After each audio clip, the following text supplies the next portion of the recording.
The Vicar and the Thief. Written by Angela Johnson. Narrated by Grace Noble. Chapter 1. Gilbert Fernley had been destined for the church from the moment he opened the Bible and read the account of the creation. A spiritual kindling erupted in his chest each time he pondered the majesty of God's power and the ability he had to form a planet and then breathe life into a man and a woman.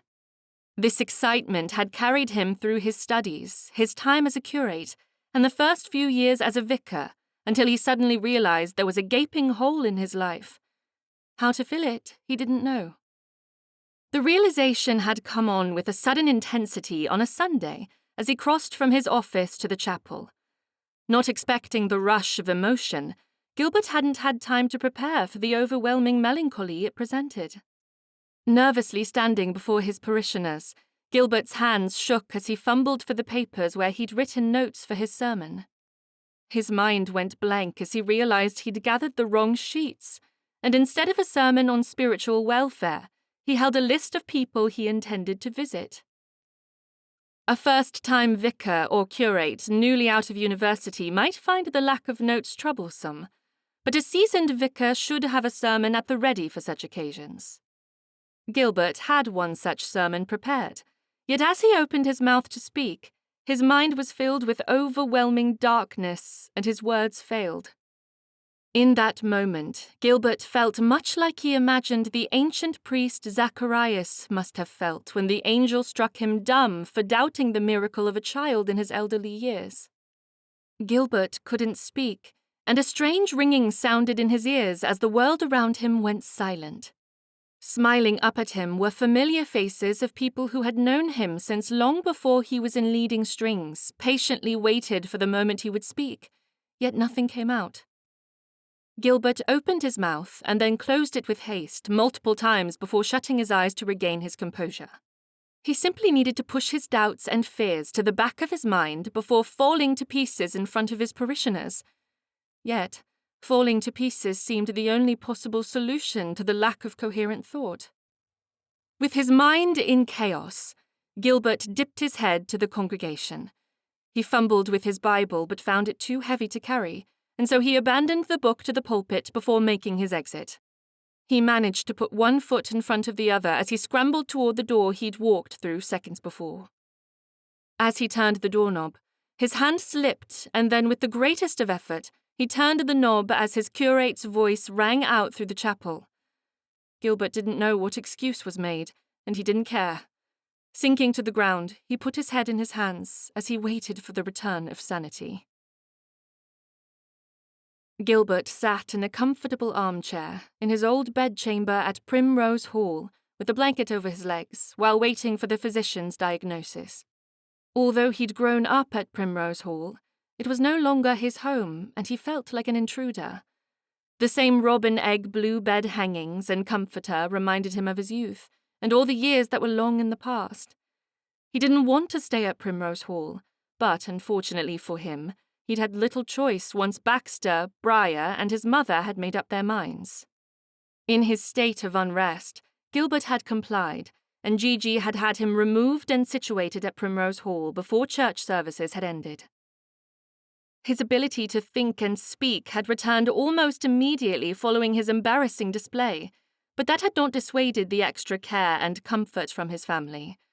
Although he appreciated their concern, it was not necessary. Nor had it been necessary for Phineas and Adelia to rush to Primrose Hall as if they were attending a deathbed. If Gilbert didn't gain control of the situation, he would soon have all his brothers in residence, and he wouldn't have a moment's peace so he could discover what had come over him. "You will see once Dr. Grayson has made his determination that I am perfectly well. It was a simple bout of nerves." It had been more than that. But what could the doctor determine from a few pokes around the stomach and a thump or two upon his back? Phineas shrugged his shoulders and turned away from the window with a serious tight-lipped frown. His eyebrows furrowed as he considered how to respond. "Nerves? I am not a physician, but I do think it was a bit more than that." "Exactly. You are not a physician." "No, but I see fear in your eyes, much more than I have ever seen before." Gilbert pursed his lips and fought the urge to confide in his brother. What could he say that Phineas hadn't already guessed? He and Phineas kept no secrets between them. It had been that way since they were born. No one had expected twins. Phineas arrived first, and then less than a minute later, Gilbert entered the world as the youngest of the pair. Up until they expressed their different choices in possible professions and education, everyone outside of their immediate family had thought they were the exact same person. Although they were not identical in looks, it was assumed they were identical in personality. Wanting a change in topic, Gilbert tucked the blanket firmly around his body, huddling against a chill that Phineas didn't seem to feel. "How is Adelia?" "Stop deflecting my questions." "I do not know what you mean." "You have done this our entire lives. You refuse to allow others to see your pain. You hide behind a dark mask and prefer to let me stand in the light. This situation is not about me." Phineas's glare stopped Gilbert from denying the accusation. "The episode lasted less than 5 minutes, but seemed like a lifetime." That was all the information he cared to divulge. It wasn't that he didn't want help. It was more the need to give others the opportunity to share their problems. He was a vicar, after all. What good was the spiritual leader to his parishioners if all he did was moan about his own grief? Phineas sat in the window box, his gaze causing Gilbert unease. It was obvious from his raised eyebrows and folded arms that he expected a better response. Gilbert cleared his throat and adjusted in his chair as he formulated an answer. He was ready to deflect from the situation once more when the door to his bedchamber opened and the doctor re-entered with Gigi and Baxter. Dr. Grayson held out a bottle with a brown sticky liquid. Taking the chair across from Gilbert, he placed the bottle on the table. "I have 2 solutions for you, Mr. Fernley. One might seem a bit more pleasurable than the other." "Please, continue, Doctor." Gilbert tried to focus on the doctor, but his eyes kept wandering back to the sticky mess within the clear bottle on the table. "It is clear to me you are suffering from a bout of overwork. You do too much for others and never focus on your own needs." Gilbert's attention turned from the small bottle to the doctor. "How did you determine this?" "A simple technique of deductive reasoning. A healthy young man does not go into hysterics without reason." "Hysterics?" Gilbert would not sit and listen to nonsense. "It was a simple bout of nerves. There is no need for medications of that sort." He pointed to the sticky substance in the bottle and frowned in disgust. "Taking this medication 3 times a day is one way of healing your illness. But I do have another solution." Forgetting the chill of moments before, Gilbert threw the blanket off his legs and stood. He instantly regretted the loss of warmth and wished he'd had a fire set in the grate. "If you are finished, Doctor, I would like to get back to my duties." Ignoring his outburst, the doctor continued speaking. "If you are averse to medication, rest will do the trick." An even more grotesque solution. Gilbert was not one to rest while his flock needed help. If he was not there to serve them, then he was no good as a vicar.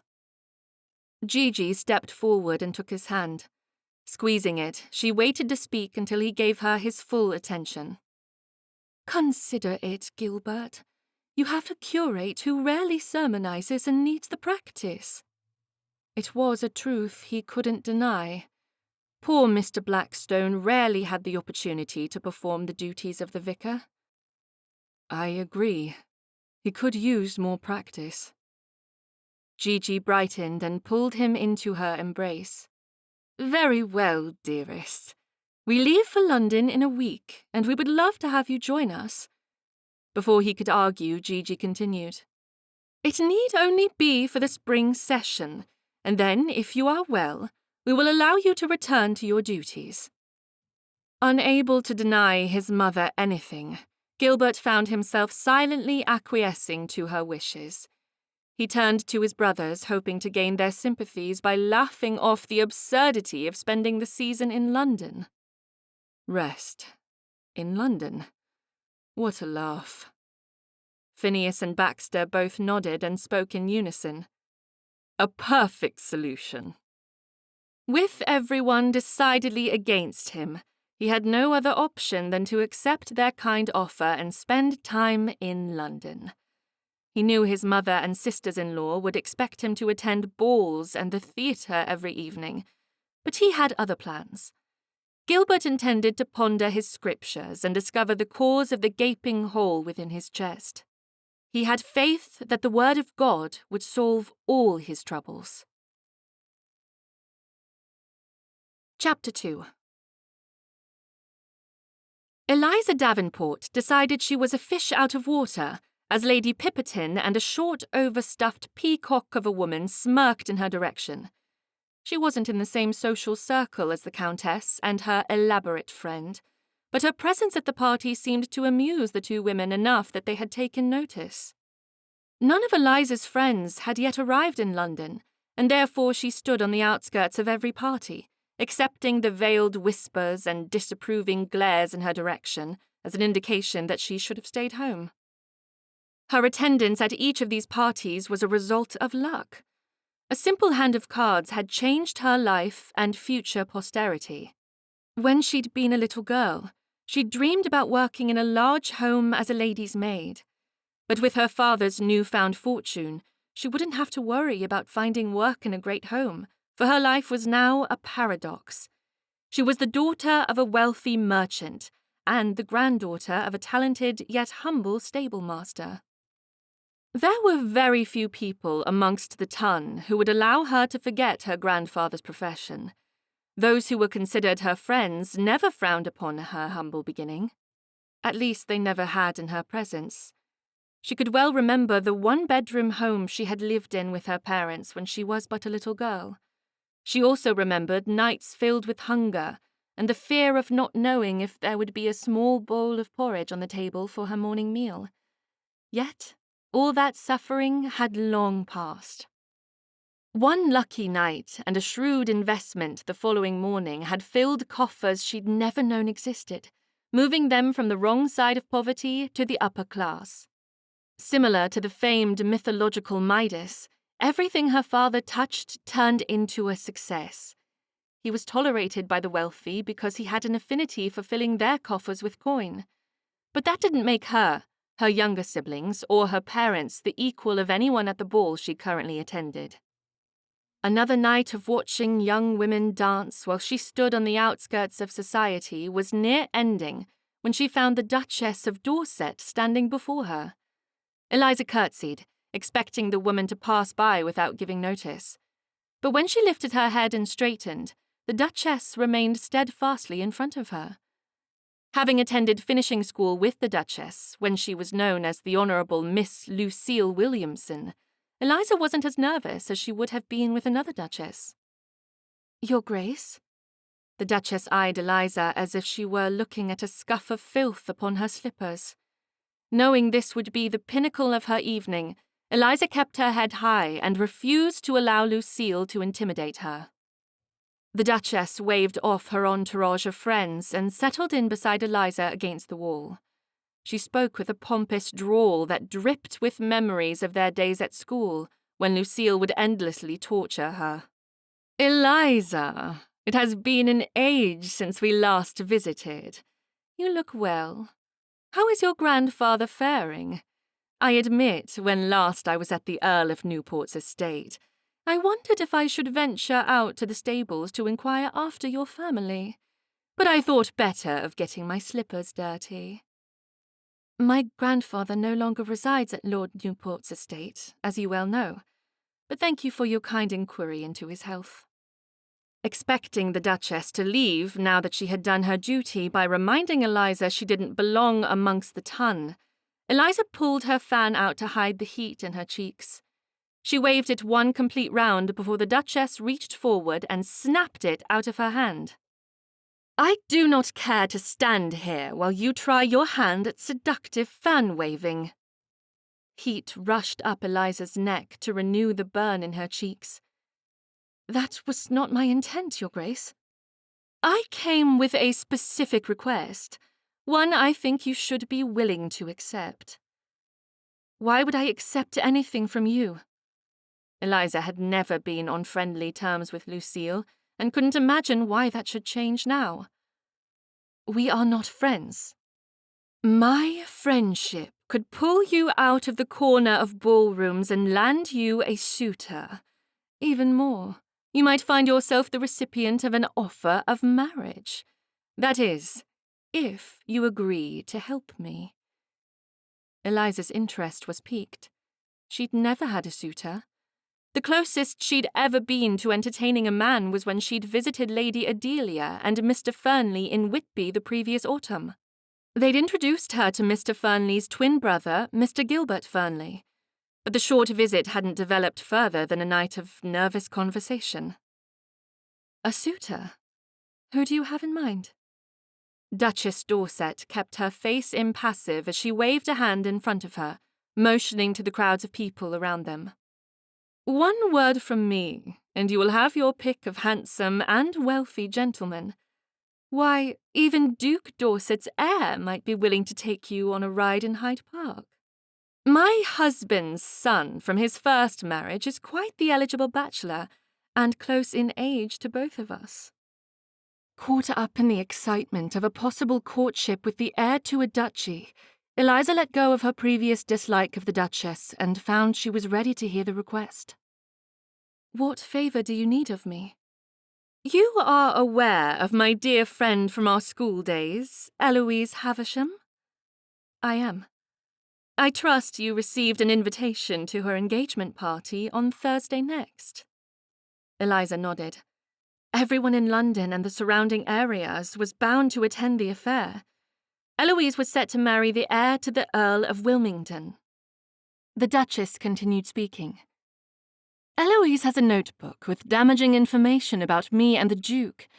During the party, I want you to sneak into her bedchamber and find the notebook. It is a small black book with an eagle embossed upon the cover. She keeps it in the drawer of her dressing table. I would not know how to begin to do something so awful. I am sorry, Lucille, but I cannot do as you ask. We are no longer in school, my dear. You will refrain from being so informal. Closing her eyes to avoid rolling them at the Duchess, Eliza took a moment to compose herself before responding. Lucille and others similarly titled would never allow Eliza to forget her lower status. I do apologize, Your Grace. It will benefit you to help me in my situation. I have it on good authority that Eloise has damaging information about you in her booklet as well. Instantly on her guard, Eliza turned toward the Duchess. What sort of information? Duchess Dorset lifted her hands and pulled at the tops of her gloves, ensuring they were tightly fit to her delicate fingers. One can never be too certain of the gossip others collect on them, but you will discover the salacious details once we have the booklet in our possession. I cannot imagine anything of the sort being said about me. Trust me, darling.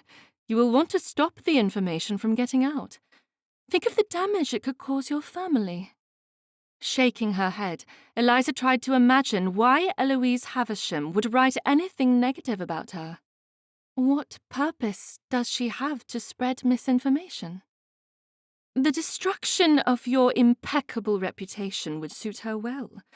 You must see the brilliance behind it. No, I cannot. If you hope to save yourself the hassle of denying her claims, you must assist me in the collection of the booklet. Duchess Dorset handed Eliza the fan she'd confiscated moments before. Once you have the booklet, send word to me through a trusted servant. We cannot be seen exchanging stolen property in the open. As the Duchess took her leave, Eliza went back to fanning herself. She was no longer overheated, but it was better than standing in the corner without anything to do. Her eyes roamed about the room in search of Eloise Havisham. When she spotted the fair-haired woman, she couldn't help but wonder what Eloise could have in her little black book that would be more damaging in the eyes of the ton than the fact that her grandfather was once a servant. Chapter 3. Eliza's heart raced as she twisted the doorknob, the click echoing through the empty hallway for anyone with half a mind to hear. She took a second look back the way she'd come to ensure no one had followed her. The lack of shadows told her she was utterly alone on the second floor. The start of a new song sounded as the violin bows purposefully slid across the stringed instruments. As a master of the violin, she could smell the rosin that would rise off the string like dust floating in the air. She had 3 minutes, at most 5, before her mother noticed she was missing. There was no time to reconsider. Lying in bed the previous night, she decided if there was damaging information against her family, she must retrieve it, no matter the cost. Straightening her posture, Eliza pushed the door open wide enough to slide through. The moon shone brightly through the windows, lighting her way to the vanity. She'd been in Eloise Havisham's dressing room only once, but it had been enough for her to remember every section of furniture and inch of carpet without the need of a candle. As soon as she slipped through the door, Eliza rushed across the room and searched each drawer until she found the black notebook. She ran her fingers along the front of the book to feel the embossed illustration of the eagle before tucking it into a special pocket she'd sewn into her stays that morning. With a growing discomfort in her chest, she backed out the door and retraced her steps down the hallway, descending the stairs and re-entering the ballroom before her absence was noticed. A sickening triumph tingled in the pit of her stomach as she realized no one suspected her of any untoward behavior. She might have preferred being caught instead of getting away with theft, but as she'd been successful, Eliza forced the frown from off her face and stood against the wall in the hallway, while her heart slowed and her breathing returned to normal. The last strains of the quadrille played as Eliza waltzed back into the room and took her place in the corner so she could watch as everyone around her enjoyed the festivities. No one had missed her. Her parents stood with the same group of people as they had when she'd left, completely unaware of the theft she'd perpetrated. As the heaviness of guilt rested upon her shoulders, Eliza bowed her head in shame. She expected to spend the rest of the evening with her heart beating wildly for fear Eloise would discover the missing notebook. She closed her eyes in regret while considering another quick trip up the stairs to return the stolen item when she noticed someone was standing in front of her. "Eliza! I did not think I would find you here this evening.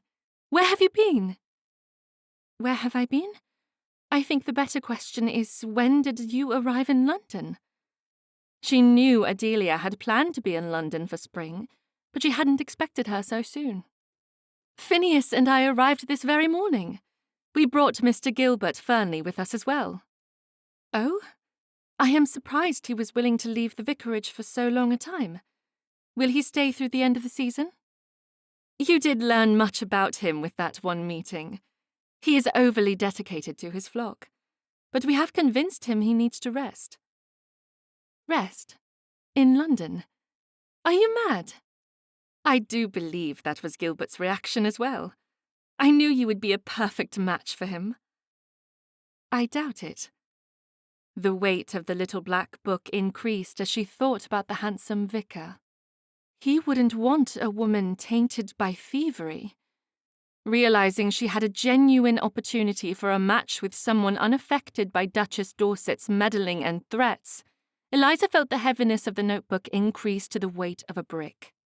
With Gilbert Fernley in London, she wanted to slip back up the stairs and return the book to its rightful hiding place. She needed but a moment to herself to search the contents and discover the secrets Eloise had scribbled about her family. Adelia took hold of Eliza's arm and pulled her out of the shadows. "Now I am here, you will have no reason to hide in a corner. I will have you dancing and conversing with gentlemen all evening." Eliza allowed Adelia to pull her across the room to a group of women she knew by name only. She hadn't ever had a proper introduction, but now that Adelia was chaperoning her through the crowds, she would likely meet many more people than she'd expected. As they squeezed into the group, Eliza's eyes fell on the Duchess, causing sweat to bead upon her forehead. "Lady Adelia," Duchess Dorset said, her eyes never leaving Eliza as she spoke. "How lovely it was to hear you had returned from the Egyptian desert." "I am thankful to be back in England, Your Grace. I had not heard of your marriage. Allow me to apologize for not sending my well wishes on your entrapment of a duke." Adelia's response made Eliza smile. Everyone knew the Duchess was unhappy with her situation. To bring it up in such a nonchalant way was indicative of their strained past. "And you have married as well?" "Yes, Mr. Phineas Fernley is my husband." "An interesting match. Not one I would have expected for the daughter of a Marquess, although I did hear Marquess Huntley went mad after your mother died. Perhaps you could not find a better match than the third son of a deceased earl." Eliza found herself shrinking away from the bitter words meant to insult her dearest friend. It had been many years since Adelia had been in society, but her wit hadn't taken a back seat to the Duchess of Dorset. Adelia smirked. "No more than a mismatch between the youngest daughter of a no-account baron and the Duke of Dorset. How much did your father have to pay the Duke to take you off his hands?" Everyone in the group went silent as Adelia and the Duchess narrowed their eyes in stubborn defiance. Neither one was ready to cower to the other. In a shaky voice, one of the women Eliza had just been introduced to filled the strained silence with unimportant chatter. "Miss Davenport, did you notice who asked Miss Marsden to dance?" Miss Moore forced a nervous laugh and placed a hand over her mouth in a pretense of shock. "I did not." She didn't need to see the evidence to know Lord Finning had asked Miss Marsden for a third dance of the evening. Only that could have spurred a mention of the couple. "When do you think they will post the banns?" Miss Moore smirked as she continued with the mindless chatter. Miss Glenn frowned as she looked upon the people lining up for the next dance. "Another ball, another engagement. Is this the future we have before us? Will we truly have to watch everyone around us marry?" "Is that not the purpose of the season?" Miss Moore asked. Eliza turned toward the dancers, silently wishing she was amongst the group of happy people. Hiding the wistfulness of her emotions, Eliza forced a laugh with the two women. Making an offhand comment, she tried to join the banter, but her words felt forced. "What other purpose do we have but to make entertainment for our neighbours?" "Absolutely no other purpose, for we are wholly unworthy of notice." Miss Glenn's words were said in jest, but Eliza knew they held a specific amount of truth that she refused to entertain. The weight of the notebook she'd snatched pulled on her dress, once more reminding her of the promise the Duchess had made. Was the theft of a simple notebook so dear to the Duchess that she would keep such a significant promise? Eliza could find a way to sneak back up to Eloise Havisham's bedchamber and replace the notebook without notice, but the allure of dance partners, courtships, and a future marriage stopped her from following the instinct in her heart. A notebook was easy to misplace and to replace, and with that justification, Eliza cleared her conscience of any wrongdoing and enjoyed an evening with her very best friend, Adelia. The carriage rocked, causing Eliza to bump into the side. Groaning, she rubbed her arm. If she'd been focused on her surroundings instead of the little black book in her pocket, she wouldn't have a bruise forming on her shoulder. Her mother reached forward and placed a hand on her knee. "You seem distracted this evening. Is there any specific reason?" Eliza knew what her mother was inferring. The desire for suitors and an elevation in status never seemed to end. "If you are referring to a man or a dance partner, I think you should know the answer by now. I am the last female in London with whom men wish to entertain a courtship." "Do not think of yourself so harshly. When the time is right, you will be sending suitors away." Her mother's never-ending optimism had grown tiresome months previously at the start of the season. She was now a few months from the end of the season, and her only hope for a match had been traded for the theft of a notebook. Somehow the presence of the book put a new cumbersome weight upon her conscience. Eliza turned away from her mother, unable to handle another discussion of eligible men, clothing, and coiffures. It was easier to be agreeable in all things so the conversation could end. "Perhaps you are right, Mamma." As the carriage ambled to a stop in front of Davenport House, Eliza made her excuses so she could examine the notebook. She needed to know what Eloise Havisham had written concerning her family. Running up the stairs, she tripped on the hem of her dress, righted herself, and then rushed with poise the rest of the way to her bedchamber. Quietly shutting the door behind her, she lifted her dress and fumbled with the pocket until she'd extracted the little black book. Thumbing through each page, Eliza realized she was looking at a diary.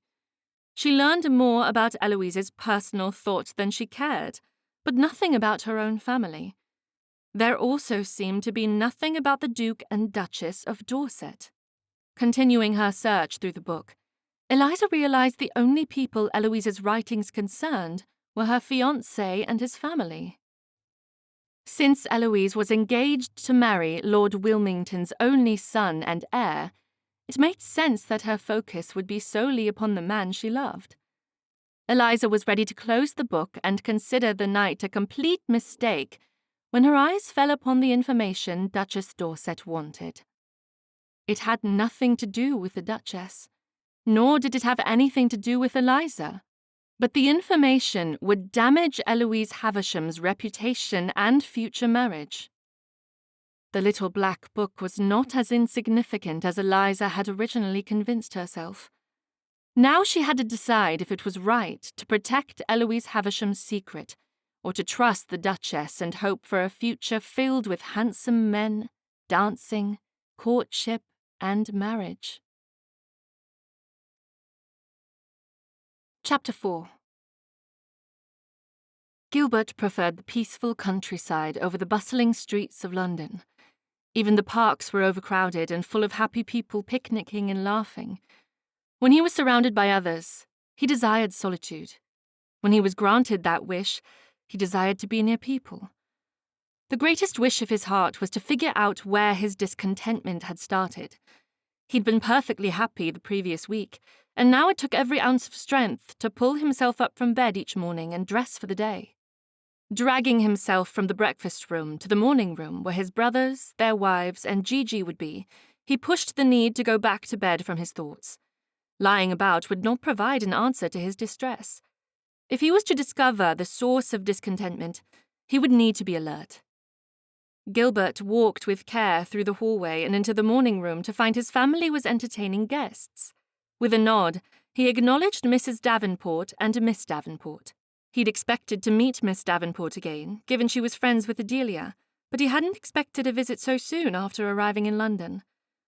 Preparing himself for the weeks and months of hints regarding courtship from Adelia and possibly even his mother, Gilbert took a seat on the outskirts of the conversation and feigned interest. But instead of listening to the ladies recounting the previous night's activities, Gilbert reviewed every verse in the first chapter of Genesis. He would never again be caught off guard when standing at a pulpit. After silently reviewing the first 4 verses, Gilbert pondered upon the attributes of light and darkness within the soul of man. For if there was a necessity for God to differentiate between light and darkness on earth, then there must be a significance to those attributes within a person. His main concern was for the darkness within himself. Could he remain a vicar if he was unable to resolve the overwhelming fear that had taken over his soul? Although he was sitting by himself in a crowded room, he found the familiar ache for solitude creeping into his thoughts. A visit to the library or a walk in the garden would soothe the pang of angst that never seemed far away. He considered it for a moment and decided it might not hurt to take his Bible out into the sunlit day to study and ponder. Thinking of his Bible, he remembered leaving it in the very room where he currently sat. To his dismay, the well-used brown leather covering and worn pages were displayed just beyond his reach in front of Miss Davenport. It was difficult to look at Miss Davenport without thinking about their previous introduction at Snow Manor. She'd spent one night in Yorkshire while travelling through to London, but he had enjoyed every moment of their lively conversation. They'd joined forces to win 3 games of whist against Adelia and Phineas that evening. He well remembered Miss Davenport's laughter and quick wit each time a winning card had been placed. She had a smile that lit up the room and put everyone at ease. To see her now, he would never have believed her capable of the carefree laughter she'd displayed that night. Her doleful eyes and forced pleasantries piqued Gilbert's attention and pulled him away from his internal commiseration. If he could assist her with her troubles, it might make his time in London more palatable. He could continue his work as a vicar and bring light back into his life. He was always happiest when serving others. Miss Davenport's usual cheery voice was replaced with a flat lifelessness he never would have associated with the woman he'd met at Snow Manor. "I am thankful you are in London, Adelia. With you here, I will no longer spend my evenings in a corner wishing for companionship. I assure you, Eliza, I will not allow you to go another evening without a dance." Adelia looked around the room until her eyes landed on Gilbert. "I know Gil will not allow you to miss out on the quadrille this evening." Miss Davenport's eyes went wide, and a spark of excitement erased what he had considered a doleful look only moments before.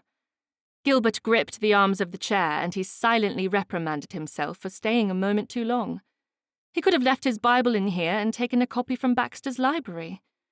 A silence muted the rustling of fabric and the ticking clock as everyone waited for his response. "I would be honoured if you would save the quadrille for me, Miss Davenport." "Thank you, Mr. Fernley. It would be a pleasure." Adelia sat forward and took her friend's hand. "You should save the supper dance for Gil as well." Gilbert knew Adelia considered herself indebted to him for the assistance he'd rendered upon her arrival in London the previous year.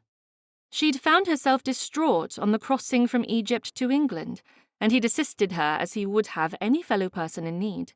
She didn't need to find him a wife as repayment.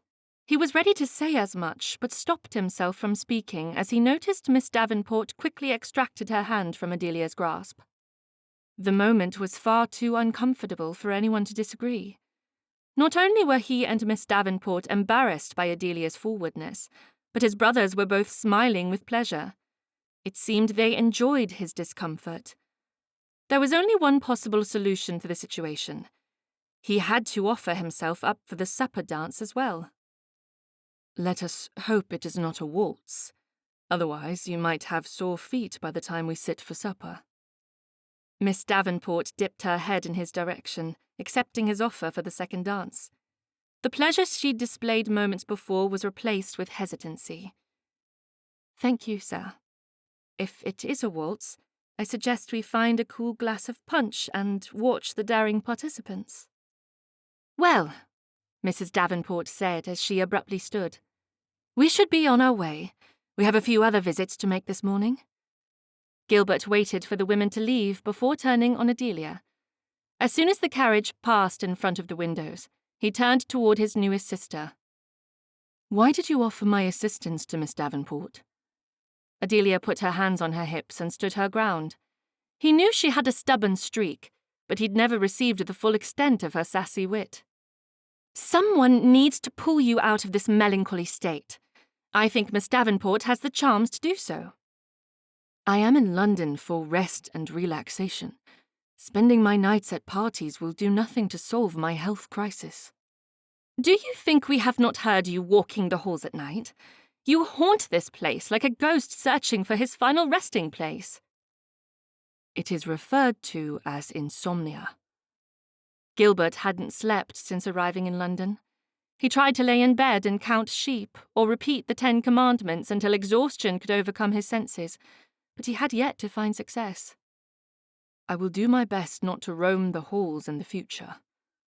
"You may roam as you please, but you cannot claim rest as your goal when you are not resting."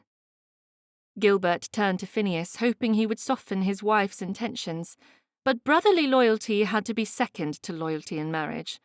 It didn't matter that they were twins. Phineas would take his wife's side on every argument. "Traitor," Gilbert mumbled as he turned to Baxter, Briar, and Gigi. He pointed toward Adelia and sighed in exasperation. All of you know what the doctor said. Rest, relaxation, time to heal. A regiment of dancing cannot be helpful." Baxter shook his head. Finally, it seemed like someone was on his side, until he spoke. "Miss Davenport might not be the one to save you from yourself, but a few dances and conversations with the lady won't injure your sensibilities. Perhaps another lady might draw your attention. We will not know unless you attend functions each night. What is this? A conspiracy to find me a wife?" Gigi walked forward and took his arm, pulling him toward the sofa. "What a silly thing to say. No one is conspiring against you. If we were, we would not be so open with our intentions. We do want to see you settled. I would think that was obvious." Gilbert put his head back against the sofa and closed his eyes. "I simply do not have enough of a spark within myself right now to extend the effort a courtship deserves. The mere thought of nights at the theatre and rides through Hyde Park make me want to crawl into bed." "Wonderful, then we will focus on balls and garden parties." Gigi seemed to completely ignore his concerns. Gigi patted his arm while she nodded to Baxter. "We will be by your side throughout the entire season." Baxter stood, and then, before any resistance could be had, he pulled an unwilling Gilbert to his feet. "We have an appointment with my tailor at Henry Poole and Company this morning, and then we will go to a haberdashery for other items." "Baxter, you know what I earn as a vicar. I cannot comprehend purchasing a new wardrobe at this time." "Accept it as a gift from me and Phineas. We both want to see you happily settled." Gilbert looked to Adelia and Briar to see they were cheerfully awaiting an answer. "You mean your wives want to see me settled? I know who the masterminds are behind this ploy. Adelia already tried to match Miss Davenport and myself. I only need to figure out Briar's part in all this." Briar put a hand over her heart and feigned a look of innocence. "I could never hope to deceive you, but I do wish for your happiness.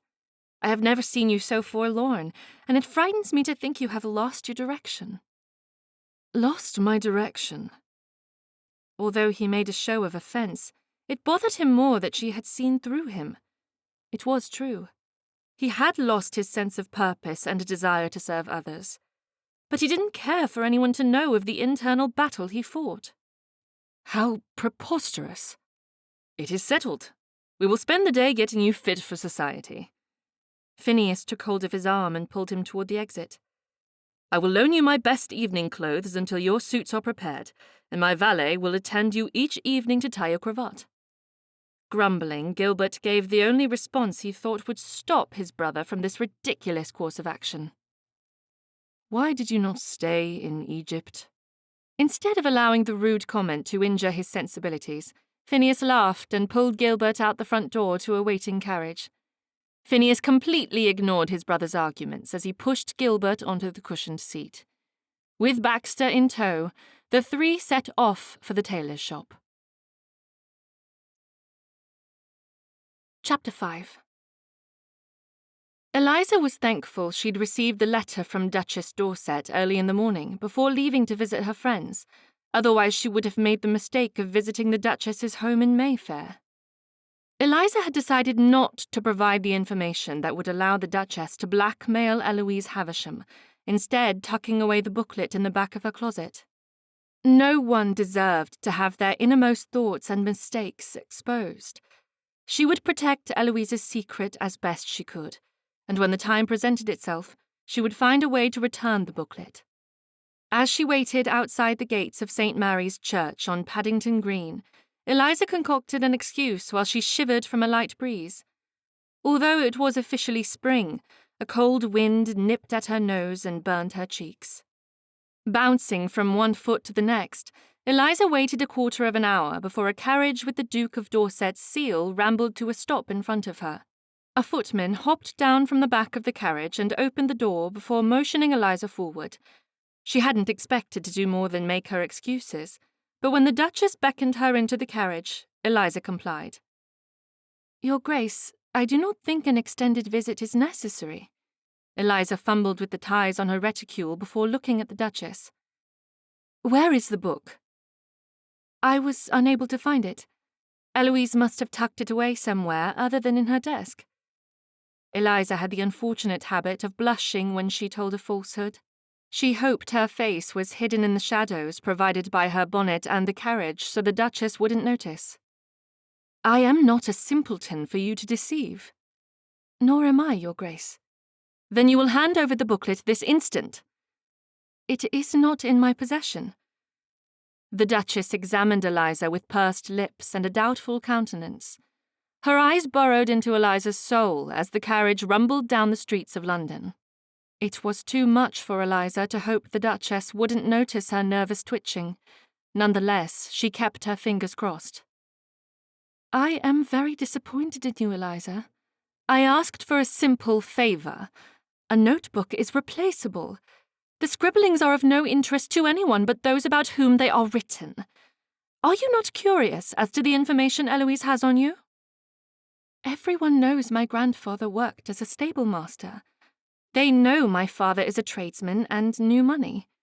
No other accusations have been lodged against my family.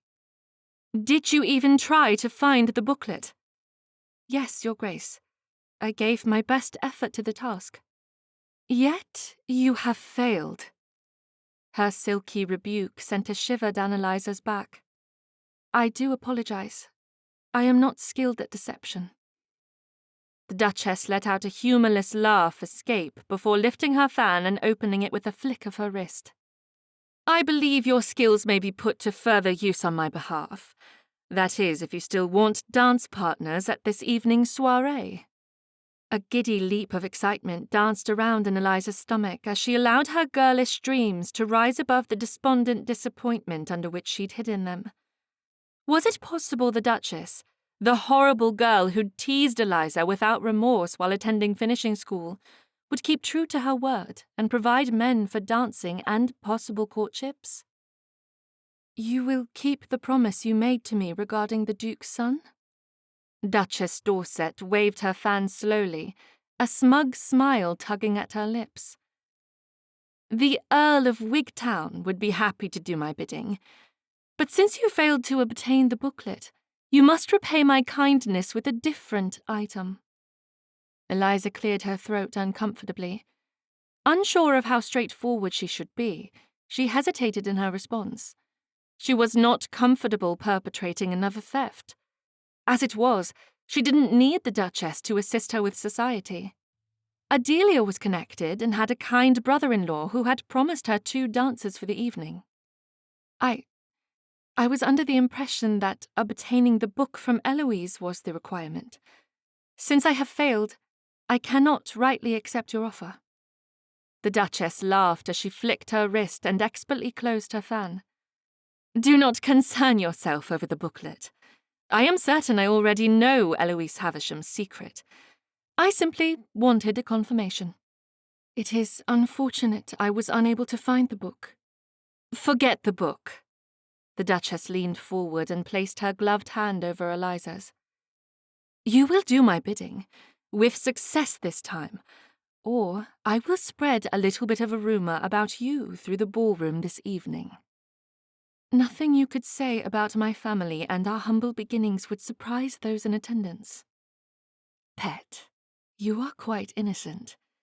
I do not care about the tired old rumours regarding your family. With one itty-bitty whisper in the ear of Lady Pipperton, your reputation will be ruined. You would not be so cruel. I would, if it would get me what I want. If you do as I ask, you will be rewarded far beyond a simple courtship. I will ensure you are married to my stepson, the heir to my husband's estate and title. If you fail again, I will have no other choice than to destroy you. What more do you need from me? She hated the feeling of desperation, but a clean reputation was all she had to keep her going from a wallflower to a disgrace.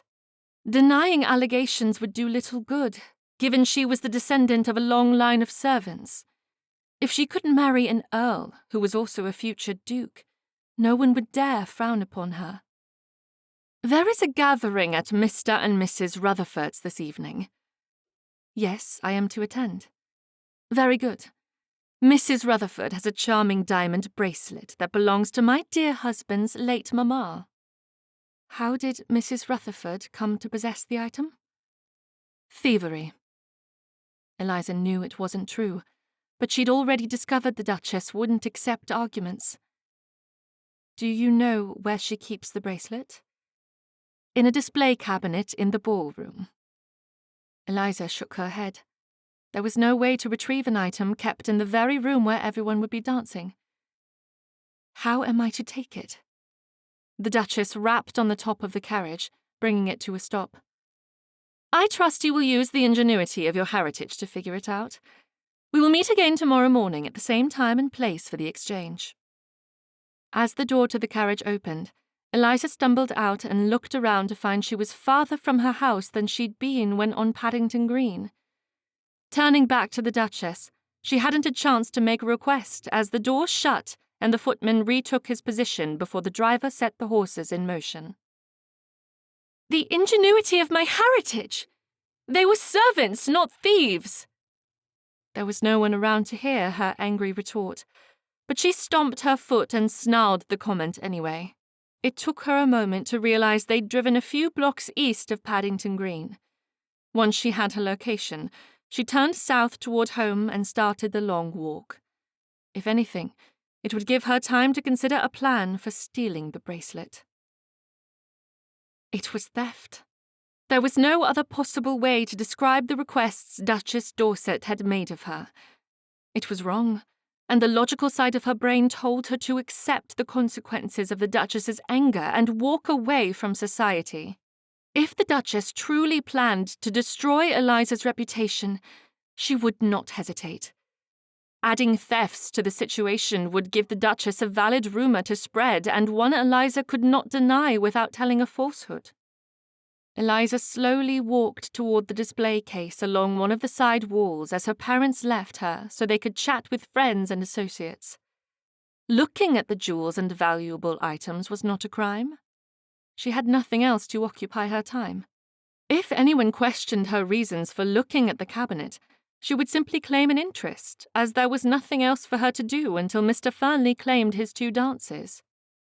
To her embarrassment, they weren't even the first 2 of the evening. The one consolation this evening would afford was that she would enter supper on Mr. Fernley's arm. Her parents would finally have supper without her following along. The cabinet was filled from floor to ceiling with delicate trinkets and large vases. Thankfully, she was not the only one interested in examining the items.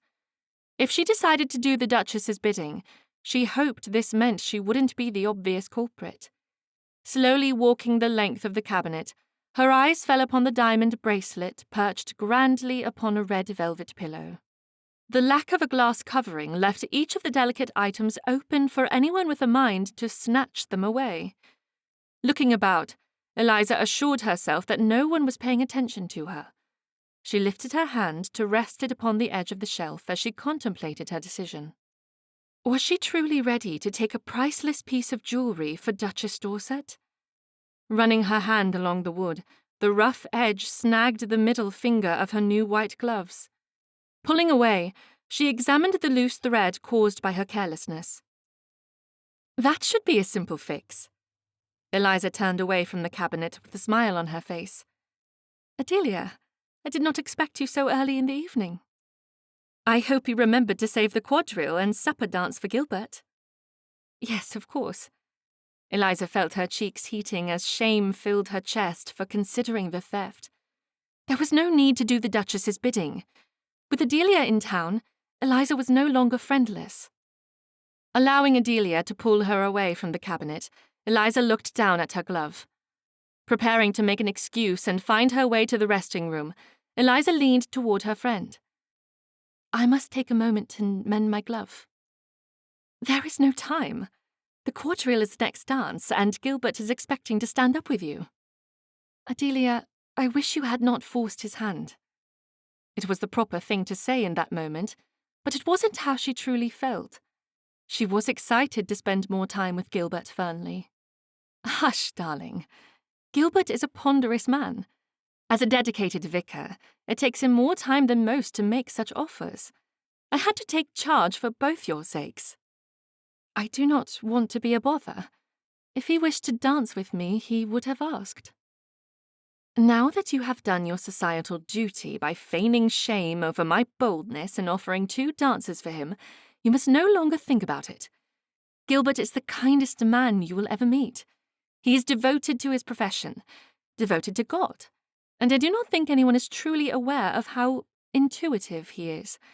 He can see deep into a person's soul, which will show him your goodness. Adelia pulled her toward the Fernley party as Eliza's blush deepened and her feet loudly shuffled. The last thing Eliza needed was a ponderous vicar looking into her soul. If he was blessed with the ability to discern one's innermost thoughts, she needed to acquiesce to the 2 dances and then keep her distance from Mr. Fernley. If he discovered she'd taken Eloise Havisham's diary, all would be lost. Her voice caught in her throat as the music for the current dance ended.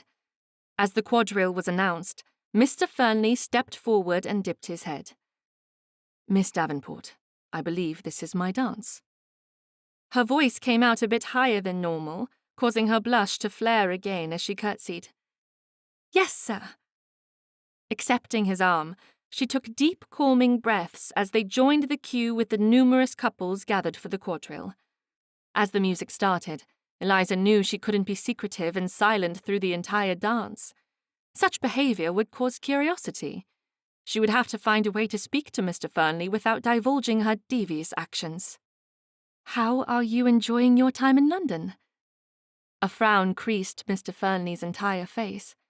She hadn't expected the stern reaction to her question. When she'd met him in Yorkshire, the previous year, he'd been cheerful. I had hoped to find time for rest. Adelia mentioned as much, although I think you have chosen the wrong town for rest. Eliza stepped forward and took the hand of the man dancing next to her, briefly exchanging partners. When next she took hold of Mr. Fernley's hand, he nodded in response to her previous statement. Exactly. Eliza giggled. With a flirtatious smile she instantly regretted, she allowed a bit of her personality to show through. You should travel back to Yorkshire immediately. The countryside is preferable when one is ailing. Mr. Fernley raised his eyebrows at her and gave a grimace. Do I look as though I am ill? I would not want to scare away the neighbours. You look perfectly handsome, sir. Eliza's eyes went wide as Mr. Fernley's lips turned up in a smile that filled his entire face. She had been rather bold. I did not think you were so plucky, Miss Davenport. Eliza took hold of his hand, a little more roughly than she'd meant, as she was nervous and making herself look the fool. I do not know what I am saying. I am completely overcome by this entire evening. She exchanged partners again, smiling at the man who led her through the steps before tossing her back toward Mr. Fernley. She didn't dare speak to him for the last turn of the dance. When it ended, she was surprised by his comment. Forgive me, Miss Davenport. I should have accepted the compliment without causing you distress. Eliza curtsied, her balance wavering as she took another look at his brilliant smile. Gilbert Fernley was much more handsome than she'd realized. Think no more of it. Instead of accepting his arm so he could escort her back to Adelia, Eliza stepped away. I must take a moment to gather myself in the resting room. She pointed to the string trailing off her glove as he prepared to argue with her. Please excuse me. As she entered the resting room, she spotted her maid and quickly gave instructions for her to mend the glove. Sitting on a soft settee, Eliza allowed her mind to run away with the possibility of a match with Gilbert Fernley. If she matched with a man over whom Duchess Dorset had no influence, she could relieve herself of the burden of theft. She wouldn't have to take the bracelet and do the Duchess's bidding to find a husband. She'd nearly convinced herself of this as the reminder of Duchess Dorset's threat against her reputation resurfaced in her mind. The Duchess was unnecessarily cruel. Eliza twirled her finger through her hair as she imagined the life of a vicar's wife. It would be very different from what the Duchess was offering. There might be moments where she pined for social status and ease, but it would be an honest life. Her dowry would ensure they never struggled financially, that is, if it was properly invested. "I thought I would find you in here," Adelia said as she and Lady Grafton sat across from her, taking 2 armchairs. "My glove should be mended soon enough. Were you searching for me?" "We wanted to ensure you were well. You left the room without returning to us after the quadrille." Lady Grafton's Bostonian accent never failed to surprise Eliza. She knew the Countess was from the States, but somehow always let it slip her mind. "I am perfectly well." Adelia pursed her lips and smirked. "What did you think about Gilbert?" "He was very kind, Adelia. Make nothing more of it." Eliza didn't care to announce her hopes, even to her best friend. She would set her cap for the handsome gentleman at the appropriate time. She decided it would take at least a few more nights of dancing. Adelia removed her gloves and examined her fingernails. "I admit our goal is to find him a wife. Gilbert spends his days serving the people in the parish, and he often forgets about his needs. Both Phineas and Lord Grafton are quite worried about him. Gigi tries not to fret over her sons, but I think a mother must always concern herself over her children's needs." If this conversation was a way of convincing her to consider Gilbert Fernley a match, a gentle suggestion was all that was needed. A lovely idea. Blushing from the thoughts she'd entertained moments before, Eliza prayed she wasn't silently revealing her hopes.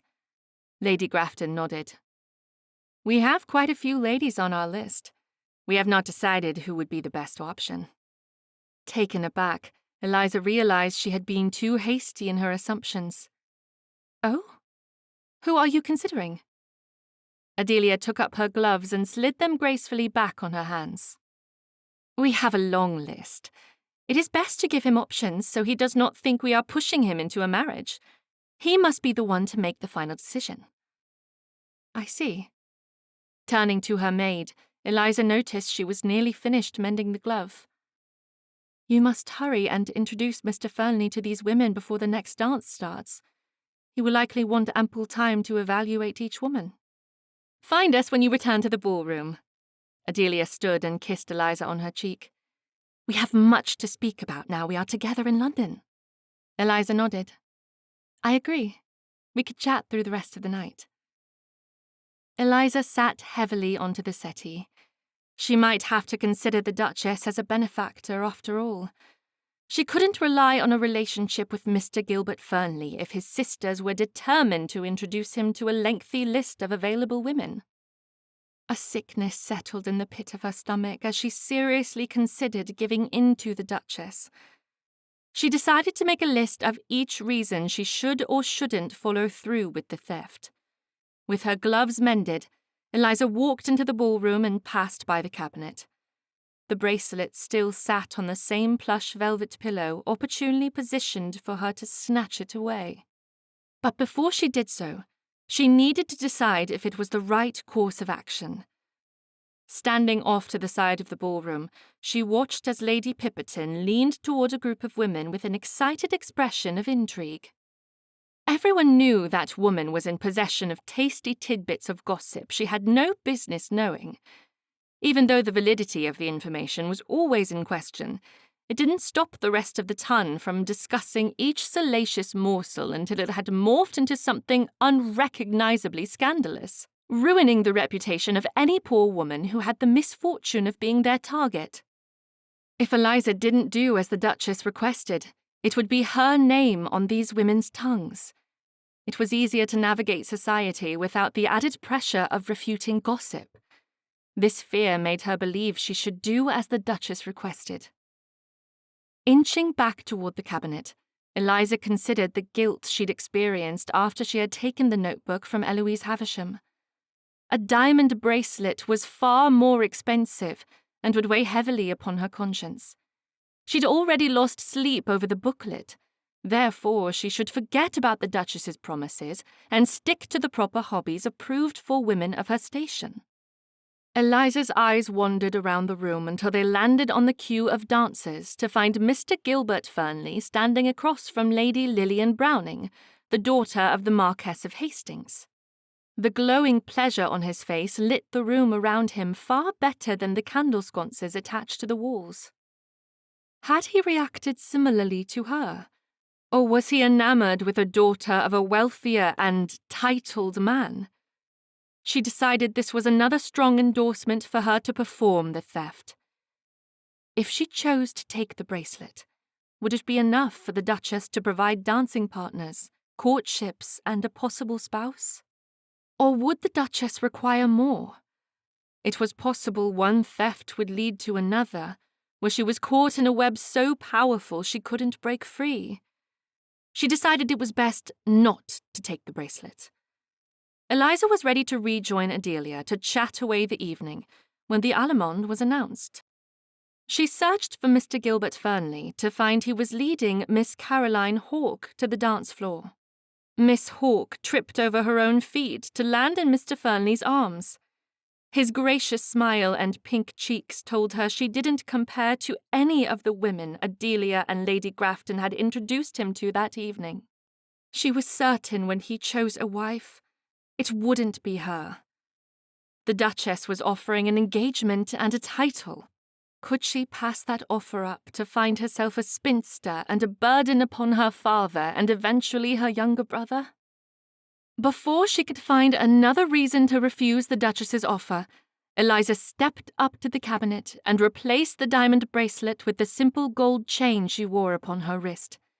She slipped the stolen bracelet into the sash at her waist. The stones uncomfortably pressed against her stomach as a reminder of what she had done. She wasn't proud of herself. Theft was nothing to smile upon, but she had successfully fulfilled her end of the bargain. Eliza found a vacant corner of the resting room to hide in as she removed the heavy diamonds from her sash. She tucked it into the hidden pocket in her stays, realizing they pulled a bit more than they had when she'd taken the black booklet. The weight on her clothing was a physical reminder of her newfound fallen state, but she gathered her courage and re-entered the party. As another song burst through the ballroom, Eliza watched as the dancing couples clapped their hands and jovially bounced up and down with the beat of the tune. The movement and her shame caused her stomach to turn sour. Eliza put her hand over her mouth to hold back the sick, threatening to spill out. Closing her eyes, she fought the urge to return the bracelet to the pillow. She wasn't a thief. She was an honest Christian, and she firmly believed in the wrath of God when he was faced with judging a sinner. With her mind made up, she opened her eyes, intending to go back to the resting room to remove the bracelet from her hidden pocket, but she found her pathway blocked by Duchess Dorset.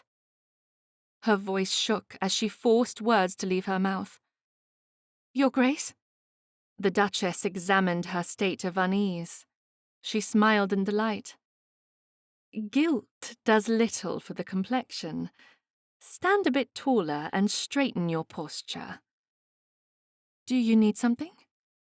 Grabbing the arm of her stepson, the Duchess pulled him toward her. "Miss Davenport, may I introduce my stepson, the Earl of Wigtown?" She hadn't realized she'd stretched her hand out until Lord Wigtown bowed and took hold of it in greeting. "A pleasure, Miss Davenport." As the music ended and a Scotch reel was announced, Lord Wigtown continued speaking. "Are you engaged for this dance?" "No, my lord." "Then allow me to stand up with you." "I would be delighted." She nearly choked on the words, but found the strength to push through her remorse as she placed her hand on his arm. Eliza didn't look back at the Duchess. She convinced herself she could make the situation right by returning the bracelet after the dance, but when she arrived home that evening, she felt the tug of the bracelet on her stays as she walked up the staircase. Between Lord Wigtown and supper with Mr. Fernley, she'd somehow forgotten to restore the bracelet to the red velvet pillow. Chapter 6. Gilbert was intrigued. It had taken less than 4 minutes of dancing with Miss Davenport for the sinking darkness in his chest to ease. The angst that had held him captive gently released the tentacles around his heart, elevating a sense of hope. The overwhelming desire to spend more time with her was an irrational response to her gloved hand resting in his, but it was nonetheless true to what he had experienced. Could a woman lend him the strength to fight against the overwhelming darkness? Was she the source of light his heart yearned to find?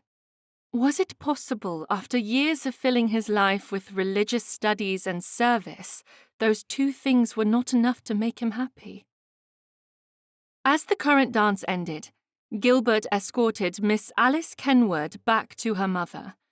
A few pleasantries later left him walking away from the Kenwards to find his family once more. He spotted Baxter, which meant the rest of their group would be nearby. Watching his family from a short distance, he felt a sense of loneliness. Gigi smiled at something Baxter said, which seemed to evoke a response from Phineas, causing Adelia to place her hand on Phineas's arm. Gilbert wasn't in love with Adelia, although he truly didn't know what emotions came with loving a woman because he'd never experienced those feelings. He was certain that when love arrived, he would think about the woman every waking moment. At this point, he only thought of Adelia when he noticed Phineas's reaction to her presence. There was something tangible about the way Phineas and Adelia looked into each other's eyes that left Gilbert fraught with envy. Perhaps it was a result of their connection as twins. Gilbert often shrugged away the suggestion that he and Phineas shared a bond and could silently communicate emotions. But the way Phineas gazed at Adelia left a mark upon Gilbert's heart. Over the past months in Yorkshire, it had slowly crept upon him until he could no longer tame the jealousy. He wanted to feel how his brother felt. He and Phineas had shared everything from the moment they were born, with few exceptions. They had taken different career paths, which hadn't been much of a surprise to the rest of their family. Phineas disliked practicing the pianoforte, which boded well for Gilbert because he enjoyed the solitary moments in the music room. Now Phineas had moved down the path of life by taking a wife. It wouldn't be long before everyone in the family knew of Adelia's growing condition. Phineas would be a father before the end of the summer, and Gilbert might possibly still be tailing behind his brother, stuck in the shadows. Little growth within his personal life, and stagnant in his profession as a vicar. A few deep, focused breaths allowed Gilbert to shake off the momentary desire to find a corner and ponder over this new discovery. He forced a smile back on his face before approaching his family. As he slipped in between Phineas and his mother, Adelia eyed him with the face she made when examining fashion. She stepped around Phineas and brushed at invisible lint on Gilbert's shoulder. "What did you think of Eliza? We have not had a moment to decide if we are introducing you to the right women." "It was a lovely dance, but not what dreams are made of." He didn't know how to explain the momentary hope he'd felt while dancing with Miss Davenport. Adelia turned to Phineas and glared. With one fluid movement, Phineas turned on Gilbert. His jaw tightened. "We are attempting to help you find a wife. Why can you not accept our meddling?" Leaning forward so only Phineas and Adelia could hear, Gilbert whispered, "Have you considered the possibility that one dance cannot determine destiny?" Phineas's eyes softened and his jaw went slack. "Not in the least. I know you, Gilbert. Better than you know yourself. If you believe Miss Davenport is not your future bride, then tell us your opinions of Miss Hawke or Lady Lillian. You also danced with Miss Kenwood. Are any of them possible matches? We will not stop until you are happily settled." "I simply need time. Love is best when a connection is nourished." Phineas scoffed. "Love? We are speaking of marriage. Love can happen afterward. It did for Adelia and me. Same with Archie and Rosalind." Adelia closed her fan and then used it to playfully swat Phineas's arm. "Leave it to you to dissuade your brother from taking a wife. Not everyone is forced into marriage." Gilbert looked away from Phineas and Adelia as they teased each other, It pained him, in the centre of his chest, to think he would never have a love as beautiful as the one displayed before him. The melancholy he'd experienced moments before intensified as it had while in Yorkshire. With a sudden pang of jealousy, his vision blurred and his body went cold. Jealousy had never reared its ugly head between Gilbert and any of his brothers, but especially not Phineas. How could he feel a loss so deeply when he'd never had a woman to love? He hadn't felt this way when Baxter and Briar had married, nor had he considered Archie's and Rosalind's marriage enviable. But as he watched the brother to whom he was closest in every aspect of his life, the world seemed to stop turning, and he knew deep down that love, or lack thereof, was the root of his problem. The same ringing in his ears that had plagued him previously sounded again, and he took an involuntary step backward. He was losing his nerve. Placing his hand in his pocket, he searched for a handkerchief to wipe away the beads of cold sweat on his forehead. But he seemed to be grasping in an empty pocket. "Gilbert?" Phineas's hand landed on Gilbert's arm, pulling him out of his despondency. "What happened? Baxter, call for the carriage. We must leave." Gilbert quickly shook his head and pulled away from Phineas. "I am exhausted. It has been a long week. Give me a moment to collect myself, and I will be well." "We are leaving. The doctor said you needed rest, and we pushed you into this evening without care for your well-being." "We will make a scene if we leave so early in the evening. Besides, your wife made me promise the supper dance to Miss Davenport." Adelia put a hand over her mouth as tears pooled in her eyes. "I should never have done so, not with you being ill. Gilbert, please forgive me." "I assure you I am fine. A little tired is all." Trying to bring a bit of humour into the moment, Gilbert gave his best quizzical glare at Adelia and Briar. "If I play along with this scheme you two have concocted and do not find a suitable wife, will you promise to stop meddling?" Adelia quickly nodded. "I will not say another word about it." Briar took hold of Adelia's hand, her excitement nearly bursting as she bounced on the tips of her toes. "But you must make an effort. We cannot do all this work and have you behaving badly during dances and courtships."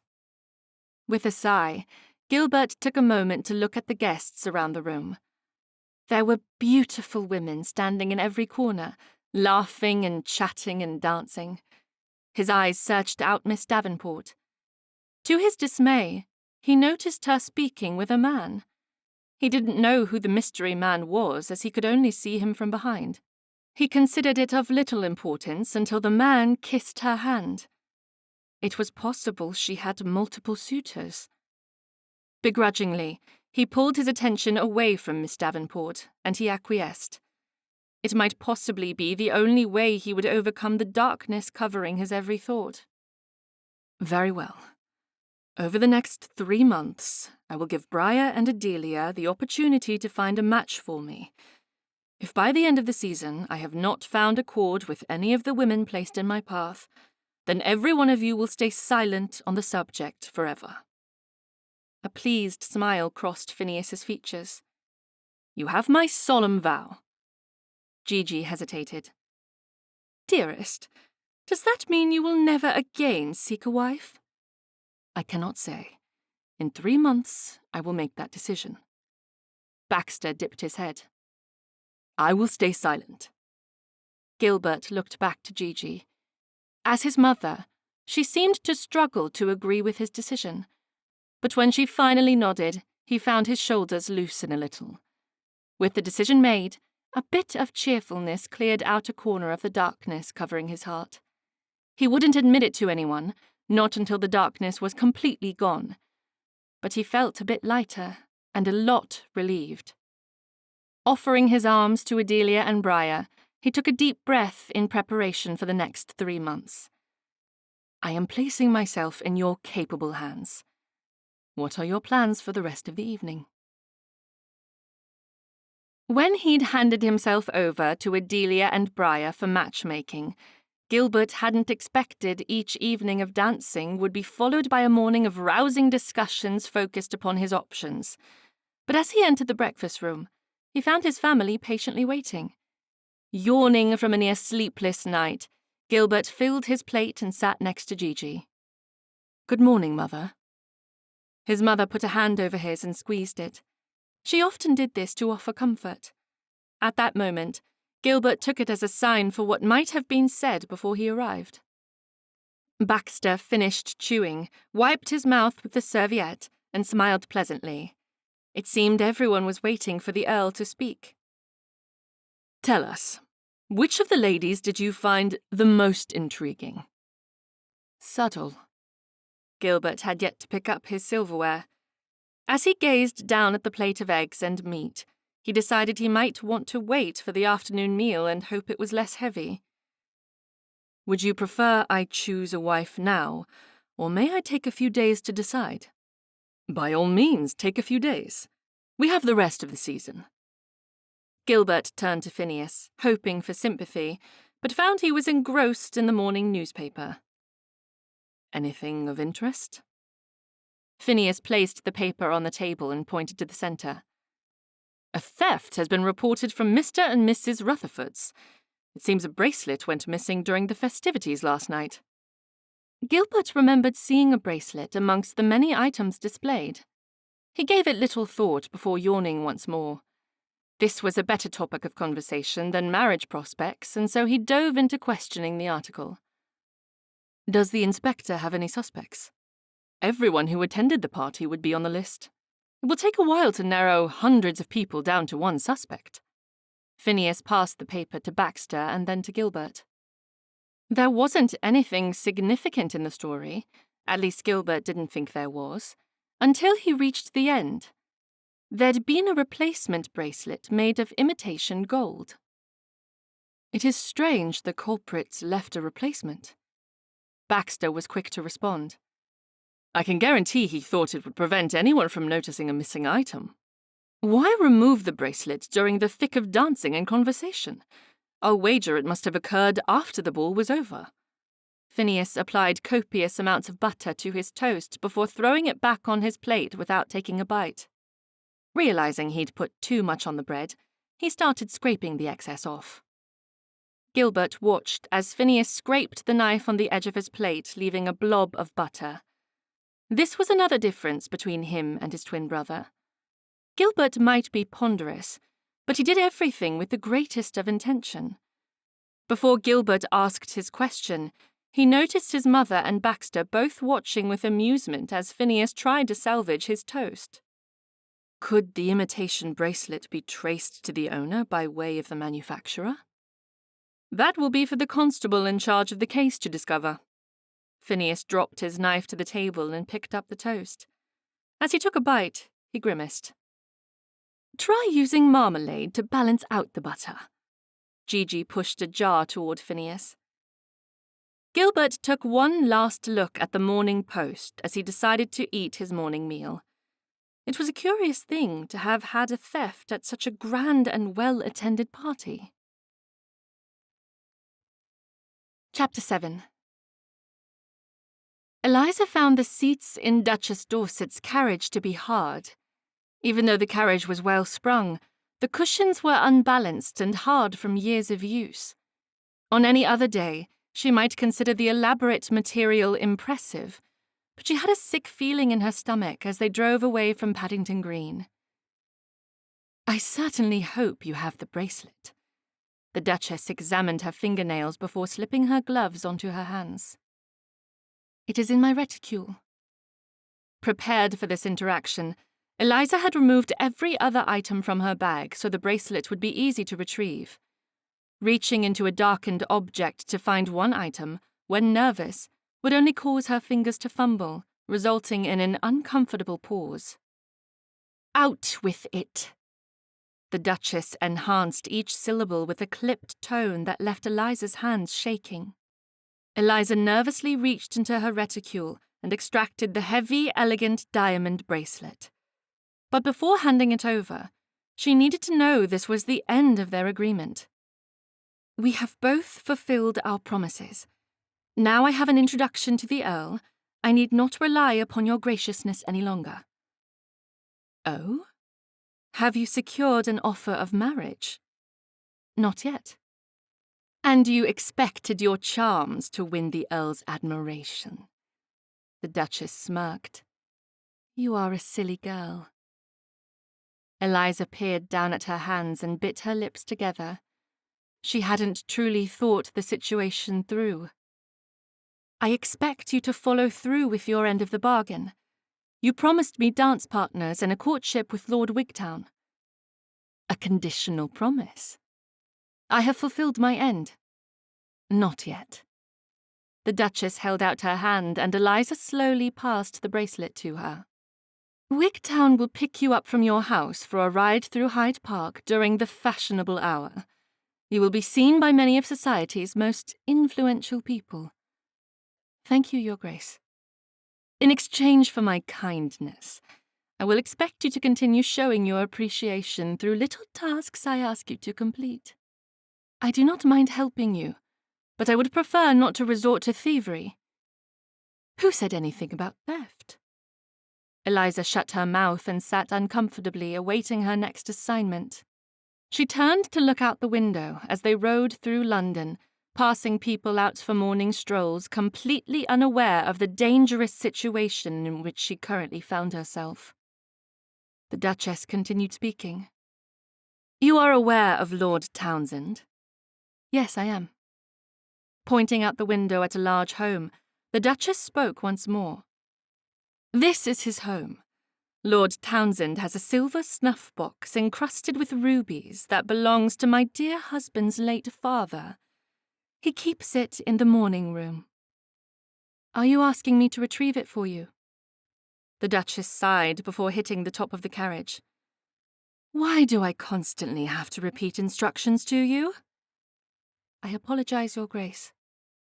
As the carriage came to a stop, the Duchess held out her hand to stop the footman from opening the door. Turning to Eliza, she gave her final instruction. "You will send word through Wigtown when you have collected the item. Simply imply that you would like to meet with me. We will rendezvous at the same time on Paddington Green the following morning." "But I have never been to Lord Townsend's home, nor does my family have an introduction to him. How am I supposed to gain entrance and steal an item?" The Duchess rolled her eyes and then pounded on the side of the carriage. As the door opened, Eliza knew their conversation had ended. She stumbled out and gathered her bearings so she could arrive home in time for the carriage ride through Hyde Park. The long walk gave Eliza ample time to consider a match with Lord Wigtown. He seemed regal and far too important to want a connection to the daughter of a tradesman. She was more suited for a humble man. Mr. Gilbert Fernley's profession as a vicar fit her personality. At least it had before she had taken on the profession of a thief. Mr. Fernley might be the perfect match for her, but if he ever discovered what she had done, she was certain he would turn her away. It was best not to entertain thoughts of a man she couldn't have. In her current situation, it would be hypocritical to assume the role of a vicar's wife, for every woman she'd met who had married a vicar was considered a paragon of honesty. Pushing thoughts of Mr. Fernley's tall stature, dark brown hair, and blue eyes to the back of her mind, Eliza set her hopes upon a match with Lord Wigtown. He was also a handsome man. He wasn't as tall as Mr. Fernley, which was a disappointment. In fact, he was a tad shorter than Eliza. Wigtown's hair was red, and his eyes were brown. He was the absolute opposite of Mr. Fernley in both physical features and personality. As she turned into the yard of her family home, Eliza forced a smile on her face. She didn't want anyone to think she'd been distressed. When she entered the house, she handed her bonnet, gloves, and pelisse to Mr. Smith, and then stepped into the parlour to visit with her parents for a short time. She quietly took up her embroidery while she listened to the conversation. "They are certain it was a well-organized theft. The paper claims the thief left another bracelet in place of the missing one adorned with diamonds." Eliza placed her embroidery on her lap. If she continued to work on the project, they might notice her shaking hands. So she slowly moved each hand under the sides of her legs and tucked her feet as far under the sofa as possible. Feigning interest, Eliza prayed her voice did not reveal her secret. "What are you speaking of, Father?" "A theft? Under the noses of everyone at Rutherford's party last evening, the culprit replaced a diamond bracelet with a cheap imitation." Eliza's thoughts stayed on the last part of the statement. She'd put the gold bracelet her father had proudly given her upon the plush velvet pillow. When he'd presented the trinket to her, he'd claimed it was fine handcrafted gold from the East. "What do you mean by a cheap imitation?" "The inspectors claim it is an imitation of gold. A bit of a strong pill to swallow for Rutherford. Their house was dripping with the display of their wealth." Eliza turned to see what her mother thought of the entire conversation. Her interest was piqued, but she continued to work on her sewing project without commenting. Turning back to her father, Eliza gave the only response she could think to say. "What a terrible thing to happen at a party." When her father went back to reading the Morning Post, Eliza continued speaking. "Father, is it easy to spot a fake diamond or imitation gold?" "All these questions. Do not interrogate your father," her mother chided her further with a disapproving glare. "I only ask because it seems they were able to determine the fake rather quickly." Her father took a less formal approach and indulged her inquiry. "I would not be where I am today if I was unable to spot a forgery. It is quite simple for one with a trained eye, darling." Discomforted by her father's admission, Eliza dipped her head and extracted her hands from under her body. She rubbed at the red imprint of the fabric from her dress and the sofa, causing her hands to sting from the pressure of sitting on them. "If you will excuse me, I must dress for my outing with Lord Wigtown." For the first time since she'd entered the room, her mother's attention was drawn away from her sewing. "It is odd, is it not?" "What, dearest?" Although still very much a part of the conversation, Eliza's father went back to looking at the post. Her mother continued speaking. "An earl paying call to Eliza." A frown creased Eliza's features. If her parents questioned the match, it would mean all and sundry would take notice. "I have connections to the Duke of Dorset through my dealings. It is time his son took notice of my beautiful daughter." "You are a tradesman. A duke does not require his son to pay call to a tradesman's daughter, no matter her beauty." Eliza demurred from her father's praise. Her beauty had nothing to do with the Earl's notice, and it was best she not put on airs. "Mamma," Eliza said, her voice rising in pitch, "the Duchess performed the introduction with her stepson. I do not expect much to come from the connection. She was simply showing a kindness as we attended finishing school together." Eliza left the room without waiting for a response. Although she knew the connection was based on her continued efforts in helping the Duchess, she wanted to look her best. As she climbed the first 3 steps, she heard the vestiges of her mother's final comments. "I certainly hope Eliza's sensibilities are not injured by this Earl. I cannot imagine it will go beyond a carriage ride." Her father grumbled. "Why not? Do we not have as much wealth as the Duke? Lord Wigtown's title is honorary until he claims the duchy, which makes him no better than me. It would make me proud to have a titled daughter." "Oh, Abner!" Her mother's exasperated voice echoed in her ears as she ran up the stairs and rang for her maid. She planned to prove her mother wrong and win her father's affections by gaining a title for their family. She would do all within her power to raise their station with a marriage to the Earl. She only needed to forget about her guilt and do as the Duchess asked. Eliza couldn't hold back the smile as Lord Wigtown shook her father's hand and bowed to her mother. He treated them as equals, which shouldn't surprise her as he had been a perfect gentleman the night before as they danced at the Rutherfords' party. She should have been in a state of endless happiness, but the moment was marred by a sting of guilt within her chest. No amount of fatherly pride or a nod of approval could stop the pounding of her heart as she remembered the Earl's presence in her home was a result of her agreement with the Duchess. A sullen regret filled her chest as she watched her father's posture straighten. He seemed an inch taller than he had that morning, and she knew he was certain this outing would lead to a courtship and then marriage. He would be devastated if she ruined her chances with the Earl and lost the opportunity to bring a title into their family. If her parents ever discovered the reason Earl Wigtown had paid call to her, they would never forgive her. For a moment she allowed herself to imagine what could have been, if the man speaking so eloquently with her father were tall and dark-haired. Mr. Fernley wouldn't bring a title, but he did have connections that could help her younger siblings find spouses when they entered society. She couldn't allow herself to believe all would have worked out with Mr. Fernley. His sisters were introducing him to half the women in London. But an inkling of doubt pushed those concerns away and convinced her that if she had waited a little longer, her loneliness would have been alleviated.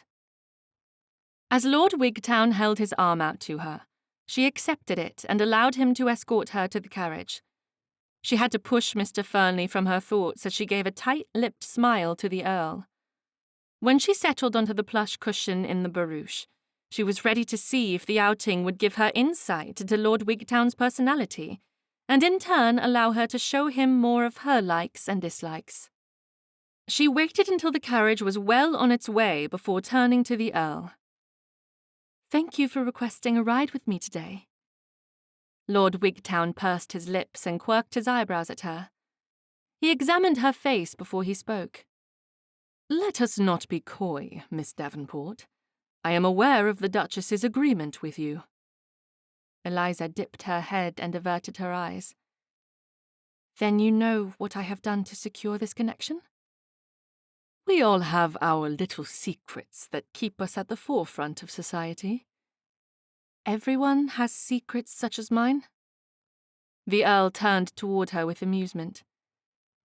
"To successfully navigate society, you must be willing to play the game. Everyone will fault you for what you have done. If your part in the theft is revealed, they will despise you for it. But deep down within their cold, embittered hearts, every single member of the ton will sympathize with your desire for notoriety." "I simply want to find a suitable match. Participate in dances and have friends. I care nothing for notoriety." "Then you have joined forces with the wrong Duchess. My stepmother is under the impression you wish to marry for a title." Eliza squirmed in her seat. When she was nervous, she had a bad habit of playing with her hair. She slowly lifted her hand to twist the ends of her hair around her fingers. "Is that not the goal of every lady?" "Then you are a title hunter." "Not exactly, although it would make my father very proud to have a title in the family." She thought about mentioning Mr. Fernley, but decided against it. She didn't need to make Lord Wigtown think there was another offer for her hand.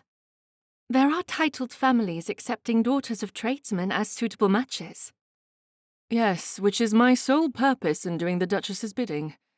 I have heard of your generous dowry. It is alluring. Therefore, we will make a show of a courtship for the next month, and if my stepmother requests it of me, I will then ask for your hand. She will get her wishes, I will receive your dowry, and you will get a title." Ashamed at her part in this entire debacle, Eliza chanced a glance at the stoic Earl.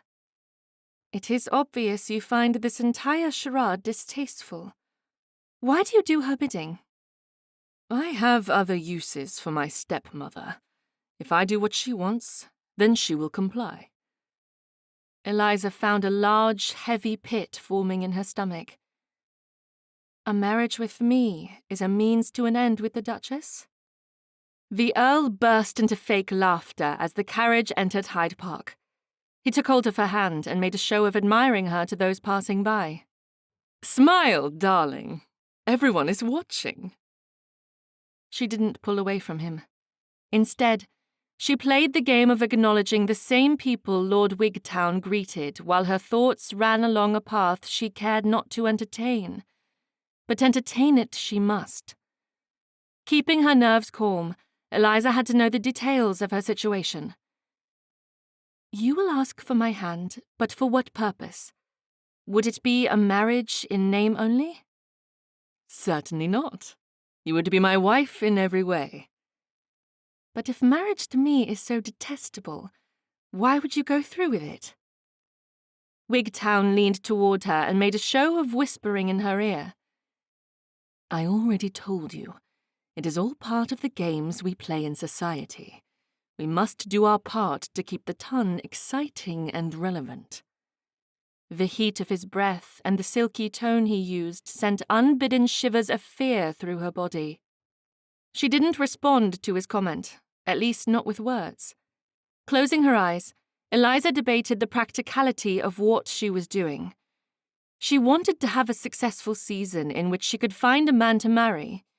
A man who could provide a way forward for her family in this world they were navigating, and provide connections to suitable matches for her siblings.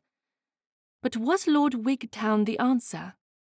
Could she sacrifice happiness to ensure her sisters were allowed to make love matches? Looking to Lord Wigtown, she examined his profile, noting the tufts of red hair sticking out from under his hat. She wanted to go back to the previous week and make different decisions. For now, she had to wear a mask of indifference to Lord Wigtown's statements. They circled Rotten Row 3 times before the Earl instructed his driver to take them to a secluded highway within the park. Eliza tried to scoot away from the Earl, but he kept his hold on her arm. When the driver brought the carriage to a stop, the Earl grumbled. "Leave us." As the driver climbed off the perch atop the open carriage, Eliza argued. "My lord, it is not appropriate for us to be alone without a chaperone." "Yet your parents did not send a companion with you. A bit of an oversight on their part." Lord Wigtown touched her face and tipped her head back. He ran his finger down her neck, causing her eyes to close as she gasped from the unwanted thrill of his touch. "I told the Duchess this would only work if I found you acceptable." "I do not know what you mean, my—" Her words were lost as he closed his mouth over hers. It took her a few seconds before she realized the Earl of Wigtown was kissing her. She wanted to pull away and slap him for the impropriety, and yet she couldn't move out of his tight hold. As though he didn't notice her hands pushing against his chest, the Earl pulled her tighter toward him as he deepened the kiss. Never having been kissed before, Eliza wasn't skilled in responding to a show of affection. Somehow, the hurried movements didn't communicate passion or love. They didn't make her long for more. Instead, a cold, unsettling shudder spread through her body, much like she had been doused with a bucket of cold water. This was the epitome of disrespect. As he bit down on her bottom lip, Eliza gasped and again tried to pull away. To her dismay, he held her in a tight embrace, forcing her to endure the slimy exchange until he was finished. He licked his lips as he patted her cheek. "That was fun." Eliza wiped her lips and discovered a small amount of blood on her white gloves that had oozed from the spot he'd bitten. "I did not give you permission to kiss me." The Earl grabbed her chin, forcing her to look at him. "I do not need your permission." "This was not part of my agreement with the Duchess." Eliza pulled herself toward the exit of the carriage. All concern for her sisters and her father's anticipation of a title fled, as she was determined to end the unwanted attention Lord Wigtown had given. Living in a loveless marriage was tolerable, but only if the man was respectful.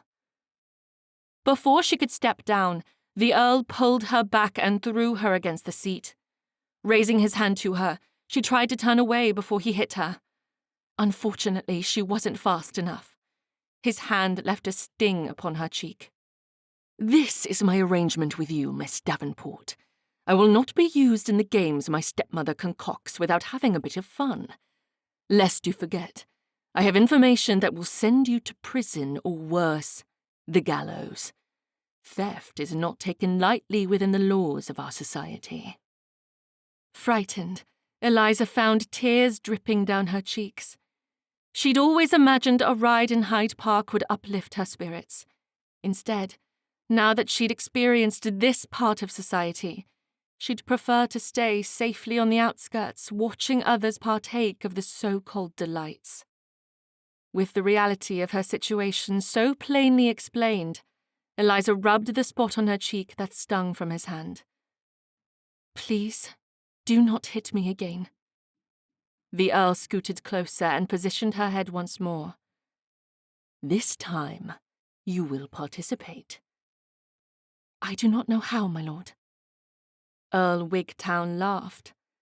The wicked glint in his dark brown eyes that now seemed black made her cower further. "I told the Duchess I wanted an innocent. She certainly delivered on her promise. By the time we are married, you will be prepared for our wedding night." She would not marry this man. Not for a title. Not for connections. She only needed to find a way out of the grasp he and the Duchess held over her. Closing her eyes, she prepared herself for another kiss, but found herself waiting as his hot breath assaulted her face. His hand pressed against her neck as he whispered, "It will be my pleasure to teach you." Her body shook as more tears leaked out of her eyes. "Please take me home." His thumb pressed harder against her neck. "Not until you've learned the lesson I have for you today." As he closed his lips over hers once more, the only difference between this kiss and the last was the crass instructions the Earl provided on how he wanted her to respond. When the Earl left her on the doorstep of Davenport House, Eliza did not say farewell or send salutations to his stepmother and father. Instead, she charged up the stairs and locked herself away in her bedchamber. "It was 2 kisses." She said the words out loud to convince herself there was no reason to feel defiled. Nonetheless, talking to herself did nothing to change the fact that she felt violated and unable to attend the ball that evening. She made excuses about being ill and stayed in bed. Chapter 8. Gilbert stood across from Miss Lavinia Wicks, waiting for the music to start. With a scrape across the strings of a violin, he bowed in unison with every man standing in the same queue. Stepping forward, he took hold of Miss Wicks' hand and escorted her through the opening steps of the minuet. "Miss Wicks, I am most curious about your family. You hail from Essex?" Miss Wicks demurred and bashfully nodded. He'd had a difficult time engaging her in conversation each time they had been together. Without a squeak or a peep of conversation, she left Gilbert to fill the next 3 minutes with one-sided musing. "How many siblings do you have?" A soft whisper exited Miss Wicks' mouth, leaving him confused and without an answer. He hadn't heard what she'd said over the music and conversation of the other couples on the dance floor. Gilbert didn't want to make a lady uncomfortable by staying silent, and so he continued to ask questions and receive whispers in response. He'd promised to apply himself to a search for a wife, which meant he had to consider the attributes that would make a proper wife, not only for him, but for his profession. He needed a wife who could help him with his work as a vicar, a woman who could take the lead when necessary and help with charity baskets and families in need. Unfortunately, Miss Wicks' bashfulness around people made her the least likely woman for a match. Finishing the dance, Gilbert led her back to her mother and sisters. "Miss Wicks, it has been an honor." Miss Wicks whispered a response, but it was lost as her mother reached over and pulled Gilbert's attention away from her daughter's timidity. He wondered if it was a ruse to make him forget about Miss Wicks' quiet demeanor. "Mr. Fernley, we are so humbled you have smiled upon our little Lavinia. We do hope you will seek her out again." Gilbert looked toward his family, standing a short distance away. "I will find out if I have any openings left this evening, Mum." Such kindness and generosity I have rarely seen."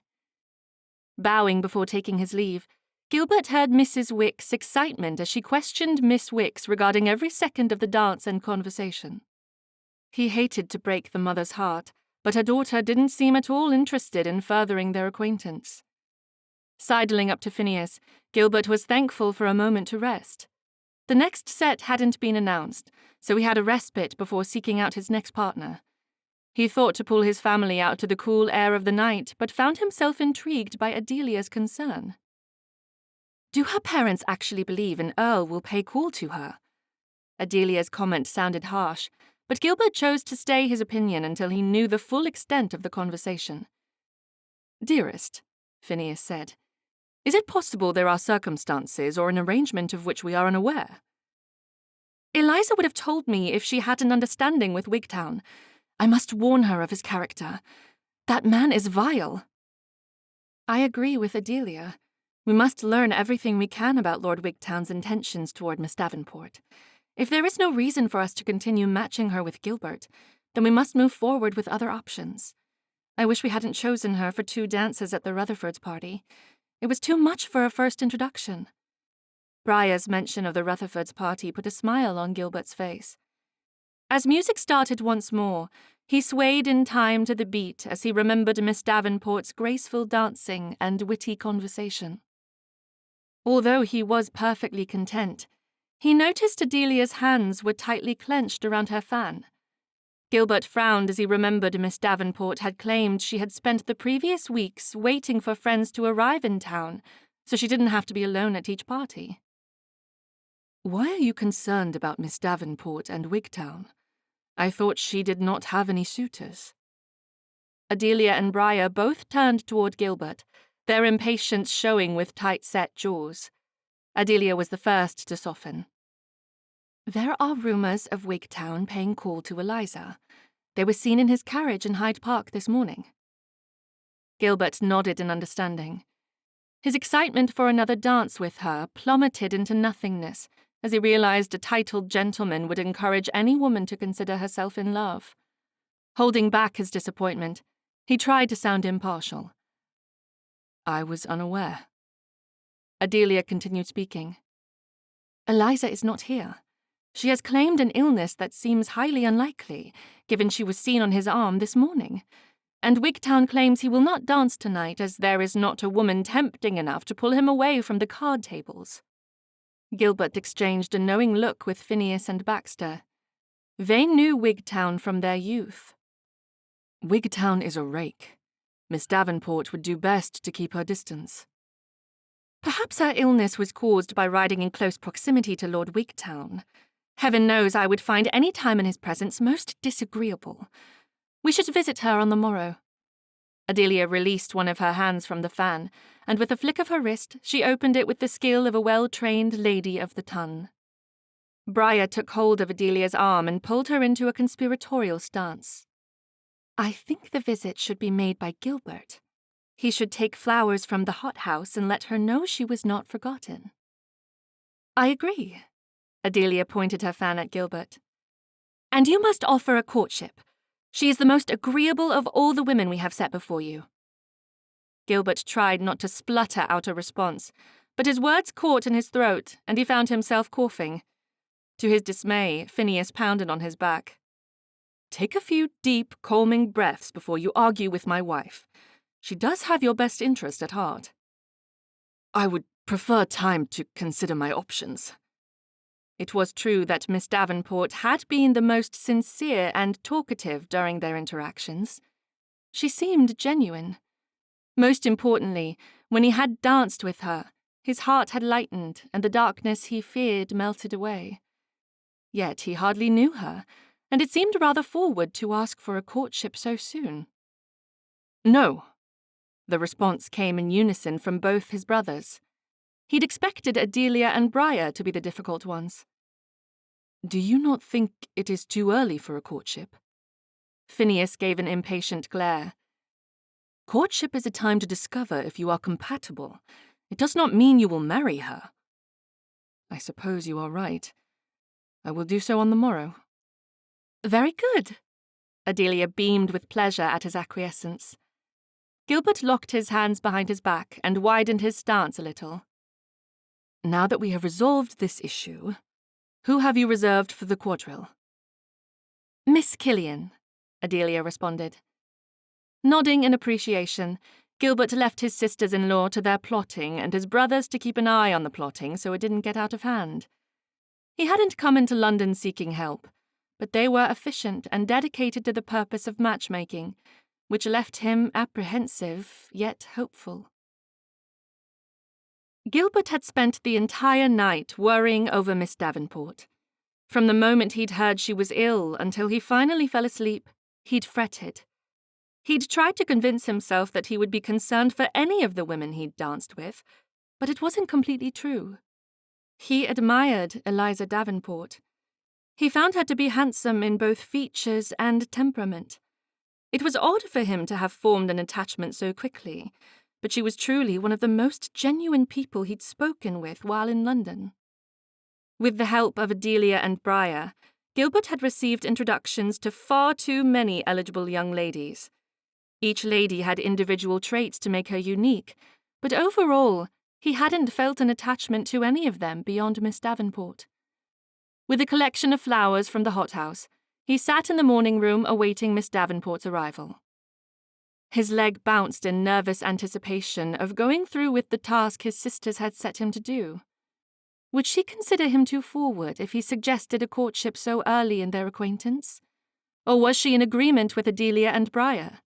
Should men request a courtship simply for the need of discovering compatibility? As the door opened, he waited for her to enter before offering the flowers. Bowing, he held the flowers out. Miss Davenport, thank you for accepting my visit. I pray you are well this morning. Heartily well, Mr. Fernley.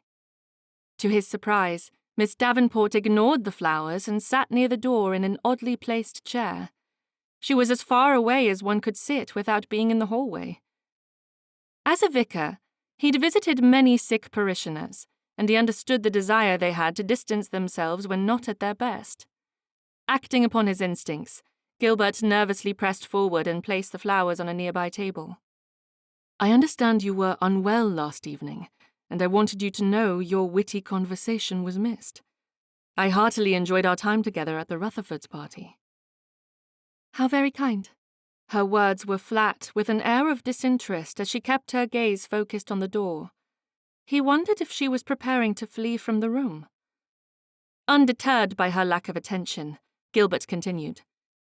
I pondered upon our short discussions the last time we danced. We seemed well suited. Oh? Miss Davenport's leg shook as she adjusted in her seat. When was this? At the Rutherfords' party. With a forced release of air, Miss Davenport lifted a hand to her hair and twirled it around her fingers. I agree. It was a lovely evening. I wanted to inquire if it is agreeable to you. He was nervous, and his words weren't forming exactly as he'd expected, but he trudged through with the hope that Miss Davenport would take pity upon him. Would you be amenable to a courtship so we could know each other better? What? Clearly taken aback, Miss Davenport gripped the arms of the chair as though it would fly out from under her body. It wasn't the response he'd hoped for, but it wasn't a refusal. Walking toward her, Gilbert asked his question with a bit more confidence. Our short time together has made me believe we could be a fine match, but to fully determine compatibility, I would like to take you for a ride in Hyde Park. No! I do not care for Hyde Park. The strained response left him baffled. We do not have to go to the park. We could visit Vauxhall and the theatre or any number of other outings. Still hoping she would accept, Gilbert pressed forward. Perhaps you need a bit of time to consider? I apologize, Mr. Fernley, for whatever I have done to make you believe such an offer would be well received. I am not now, nor do I believe I will ever hope for a courtship with you. Miss Davenport stood and gestured toward the door. Heat rushed up his neck as he crossed toward the exit. As a gentleman, he felt compelled to oblige. Yet it pained him to know she could dismiss him so easily. He didn't know what he would say. but he knew leaving would mean the end of a connection between them, for he would not force his company upon a woman so decidedly against him. Walking toward the door brought him closer to where he sat. As he turned toward her, he noticed she winced. "You are unwell, and do not know what you are saying." "You must excuse me for being so dismissive. Please do not think poorly of me, but I am fully capable of refusing your offer." Disappointed in her response and the lack of a true apology, Gilbert reached for the door and took hold of the handle. Using it to steady himself, he turned back to offer a final farewell. With a dip of his head, his words stuck in his mouth as a glimpse of Miss Davenport's face showed a colour closer to that of a painter's palette than a woman's fair cheek. His previous anger melted away as he realized she was injured. Gilbert knew, in that moment, she didn't need a suitor. She needed a friend. Although she obviously hadn't thought their previous conversation had been anything special, he would never leave a woman in distress. "Miss Davenport," Gilbert said as he tilted his head to meet her eyes. "I cannot leave until I know you are well. Might I send for your mother?" "I am perfectly well. My mother is visiting friends at this hour. She will return shortly." She was making a valiant effort to fight the display of emotions playing across her bruised cheek, but she failed in the attempt as tears dripped from her eyes.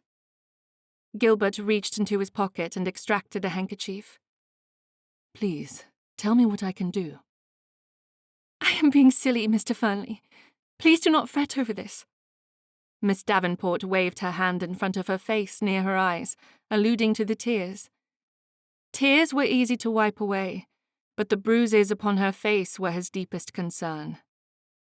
When she didn't accept his handkerchief, Gilbert stepped closer.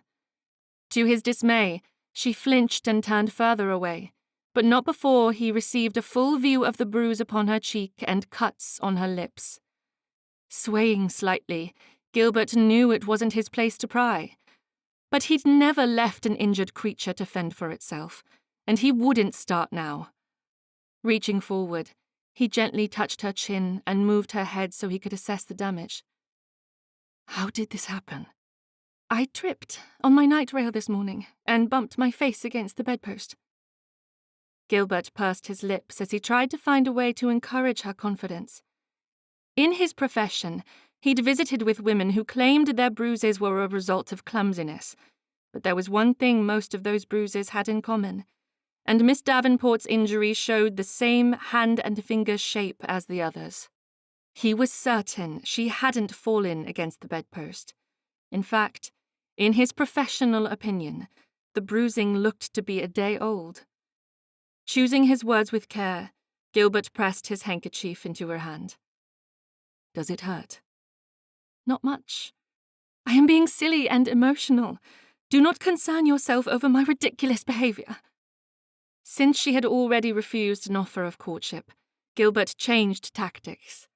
Even if they never developed a relationship worthy of marriage, he would hope to call her a friend.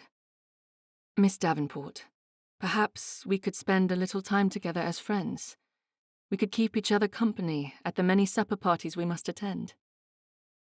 He wanted her to accept the offer, not only because it would give him a chance to know her more intimately, but it would also offer a way for him to assist her when necessary.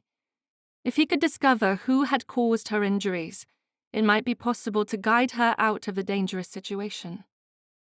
Hesitantly, Miss Davenport lifted her hand to play with the same errant lock of hair she'd previously twirled around her finger.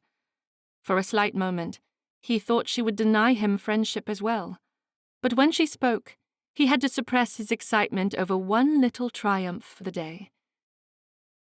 "It would be my pleasure to call you friend." Gilbert released a sigh of contentment before taking the chair next to her. "Now that we are friends, will you promise to be more careful when around dangerous bedposts?" "I will avoid them at all costs." "If, by chance, one might appear at a most inconvenient moment, will you allow me to protect you?" Miss Davenport's renewed tears told him she knew he spoke not of bedposts, but of the man who had injured her. He waited, praying she would accept his offer instead of shrinking away. She unwrapped the hair from her finger and tucked the lock behind her ear. Miss Davenport stood and walked toward the pianoforte. Her entire body turned away from him. What a bold request for people who are barely friends. Gilbert took his leave. Consider my offer, please. Thank you for your visit and the flowers, Mr. Fernley. Both are much appreciated. Although she was still turned away, Gilbert dipped his head before slipping out the door. He was walking down the steps to his waiting carriage when the Earl of Wigtown alighted from a carriage parked directly behind his. Gilbert dipped his head in recognition. As Wigtown walked past, he tutted as though Gilbert wasn't anyone of consequence. He behaved as though they hadn't spent time at Cambridge together, which wasn't much of a surprise. Wigtown had always found himself overly important. Gilbert now understood Miss Davenport's reservations toward a courtship. It seemed the rumours were true, and she was receiving callers like Lord Wigtown. This would certainly dissuade her from wanting a match with a vicar. He had no title, and nothing more than an old family name and connections to his elder siblings to recommend him. As the footman opened the door to the carriage, Gilbert stalled before climbing in so he could overhear the Earl's request. It was possible Wigtown was there to meet with Mr. Davenport. Wafting back to him with a gust of wind was the Earl's request. Please tell Miss Davenport I am here for our ride through Hyde Park. Gilbert put his boot on the step and hoisted himself up as the butler replied. Miss Davenport is not at home to callers this morning. Wigtown argued. She will see me. I am certain of it. I must apologize, my lord, but she is unwell and not accepting visitors.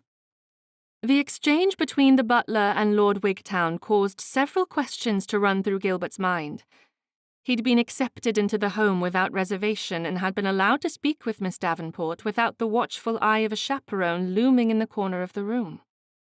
Comparing his last quarter of an hour with Miss Davenport and the unlikely reception Lord Wigtown received, Gilbert had to chuckle. A self-important lord of the peerage had been unceremoniously rejected. Gilbert sat back against the seat as the door to the carriage snapped shut. He watched as Wigtown spun on his heels, retracing his steps. This had been a very unexpected morning. With his morning visits concluded, Gilbert decided to join Phineas and Baxter at White's. When he joined their table, he was surprised to see Oliver and Fletcher sitting with them. As a party of 5, they were missing only 2 brothers. Archie was in Scotland with his wife Rosalind, and Cornelius was away on duty with the military. You are finally finished with morning visits. How did the women receive your offerings? Phineas asked while passing a glass and a decanter of spirits toward Gilbert. Very well. At least, I believe they did. Baxter patted him on the shoulder. It will take time. No need to rush an engagement since you've been in town for such a short time. What happened when you requested a courtship with Miss Davenport? Phineas asked. The question deserved a truthful answer, but Gilbert wasn't prepared to tell his brothers he'd failed at the first attempt. If it was an overabundance of pride, he would repent later. For now, he convinced himself it was to protect Miss Davenport from Adelia and Briar. They would not take her refusal as well as he had. In his best vicarly explanation, which included the exclusion of facts for reasons of privacy, he responded, I would like to ponder upon an offer of courtship a little longer. Miss Davenport was still a bit ill this morning, and I thought the offer lacked the compassion she needed at this time. He wished that realization had come before he'd made the offer of courtship, but he couldn't take back his mistake now. It was best he move forward and try harder not to make a ninny of himself in the future. Gilbert lifted his empty glass and pointed to the decanter of brandy. Oliver poured himself a drink and loudly placed the decanter back on the table. I think it wise to wait a bit. You have been in town for less than a month. We would not want people thinking you are overzealous. Gilbert nodded to show he agreed, and then covered a yawn by turning toward his shoulder. He had spent the previous night dancing until the early hours of the morning. Although he'd had insomnia for many years, he'd never had the overwhelming desire to sleep as he had since Adelia and Briar had set to vigorous matchmaking. Unfortunately, his desire to sleep and the ability to fall into a peaceful slumber lacked accordance. Fletcher sat back in his seat, resting one leg across the other. I would like to get in on this game. Which lady do Adelia and Briar believe has the best chance of becoming Mrs. Gilbert Fernley? Gilbert sighed. He knew his brothers would never enter a wager in the books at White's, but they'd have a brilliant time debating the options while thoroughly vexing him. Instead of encouraging wagers, he chose to let Phineas and Baxter provide the details. Phineas took the lead, starting with Miss Davenport. The conversation took him back to that morning when he'd noticed the injuries on her face. He was quite concerned with her safety and silently prayed she would not fall prey to another beating. If only there were confidants, he could wiggle the information out of her. Adelia would love to see Miss Davenport settled in Yorkshire. Phineas made the pointed statement with an expectant gaze in Gilbert's direction. I will take Adelia's feelings under consideration. Gilbert took another sip from his glass and realized he'd been blinded by his desire to help Miss Davenport. Adelia and Miss Davenport were closer than any two friends he'd ever known. It was possible all could be made right by having Adelia visit Davenport House. Baxter cleared his throat, pulling Gilbert back into the present conversation. I thought you and Miss Lucy Killian made a fine pair on the dance floor. Gilbert nodded. Miss Killian was very kind. I enjoyed our conversation. His brothers each sat up and turned their full attention to him. With the way they reacted, anyone looking at their group might think something significant had taken place. Gilbert knew he needed to do something to dampen their expectations. Continuing to speak, he let them down with ease. I am not ready to set my cap just yet. Did you send flowers? Phineas asked. How about a morning visit? Baxter inquired. What inspired you about the conversation? Fletcher asked. What are her accomplishments? Oliver's question sent a laugh around the table. Looking to each of his brothers, he answered them in turn. Yes, Phineas, I picked out a nice bouquet from the hothouse this morning. Baxter, I delivered them myself. Fletcher, the conversation was engaging in that she did not speak of the weather or the state of the roads. She spoke of her likes and dislikes, which was refreshing. Oliver, Miss Killian did not list her accomplishments, but my understanding, as of this morning, is that she is quite talented on the pianoforte. She sings like a bird in springtime, and she adores Yorkshire. Very well. Were there other ladies? Oliver asked. The eagerness of his brothers to find him a match left Gilbert momentarily out of sorts. Had everyone thought him so lonely as to hope for this eventuality? Or was it because Phineas and Gilbert never did anything without the other matching it in some particular way? The one exception had been Phineas's trip to Egypt. Since Phineas had unexpectedly returned with Adelia, it now seemed to Gilbert that his family thought they had to find him a wife as well. Baxter and Phineas nodded at the same time, but Phineas took the lead. We introduced him to Lady Lillian Browning, daughter of the Marquess of Hastings.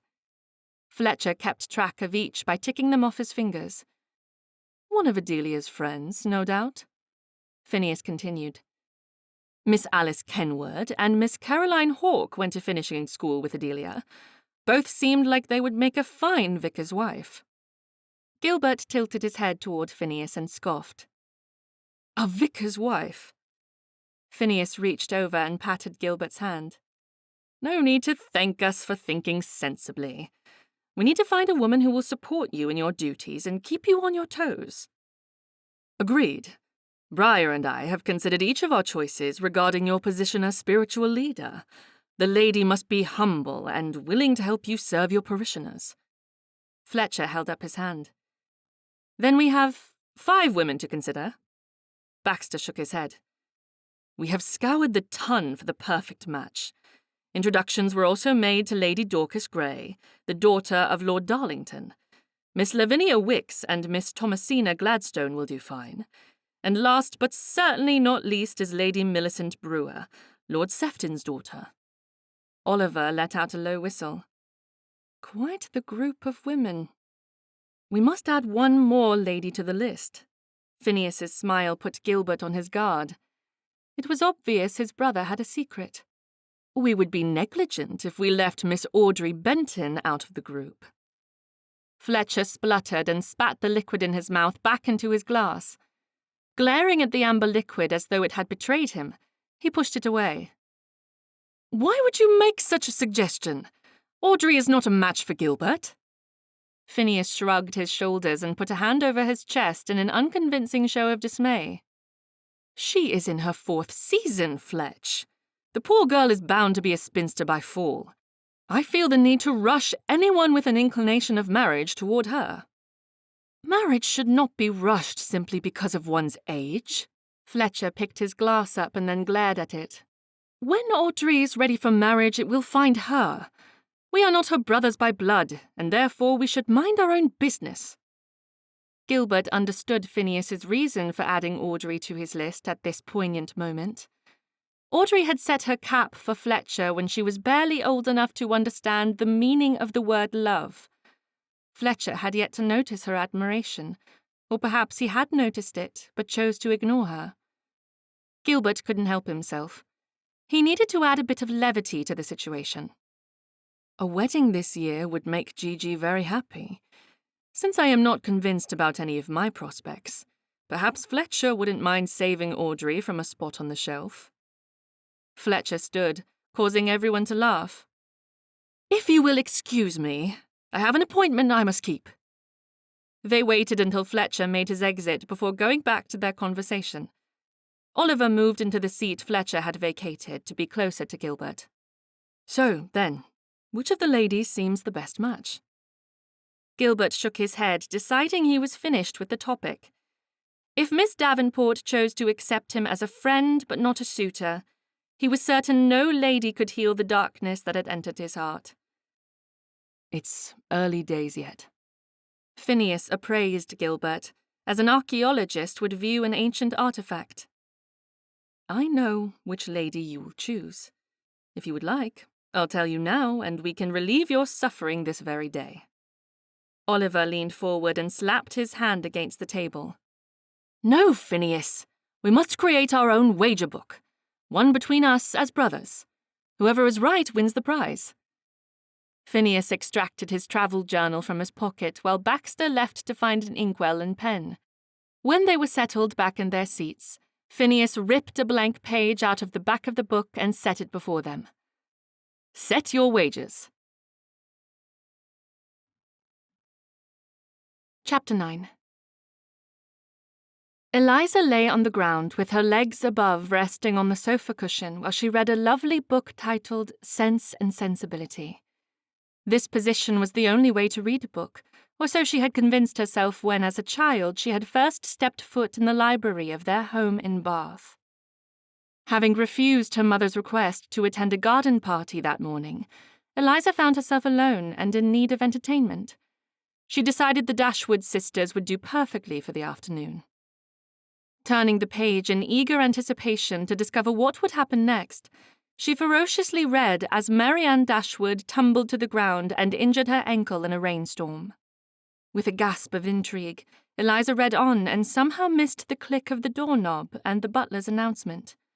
She didn't realize there was a visitor until Adelia was standing over her. Is the book so engaging you cannot even acknowledge a friend? Adelia's laugh eased Eliza's embarrassment, but only a little. Are you comfortable down there? Heat ran up her neck as she rolled to her side and sat up. Forgive me for not realizing you were here. Never mind that. I would like to know if the floor is the best spot for reading. Eliza laughed. I think it is superior to a chair, especially if you have a soft pillow upon which to rest your head. I will have to try it one day. Before you do, you must borrow this book. It is wonderful. Who is the author? Eliza opened the cover and held it out for Adelia to see. It says a lady. Very mysterious. Indeed. Eliza rang the bell and ordered tea from the maid before taking a seat across from Adelia. "I was not expecting visitors at this hour. Why are you not at Lady Henderson's garden party?" "I have not seen you for over a week. I am worried about you, Eliza." Eliza's hold on the book tightened as she averted her gaze. "I did not mean to cause a stir. If you were not in town, my absence would have gone unnoticed." Adelia leaned forward and poured tea for both of them. As hostess, Eliza should have done it, but she didn't mind her friend taking the lead. Adelia handed the cup to her. When Eliza didn't reach out, Adelia insisted by motioning to the saucer in her hand. "I am not the only one who has noticed. Gilbert is quite concerned about your welfare. I am here at his request." "Oh?" Eliza distractedly lifted her hand to her cheek that was no longer bruised, but still a little fragile to the touch. "It is kind of him to think about me." "I could be wrong, but I think you misunderstood my intentions for you and Gilbert." "What do you mean?" "I expect you to marry my brother-in-law and become my sister." Eliza lifted her cup and took a sip of tea before responding. She certainly hadn't expected Adelia to be so open, but then it had been years since they'd spent much time together. Soon after Adelia had left finishing school, her father had taken her away to Egypt, where she'd lived for several years. "Does he know you hope for a match between us? And if you are so determined, why introduce him to all the other women?" "Men are interesting creatures. They must believe they are the one in charge of their marital choices. Otherwise, they behave irrationally, and it is difficult to play matchmaker. But I have already persuaded him in your favor.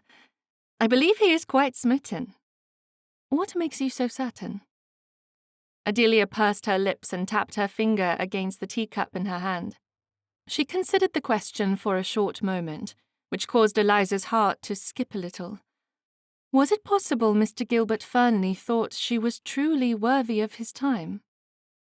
"He has not asked after the welfare of any of the other women, nor has he requested anyone in our family pay call to them." Eliza rolled her eyes and turned away from her friend. She knew his reasons for asking after her, and it had everything to do with their last conversation. He was concerned about the bruises on her cheek. "You may tell him I am well." "Yet you stay out of society. Is there a reason?" "If it worries you, I will re-enter society by attending the Penhales soiree." "That was not what I asked. Eliza, what happened to cause you to feign illness?" Setting her teacup and saucer on the table none too gently, Eliza's temper flared. "I thought Vicars were supposed to be confidants. How long did he wait after visiting with me before he told you about the bruises on my face and the cuts on my lips?" Eliza stood and paced the length of the sofa. "I am thankful I said nothing of importance to him, otherwise it might have already spread throughout the ton. Whom else did he tell of my injuries?" Adelia slowly leaned forward and calmly set her cup and saucer on the table as well. "No, dearest. Gilbert did not betray your secret. To what bruises and cuts do you refer?" Adelia's calm yet worried demeanor and her genuine concern calmed Eliza's temper and left her humbled. She carefully lowered herself back onto the sofa. "He truly did not say anything. Not a word. It was nothing, really." She added the last part as Adelia's demeanor changed from concern to disbelief. When Eliza realized she hadn't convinced her friend, she started rambling. "I have this annoyingly long night rail. My maid had so many chores to do, she hadn't taken the time to hem it. The material is a lovely shade of blue, and so I chose to wear it anyway. The morning Mr. Fernley visited, I found my toe stuck in the unhemmed material, and I tripped and hit into the bedpost. A bit silly." "Obviously not too silly, since you were ready to denounce Gilbert if he had informed me of the issue." "Forgive me, Adelia. It was an embarrassing situation, and when he asked if I'd be willing to enter a courtship with him, I refused without taking time to consider the offer. I would truly prefer to forget the entire situation. Adelia moved from the sofa where she'd been sitting so she could sit next to Eliza. You would tell me if someone had hurt you. How silly, Adelia. Were you away from England so long you do not remember we are a civilized society? Adelia smiled indulgently. Not at all. I merely want you to know you can trust me. I will be your fiercest confidant. It is not necessary, unless I fall once more. Eliza wiped at tears as they fell onto her cheeks. She didn't want to cry, but as tears streamed out of her eyes, she was unable to stop herself. I am sorry. This is wholly unnecessary. Adelia put her arm around Eliza and pulled her closer. We must allow ourselves to cry. It helps us build strength of character. Eliza buried her head in her hands as she considered telling Adelia everything about her situation. As she planned out the words, she knew admitting to the thefts was not an option, mainly to preserve herself from the retribution of Lord Wigtown and Duchess Dorset. Forgive me for being so silly. Eliza closed her eyes and filled her thoughts with the duties of a hostess. If she didn't think about her wretched state, she wouldn't cry over it. Have you tried one of the lemon cakes? They melt in your mouth. I will eat one later. Eliza, you can confide in me. Knowing she must give an excuse for her behavior, Eliza chose to give a partial truth. Adelia rubbed Eliza's back in a circular motion that was oddly comforting. She closed her eyes and leaned into the back rub. She needed a friend. I have never been able to keep a secret from you. It is best not to try. Lord Wigtown requested I join him for an afternoon in Hyde Park a little over a week ago.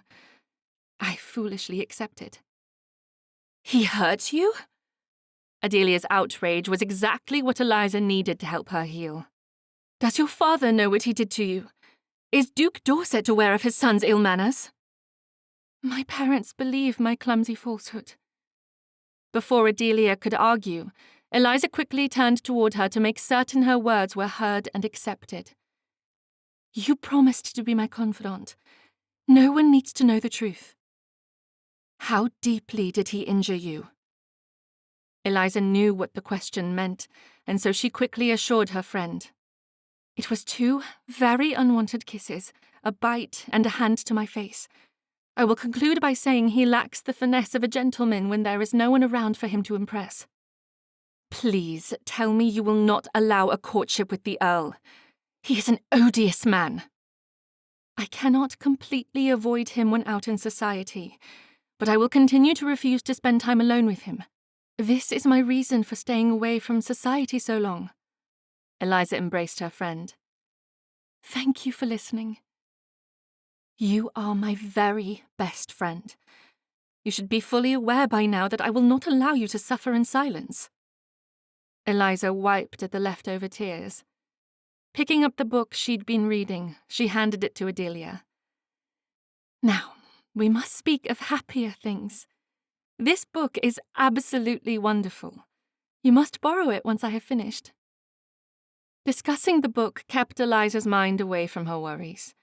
Once Adelia had left, a flurry of emotions took over once more, and at the forefront of her thoughts was her re-entrance into society.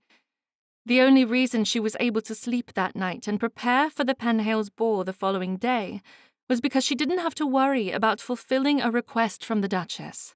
She hadn't completed the last task the Duchess had set, and therefore she would have a night free from deceit.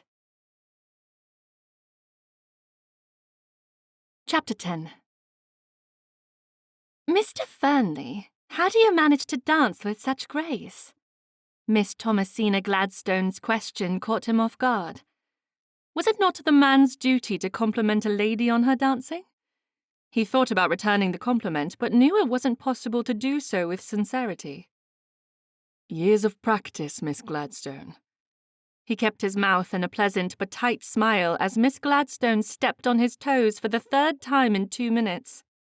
Hiding the wince, he searched his thoughts for a compliment he could give the lady. Fortunately for him, she was ready with another observation. "I have heard all the best dancing tutors hail from Yorkshire. You must have learned at the feet of the most capable instructors." My brothers and I were instructed by a governess. She was quite capable. As they separated and took the hands of the couples dancing diagonally from themselves, Gilbert took the opportunity to search the room for Miss Davenport. He hadn't seen her for over a week. When he didn't find Miss Davenport, he turned back to Miss Gladstone and gave his full attention to her once more. Miss Gladstone, have you enjoyed the season? Exceedingly. Miss Gladstone's eyes sparkled much more than they should have for such a simplistic and rote question.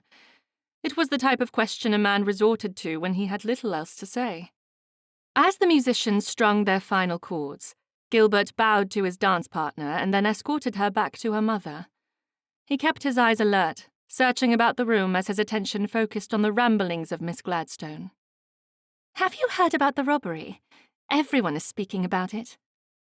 Her question pulled Gilbert's eyes away from the surrounding guests to focus directly upon her. The bracelet? "Yes.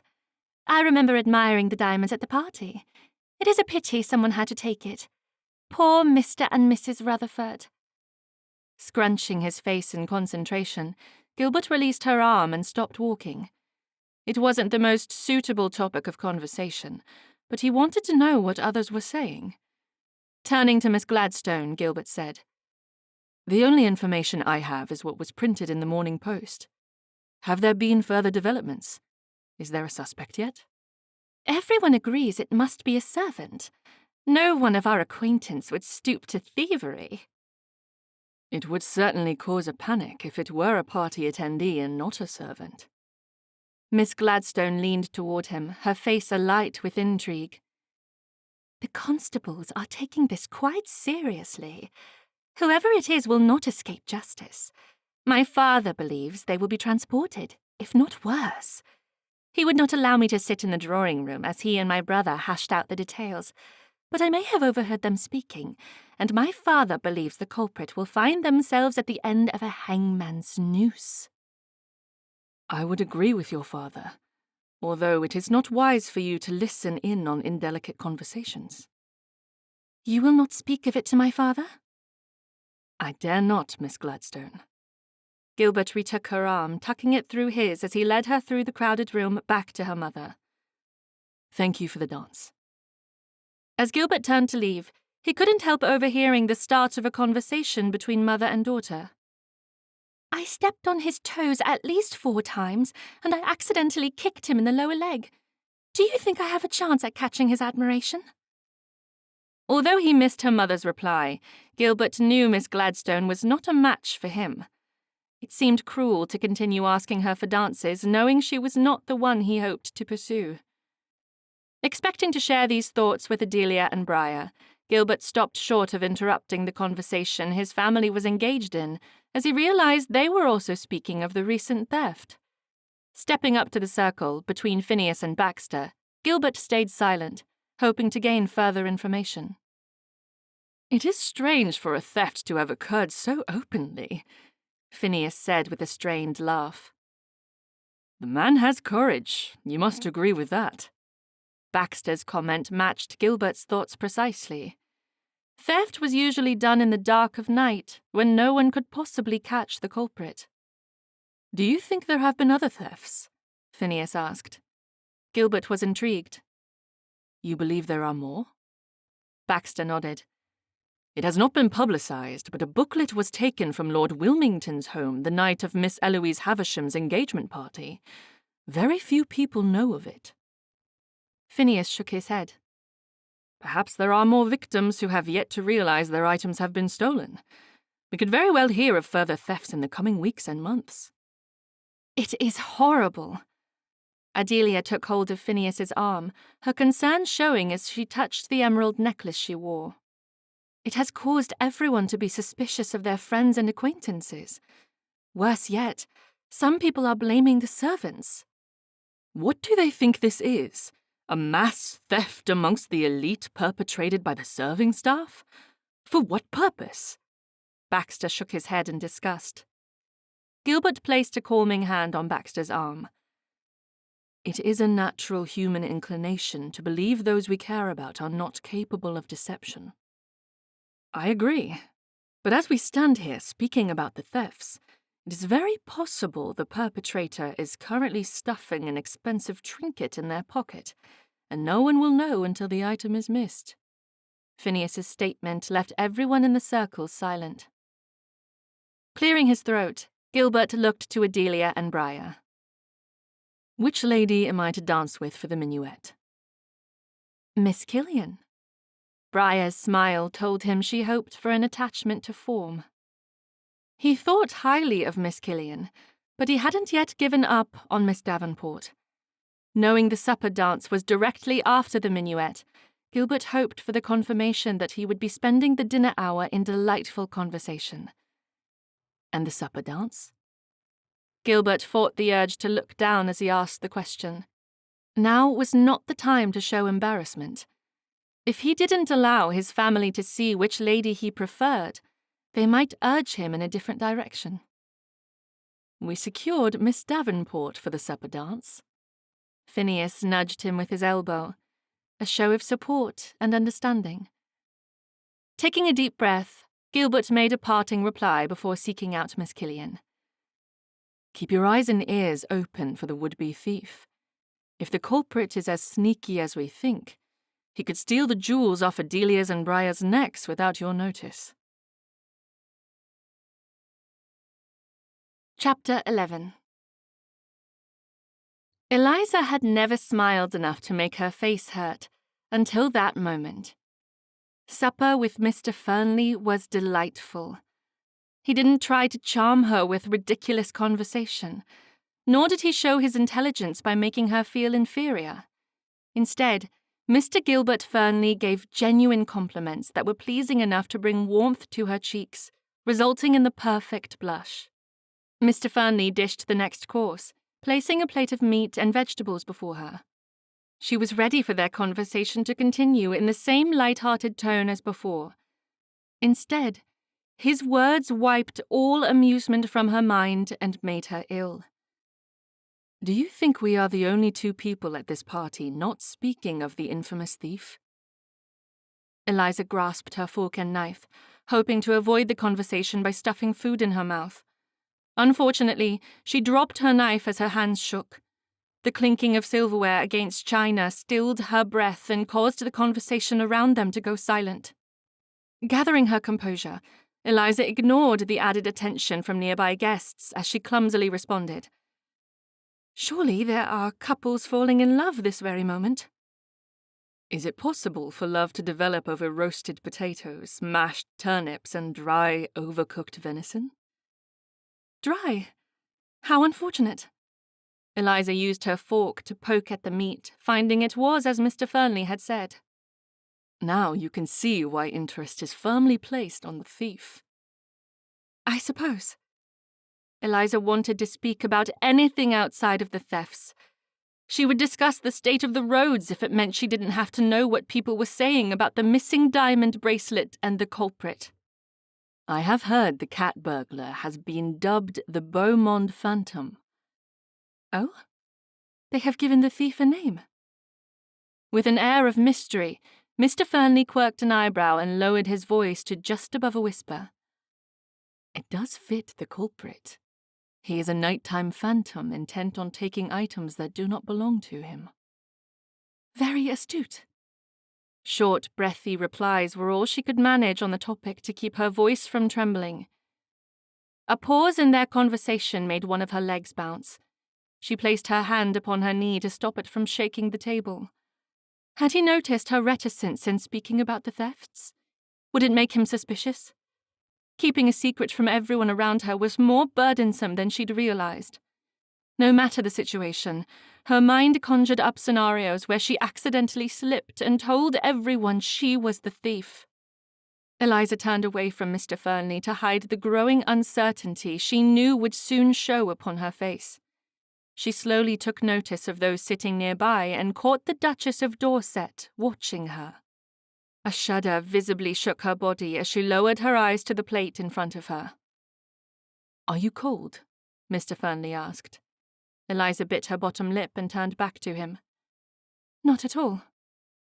Mr. Fernley leaned toward her to whisper. He spoke with a pained expression and a tightness in his voice. "You seem disenchanted with the evening." "Please allow me to apologize. I am terribly exhausted and not good company." The excuse was one she'd given many times, but never to avoid deception. As Mr. Fernley went back to eating, Eliza closed her eyes and focused on her regrets. If she could go back to the weeks before when she'd been lonely and without dance partners, she would tell her former self to wait. A man worth her notice and very deserving of dedicated love would arrive to make up for all the callous treatment she'd received at the hands of the ton. Her heart leapt with pleasure as she imagined an afternoon stroll through the gardens at her home, where he would ask for her hand in marriage. Although she would prefer marriage by special license, if he wanted to post the banns, she wouldn't disagree. Closing her eyes for only a second allowed her to picture them arriving at his vicarage as husband and wife. Her cheeks heated as the imaginary Gilbert Fernley placed a soft kiss upon her lips. Lifting her hands to touch the spot and savor the moment, she was pulled from her fanciful thoughts as a crash of plates shattered behind her. Startled by the noise, Eliza turned to see a servant had dropped a load of dirty plates. Gilbert placed a hand over hers. "You are trembling. It is no wonder, with the dishes breaking directly behind us." Eliza tried to laugh it off, but she found her forced giggle caught in her throat, sounding weak. She wanted the life her imagination had conjured, but her indiscretions would now prohibit her from that life. If Mr. Fernley ever proposed marriage, their union would tarnish his reputation and bring ruin to his family. She had to force a sense of indifference between them. If he thought she did not care for his attention, he would choose a different woman. As supper ended, Eliza gladly rejoined her parents for a short time and then found her way out to the rose garden. She wanted a moment alone to calm her fears before the list of suitors Duchess Dorset had bribed to dance with her approached. Their feigned smiles and displeasure at being forced into asking the daughter of a tradesman to dance left her uneasy. She feared a repeat of the ride through Hyde Park with Lord Wigtown, or worse, from each of the men the Duchess coerced. The garden entrance was marked by a shrubbery arch extending around the perimeter of the rectangular greenery. Pebbles marking a pathway around beds of flowers crunched beneath her slippers, poking the bottoms of her toes.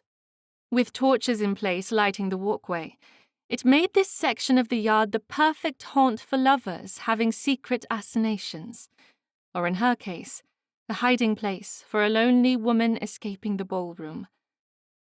Eliza found solace in the gardens. A light breeze touched her cheeks and nose as she leaned forward to examine the yellow roses. As she allowed her thoughts to focus on the beauty of the moment, her body froze as the sound of footsteps crunching on pebbles drew close.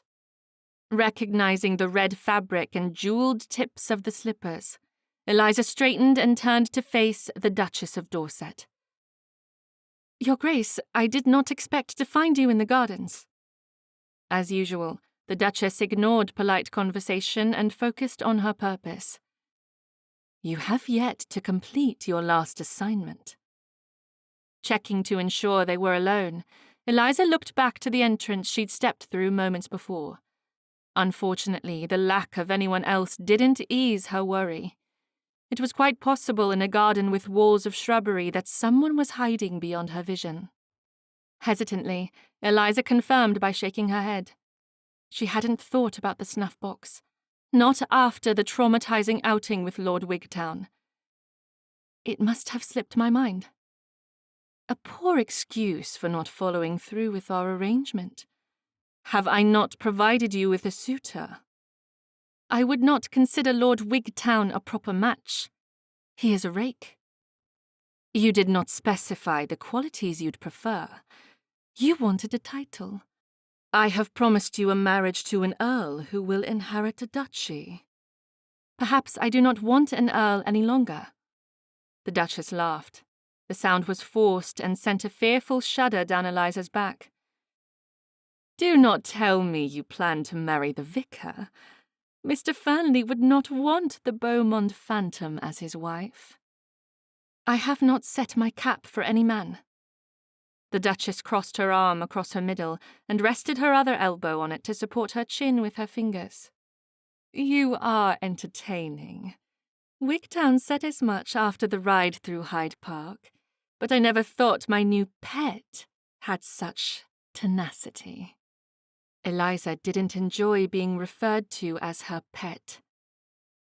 "I simply want to be left alone.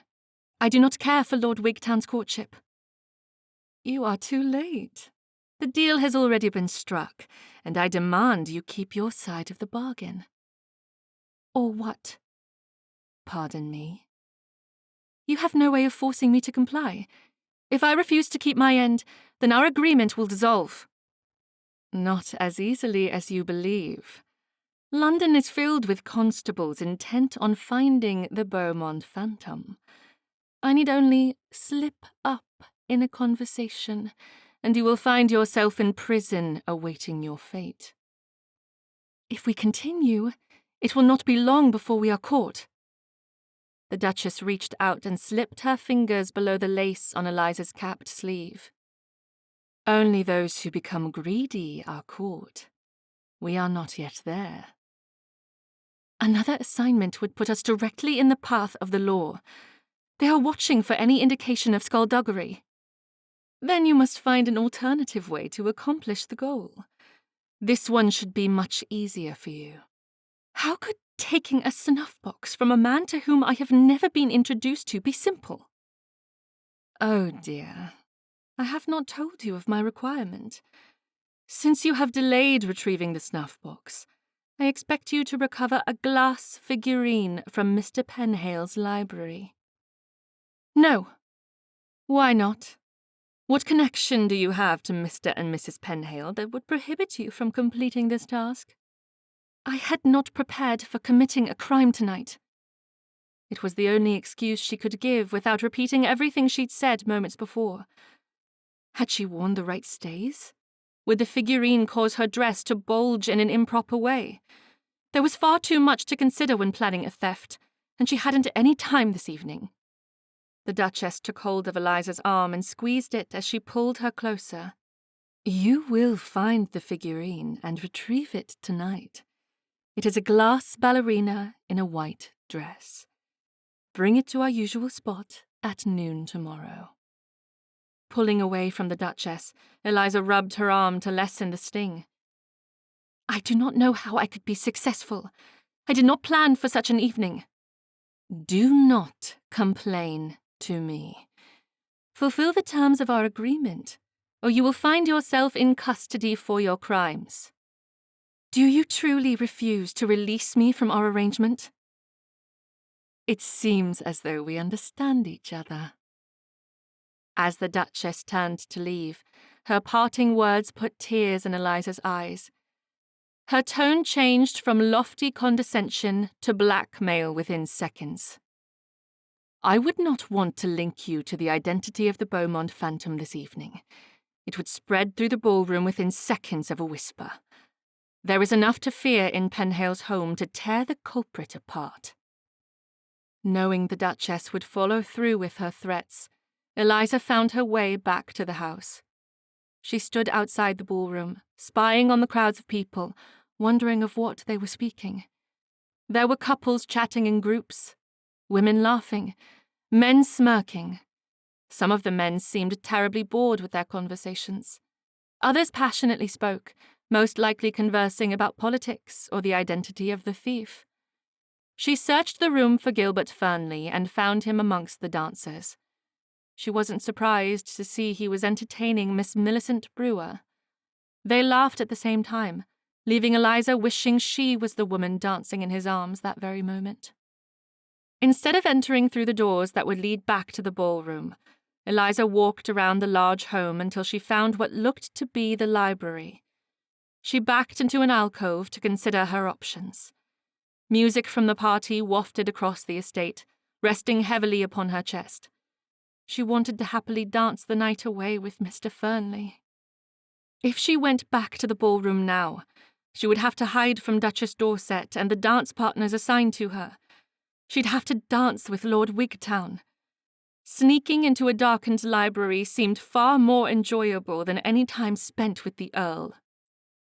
The answer should have been obvious, but her thoughts were muddled with fear of discovery, and she wasn't thinking rationally. Whatever decision she made at that moment, she knew her first 2 thefts could not be forgotten. Worse yet, a 3rd theft would further alienate her from the people occupying Mr. and Mrs. Penhale's home that evening. Eliza stood, looking up at the night sky, searching for an answer. Stars twinkled above her, but there was no epiphany written within the sparkling lights. Bowing her head, she thought about whispering a prayer. As the words started forming, she remembered a sermon the vicar near her home in Bath had given on original sin. From that sermon, she could ascertain that God would not look kindly upon her. She had known from the very beginning of this situation that theft was a sin, and yet she'd chosen indiscretion over virtue. So instead of praying, Eliza decided she would have to make the decision without heavenly assistance. In her fallen state, she decided one more theft meant very little. She would suffer the same consequences for one theft as she would for multiple occurrences. Therefore, she chose to hesitate no longer. She stood frozen in her spot as she listened for footfalls upon the earth and voices of people near or far. With the lack of all noise, she finally determined no one had walked this far away from the garden. Eliza ran from her hiding place to the nearest window. To her surprise, it was already open a small crack. She pulled it open completely and pulled herself up. Eliza went slowly so she wouldn't snag her dress. There was no need to bring attention to herself, especially once the item was in her possession. As her feet hit the wood flooring, she let out a nervous sigh.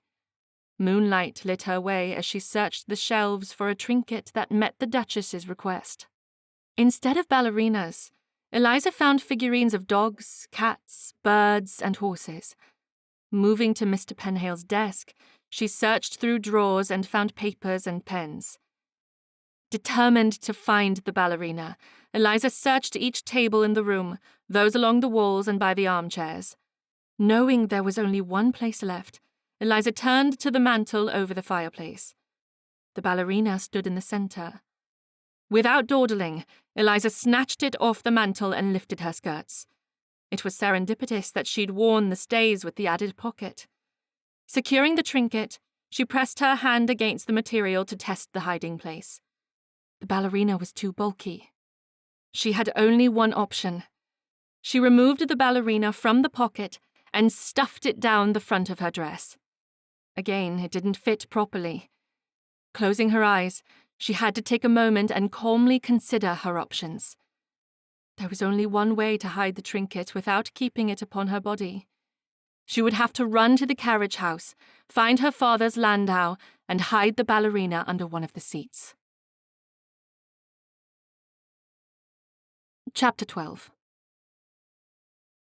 Limping toward his family after another country dance with Miss Gladstone, Gilbert was ready for the dancing portion of his evening to end.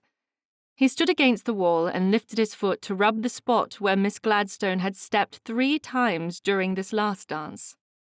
Please tell me we are finished for the evening. Adelia's hand instantly covered her mouth as she hid a laugh. Phineas didn't try to hide his amusement, but after a hearty laugh at Gilbert's expense, he relented. We can honestly say you gave it your best. No, we cannot. Adelia glared at her husband. Gilbert has one last dance with Eliza Davenport. Then we may leave. His gloomy mood lifted as he searched the room. He hadn't noticed Miss Davenport since she'd left his side after supper. He spotted her parents nearby, but she was not with them. He looked to the couples queuing up for the Allemande, but again she was not with them. Turning towards the veranda, A grin spread across his face as he found Miss Davenport re-entering the ballroom. With his grumpy mood immediately lighter, Gilbert put his foot on the ground, wincing at the pain once more before limping across the room to escort Miss Davenport to the queue before the music began. "Miss Davenport, I believe you are my partner for this dance." Miss Davenport rapidly blinked her eyes and fumbled over her response. "Would you mind very much if we did not join the queue?" An inward relief flooded over him, and he agreed with more vigor than was necessary for the situation. Although, in his defense, his foot was far too injured to dance. He would have to put a cold compress on it to help the swelling go down. "You have saved me from making a fool of myself. May I escort you to the refreshment table?" She bit her bottom lip and shook her head. "I am not thirsty, but do not let me stop you from partaking of the various offerings." Gilbert held his hands behind his back as he assessed Miss Davenport's demeanour. She was distracted. During supper she'd been pleasant, a bit nervous, but that was to be expected when in the beginning phases of a friendship. But the warmth he'd felt from her earlier seemed completely gone. "Miss Davenport, might I request a moment of your time to discuss a concern?" Gilbert pointed with his head toward a section of wall that was away from the crowds and private enough for a conversation without causing a scandal. He limped beside her as he considered how to approach the topic of their acquaintance. "You are injured?" Miss Davenport's sympathy made him think he'd misread her previous indifference. "It is not too terrible, but it would have made dancing comical." "Dancing can be dangerous with certain partners." She let out a little laugh that made him think whatever had been bothering her before was no longer an issue. Had he read the situation incorrectly? Had something happened while she was out on the veranda? He was ready to launch into a series of questions to determine if he was wasting his time or if she enjoyed his company, when Miss Davenport's attention wandered once more. Gilbert followed her gaze around the room, but he found he hadn't any idea what or whom she was seeking. The happiness he'd come to associate with Miss Davenport slowly leaked out of his heart and fell into the pit of his stomach like pebbles hitting the ground. Was this an indication she preferred another man? "Miss Davenport?" She didn't answer, and so he said her name once more. "Miss Davenport?" "Yes?" "I am a fool." Gilbert hadn't meant to say the words out loud, but in his disappointment they escaped. "What?" Miss Davenport turned her full attention to him and shook her head. "Do not say such cruel things to yourself. What has made you believe this?" Deciding to be forthright with her, he took a moment to gather his words before expressing himself with as much grace as he could muster given his disappointment. "For the past fortnight, I have convinced myself there is a connection between us. When we dance and speak, I find my entire body lights up with the deepest pleasure I have never experienced. I spend my days in anticipation of meeting with you, but it now seems completely one-sided. Is it possible that you have no interest in pursuing even the simplest notion of friendship with me?" He could have said the words to the wall and received the same response as he got from Miss Davenport. She hadn't heard a word he'd said. Instead, she found who she was looking for and quickly turned back to him. "Mr. Fernley, pardon my distracted thoughts this evening. I must speak to my mother without delay. We can continue this conversation on the morrow. I am home to visitors between 11 and 2 each day." Confused, Gilbert stood in disbelief as she glided across the room. He watched as she pulled her mother toward the hallway and out of sight. By the time he decided to rejoin his family, he realized Miss Davenport might be the woman to completely break his heart and send him further into overwhelming darkness. For no other woman of his acquaintance had lit his passion for marriage. The loss of any of his other dance partners would not injure him so greatly. Gilbert frowned as he stared at the flames in the hearth. Since arriving in London, he had slept a total of 3 full nights. The lack of sleep did nothing to alter his mood, as he had lived with insomnia for much of his adult life. He'd tried all the holistic remedies, from hops and lavender under his pillows to munching on stewed Spanish onions, but nothing worked unless he was able to clear his mind. For many years, he'd used the hours of solitude to search out answers to pressing matters posed to him by parishioners. He had also used the time to delve into excruciatingly dull topics of theology, hoping to lull his mind into sleep, but it never worked. Consequentially, he'd learned quite a lot and no longer found those topics dull. Since the fateful day where he'd lost his nerve and been unable to preach a sermon, he now spent the lonely hours searching the library at Grafton House for answers to his own theological questions about light and dark. He wanted to know how jealousy could form so quickly and how happiness with certain individuals could ease the pain of envy. Theoretically, he knew light came from God. Light was a source of hope and faith, which supported his profession and his way of life. Searching through the Bible, he was discovering metaphorical and spiritual references to light that seemed to help dissolve small portions of the darkness over his heart, but the verses didn't help him fully escape the apprehension he'd now realized was a part of his life. As he pored over the writings in Psalms, Gilbert heard the click of a lock, followed by the sound of a door opening and a rustle of clothing. Pulling his attention toward the door, he expected to find his mother. Yet instead, he found Adelia standing with a candle in hand and a shawl wrapped around her shoulders. Her hair had wrappers tightly woven along the fringe and a long plait in the back. His mind instantly went back to the day he'd found her frantically searching this exact library in need of answers to a problem plaguing her heart. He understood more about the relationship between Phineas and Adelia in that moment than he ever had before. The reason Phineas had chosen Adelia was because she was similar in many ways to Gilbert. A passing thought sparked a bit of light in his mind, and he wondered if he needed to find the female version of his twin brother. But what woman was as adventurous as Phineas? Shaking the thought away, he focused on Adelia. I thought I heard the rustling of thin biblical pages. It woke me from a lackluster slumber, and I have tossed and turned for the last few hours, unable to clear my mind and resume sleeping. Gilbert smiled and welcomed her into the library by pointing to the chair opposite his. I had not taken you for an insomniac. You misunderstand me, Gilbert. I could not sleep for worry over you. I did not intend to cause concern. Adelia brushed away his words with the wave of her hand. Have you found an answer to your query? Gilbert looked down at the Bible and pursed his lips. He hadn't found a sufficient answer. But had he told her of what he was searching? What question? I imagine you are searching for the answer to your overwhelming anxiety. Pardon? Adelia laughed a little, and then tucked her legs up onto the chair. Gilbert found a blanket and handed it to her. He watched as she situated herself, waiting for an answer. You must have forgotten I have experienced long-term anxiety.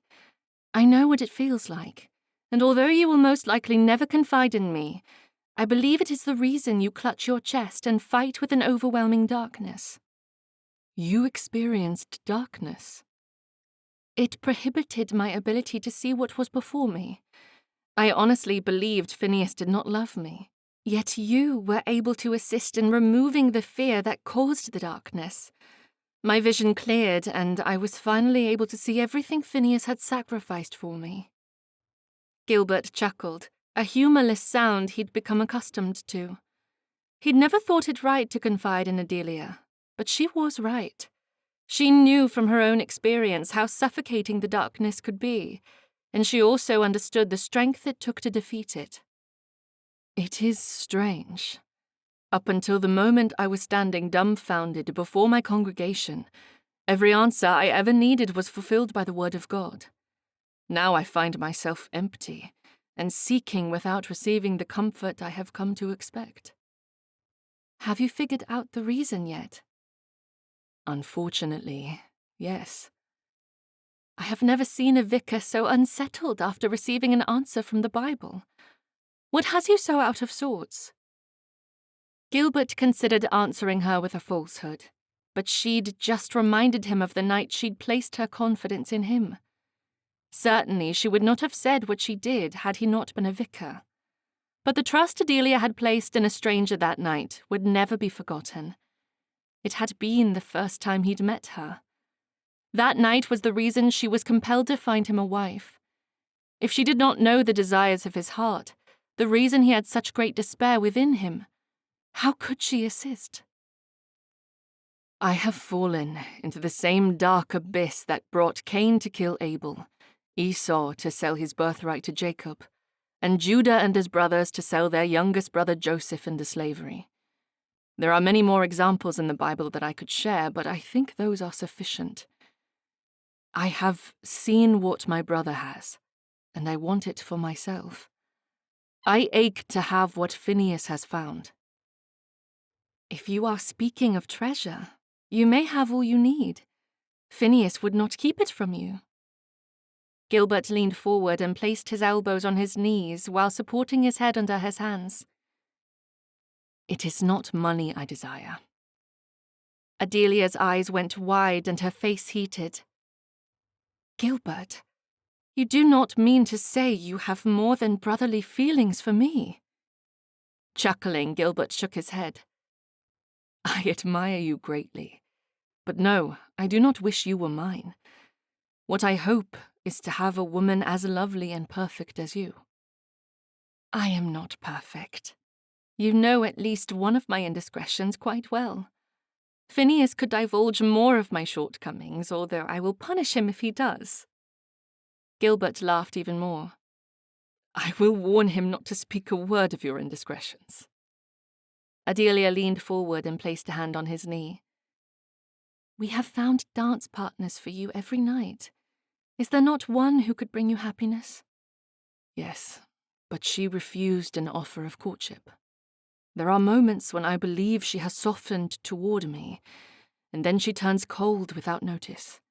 I am dreadfully confused over the entire situation. He hadn't told anyone in his family about his offer to Miss Davenport, so it surprised him when Adelia's lips twitched as she held back a satisfied grin.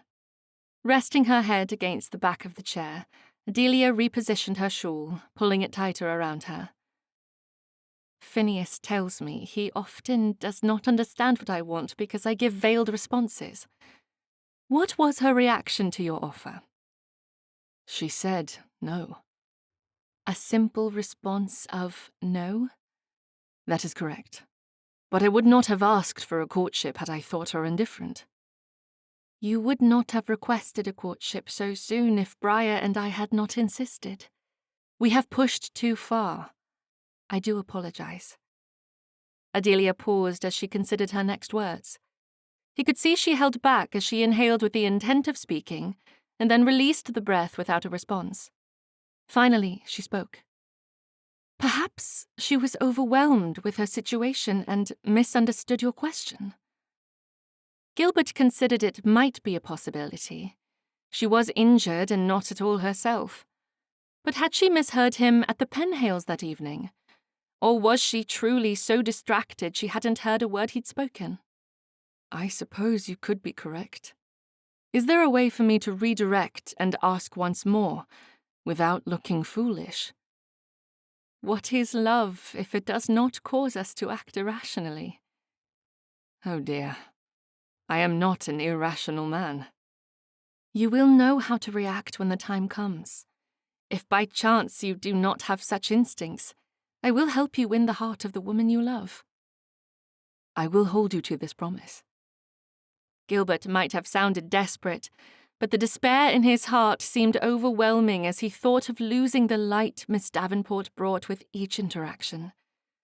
Looking back at the Bible, he considered Adelia's advice. He hadn't found anything within the scriptures to resolve his temporal concerns. Perhaps another attempt at happiness wouldn't hurt. Thank you, Adelia. You have given me hope. I will find an appropriate time to ask her once more. Adelia stood and yawned, which prompted Gilbert to do both as well. She took hold of his arm and pulled him toward the door. Wonderful. Then let us both find peace with a night of sleep. He was uncertain he would calm his mind enough for sleep to take over, but it didn't matter. A bit of light had again entered his heart, giving him the hope that all was not lost with Miss Davenport. As he lay his head against his pillow, Gilbert thought of books he had at the vicarage that could help with his search on light and darkness. Although he didn't want to repurchase them, they were currently out of his reach. When he'd built a list in his head of books to review at Hatchard's, he turned on his side and made a list of sermons he could write. He was always looking for new perspectives on religious topics. As the night wore on, Gilbert's mind replayed conversations with his family, along with moments he wished he could relive and respond to differently, and then finally his thoughts settled on Miss Davenport. Within what seemed like seconds of him thinking about her delicate smile, he was suddenly waking from a night of sleep as his curtains were pulled back and the sun was brightly welcomed into his room. Gilbert yawned and sat up as Phineas stood over him. "Good, you are alive." "What do you mean?" Gilbert stretched and closed his eyes as he yawned once more. Speaking while his mouth was wide open, his words came out a bit jumbled, but not so much that he was misunderstood. "Of course I am." "It is nearly 10 in the morning. You have never slept this long." Phineas reached forward and put 2 fingers on Gilbert's neck as though he was searching for something. "What are you doing?" "Seeking confirmation of life." His lips were pulled into a tight smile, an indication that he was teasing while still being completely serious. Amused, Gilbert pushed his brother away. "When did you become a physician?" "This very moment." Sitting on the bed, Phineas's concern told Gilbert this was not the moment to poke fun. "Given your health crisis, I am happy to see you had a night of rest. But do send word when you plan to sleep late. You have everyone in this house in quite a state of unease. Mother has insisted we send for a physician." "There is no need. I somehow broke through the thoughts that kept me up at night and had some rare hours of unexpected slumber. I am certain it will not happen again." As Phineas left the bedchamber, Gilbert slowly made his way to his wardrobe to find something suitable to wear for the day. He'd never slept so long, not even in his youth. He was more determined in that moment to seek marriage with Miss Davenport than he'd been before, for it was thoughts of her that had settled his mind, providing uninterrupted hours of rest. Chapter 13. Hatchard's bookshop, located in Piccadilly, was Eliza's new favourite escape.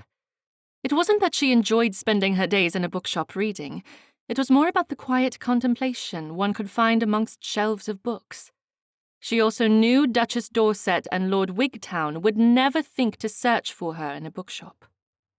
Since her life had become complicated with an unwanted hobby, she found escaping the rigours of duty by way of reading made everything a bit less complicated. A secret as devastating as hers must never be shared, and she couldn't put herself in situations where the truth might leak out. So she could bury her nose in a book and trust the characters to provide an acceptable diversion. For this purpose, she chose to leave the library and parlour of her family home to spend her time alone. When she entered the shop, she didn't have a specific book in mind. She planned to search the shelves until something caught her interest. To her dismay, her interest was piqued by the chiming of the bell hanging over the door and the entrance of Mr. Gilbert Fernley.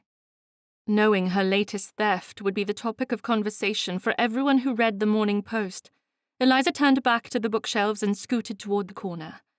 She hoped Mr. Fernley would seek books on the opposite side of the shop. As she studied the spines of the books directly in front of her, she let out a heavy moan. She was standing in the corner with books focused on topics of Christian theology. "Miss Davenport, may I assist you in your search for a book?" Turning to Mr. Fernley with a feigned look of shock, Eliza put a hand over her heart to increase the validity of her reaction. "Mr. Fernley, what an unexpected surprise." "I did stop by your home for a morning visit, but was told you had already left. I apologize for not arriving early enough to keep our appointment." Eliza's ears and neck burned as she distinctly remembered setting the appointment with him at Penhale's party by promising she would be home between the hours of 11 and 2. She'd been so distracted by her theft of the ballerina that she'd wanted to leave the party with haste. "I apologize for not staying at home. I craved the brisk morning air." She would never admit her morning activities to anyone, especially Gilbert. That very morning, she had met with Duchess Dorset to deliver the ballerina. They'd met early enough for her to return home for morning visits, but the desire for solitude had led her to the bookshop. The Duchess had reminded her of the snuff box in Lord Townsend's home, and then had set a new task for the musicale. Mrs. Dunlop had a diamond ring that was worth a fortune, as it was an heirloom from a third great-grandmother. In Eliza's estimation, that would make the ring over 100 years old. "It is no matter. I understand the need for a morning walk and an afternoon of looking through books, although you will not want to stay too long or you will miss tonight's events." "Will you attend the Dunlops' musicale this evening?" Eliza asked. "I intend to be there. Rumour has it you are gifted at the violin. Will you play this evening?" Eliza's cheeks heated as she remembered her mother had placed her on the list of performers. "Mr. Fernley, I cannot thank you enough for the reminder that I am scheduled to play. I have been terribly distracted of late, and it escaped my mind." "I have noticed your inattentiveness." "Please do not assume it has anything to do with our friendship. I have been entertained by our time together." Mr. Fernley looked down at his hands. The debate happening inside his head made her wonder if she had spoken out of turn. Had he not enjoyed their time together? "Miss Davenport, I realize I have no right to ask this, but I must know if you have an understanding with Lord Wigtown." Caught off guard by the direct question and the intensity in Mr. Fernley's words, Eliza cleared her throat and eased out of the nook she had made her hiding place. "What is the purpose of your inquiry?" "I have been very open with my intentions and feelings, yet you have not noticed. Tell me if I have any hope of securing your affections." "I am not engaged to Lord Wigtown, nor do I ever expect to be so unhappily matched." Eliza looked down at her hands as she twisted them in front of her. Giving him hope would be cruel, so she had to make herself seem undesirable. "You think too highly of me, sir. I am worthy of neither your compliments nor your affection." "Your humility does you justice, although I feel you are too harsh against yourself." Eliza wanted to agree with him, but she couldn't help but admit he was wrong. If only it were true. "Miss Davenport, I do not want to push you toward a connection. All I ask is that you consider me as an option. Allow me to show you who I am. I pray you will like what you discover, but if not, you may refuse me once more." Mr. Fernley's modest response left her mouth dry. She wanted to respond, but found her words were caught by a fit of coughing. She turned her head away and held up a finger to request he wait for a response, but when she looked back, he was gone. Sliding further into the alcove of books, Eliza held her hand over her mouth as the coughing continued. She was ready to rush out of the building to find a pebble to put in her mouth with the hope that it would revive her ability to produce saliva, when she found Mr. Fernley standing before her with a glass of water. She took 3 very ladylike sips before she was back to normal. "May I ask you a question?" "Yes." "Why do you continue to pursue me? I have treated you poorly, especially last night. You have any number of women you dance with each evening. What brings you back to me?" A pink tint coloured Mr. Fernley's cheeks, flowing over the ridge of his nose. She had embarrassed him, or at least she thought she had, until he leaned forward and whispered, "It is not a conversation for a bookstore filled with people. Allow me to help you find the book you were looking for when I arrived, and I will tell you everything as I escort you to your next destination." Eliza turned back to the bookshelves as she considered her options. She put a finger on the spine of one of the books and looked back to Mr. Fernley. "I had not considered any particular book. I thought to browse." Mr. Fernley nodded and reached forward. He removed a book and flipped through the pages. I have this one at home in Yorkshire. Since I cannot retrieve it so easily, I thought to purchase it and add it to Baxter's library. Do you have a large library at the vicarage? No, but it is sufficient for my needs. Have you anything other than theology in the collection? My elder brother, Archie, is published. I have his book amongst the mix. Surprised by his candid response, Eliza blurted out the most unladylike comment that came to her mind. You are not ashamed to admit your brother has an unsatisfactory profession? As the words escaped her mouth, her eyes went wide and she slapped a gloved hand over her mouth. I did not mean it to sound so harsh. Mr. Fernley laughed, his face bright with amusement. You are right. We should sever all ties with the charlatan. Oh dear, you are teasing me.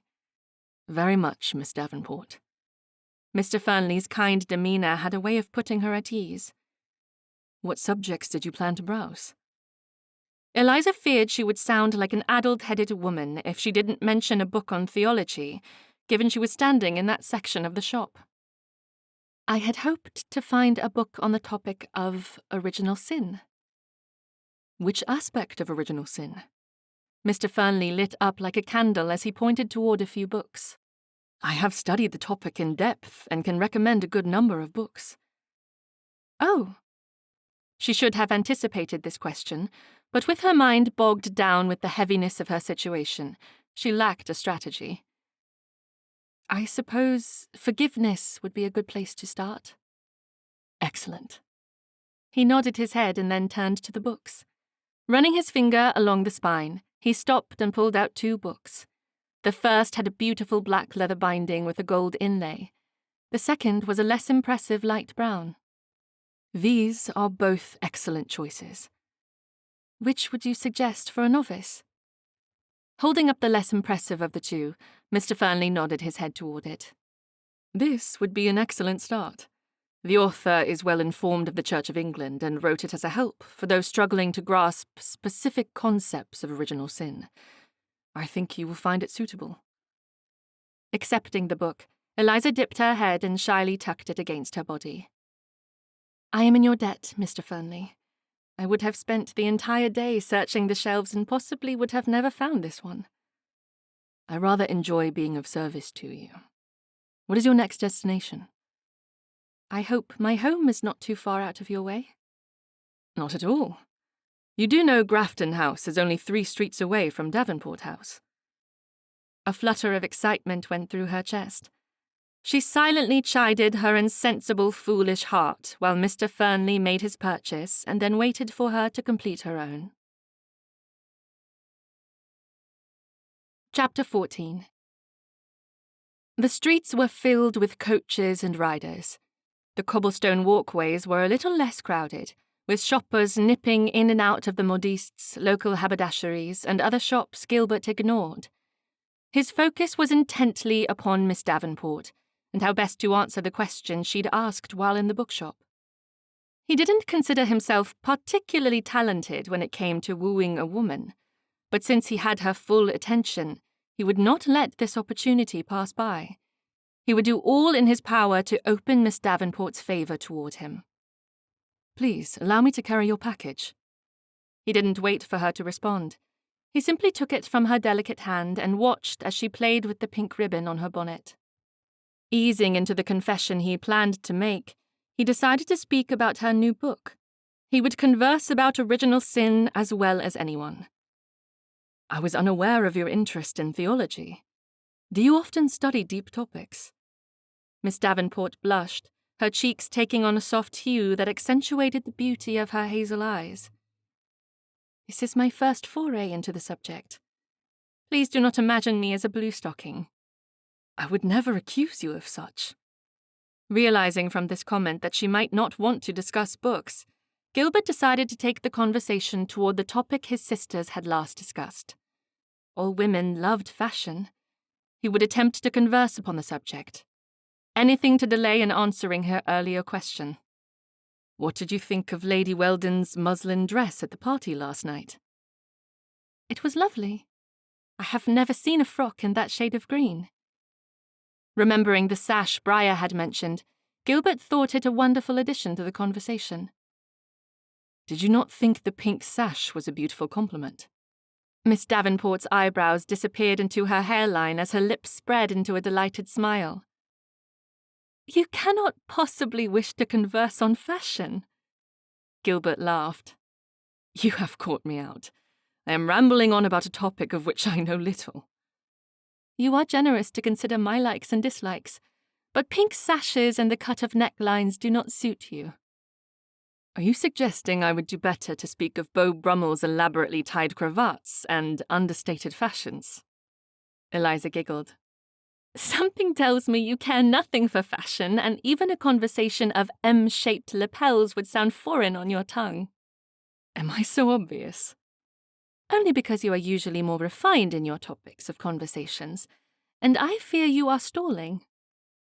Gilbert's hand tightened around the packages he held. Delaying a little longer, his heart sped up as he realized she had admitted to knowing something about him. What sort of topics do I participate in? Topics of importance. Intellectual, historical, theological. Some would say those are uninteresting and border on making an evening dull. I find those topics much livelier than the current conversation amongst the ton. You are the only one uninterested in the mystery. Why does it vex you so? Gilbert had spoken with a light tone, adding in a laugh to show he was jesting, but the reaction from Miss Davenport threw him off balance. He watched as myriad of emotions played across her face. Interpreting all the expressions would take a person far more skilled than he, and instead of continuing with light-hearted banter, he chose to silently observe what was happening before him. Pressing her hands against her middle, Miss Davenport took her time before she responded. It is not important. I simply do not find the need to focus on something over which I have no control. I dare say not a one of us has control, but you must not let it frighten you so. I am not frightened of the thief. I simply do not understand what the obsession is when there are so many other topics of discussion. They walked in strained silence as Gilbert considered her response. As they entered the park directly across from Davenport House, he tried one more time to engage her in conversation. I think people have two reasons for focusing on the thefts: fear and curiosity. Fear for their family, their possessions and wealth, and curiosity for who it is that has held them hostage over simple yet expensive trinkets. I think you are correct, Mr. Fernley. I should not disparage the conversation further. Gilbert pointed to a bench under a large shade tree. He had promised to confess the reasons behind his interest. As they sat, he decided it was best to share what he had discovered about himself over the last weeks and how she had helped ease the pang of jealousy. Miss Davenport, you have been extremely patient with me this day. I thank you for that. Gilbert kept his focus on the shrubbery for fear of what he would see in Miss Davenport's eyes when he made this bold declaration. If I had known the unrest my question would have caused, I would have been less intrusive. You may refuse to answer. And yet, I fear it is time I am plain with you. Otherwise, I fear you will continue to avoid me. Miss Davenport laughed, which helped ease the tension in his chest. He chanced to glance in her direction, and found she was looking at him with kindness. It was far better than he had hoped. Mr. Fernley, I should have stated my question with more clarity. I want to know if the only reason you have pursued me with such vigor is due to my friendship with Adelia. Relief spread through his body, freeing his chest from the nervous tension holding him hostage.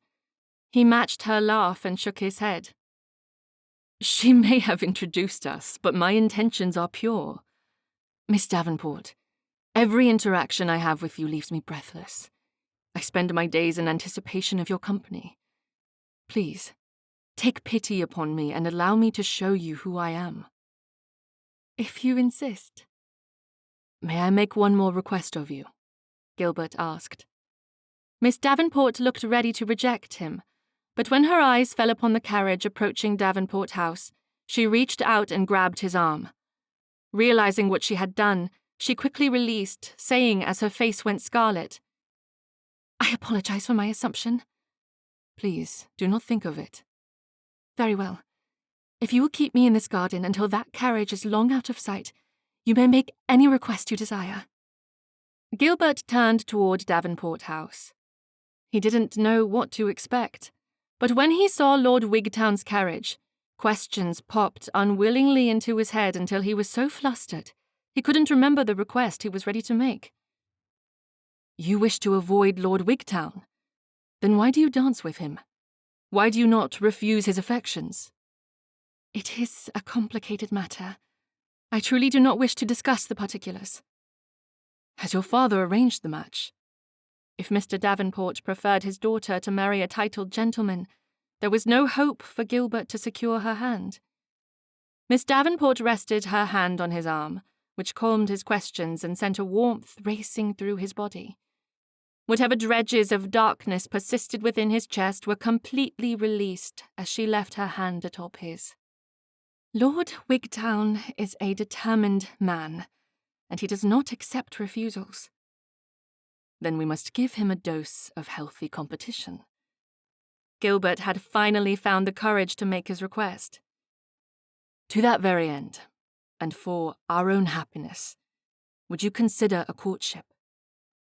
Miss Davenport lifted her hand from his arm and took hold of a package gripping the edges as though her life depended upon the contents. More than anything, I wish I could agree to such an arrangement, but I cannot. Why? What complication have I missed? Trust me when I tell you it is for the good of you and your family that I refuse. Miss Davenport stood as Lord Wigtown's carriage rolled away from her house. I must return home. My mother will wonder where I have gone. Gilbert absorbed her refusal as he watched her run across the street, up the 3 steps of Davenport House and into the vestibule. As soon as she was off and away, the darkness reared its ugly head, and he again felt the pressure of loneliness.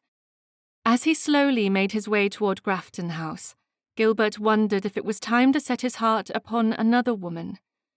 He reviewed each of the possibilities, but his heart kept pulling his thoughts back to Miss Eliza Davenport. Was it possible he would spend the rest of his life battling the fear of loneliness and jealousy? By the time he entered the parlour, he was ready to give up on Miss Davenport. He would tell Adelia as much and request she and Briar no longer play at their matchmaking. He'd very nearly said the words out loud when he realized the parlour was filled with his brothers, sisters-in-law, Gigi and Mrs. Benton, with their daughter, Miss Audrey Benton. Gilbert was certain this moment was serendipitous. Just as he was ready to give up on the woman he admired, he found his brother Fletcher sitting across from the woman who had held out hope for a match since she was 14 years old. When she'd entered society at the age of 20, she'd waited and then waited some more. Year after year she kept hoping, but Fletcher had little interest in pursuing a match as he thought of her like a younger sister. To her credit, she had never given up. It seemed like as the years passed by, her admiration had only increased. Could he be as strong as Audrey? Would he have to wait for years? Popping up from her position on the sofa, Audrey crossed the room and took his hands as though she'd been waiting for him. "Gilbert, it has been far too long since we last saw each other." Gilbert held back a laugh. He looked upon her with absolute sincerity.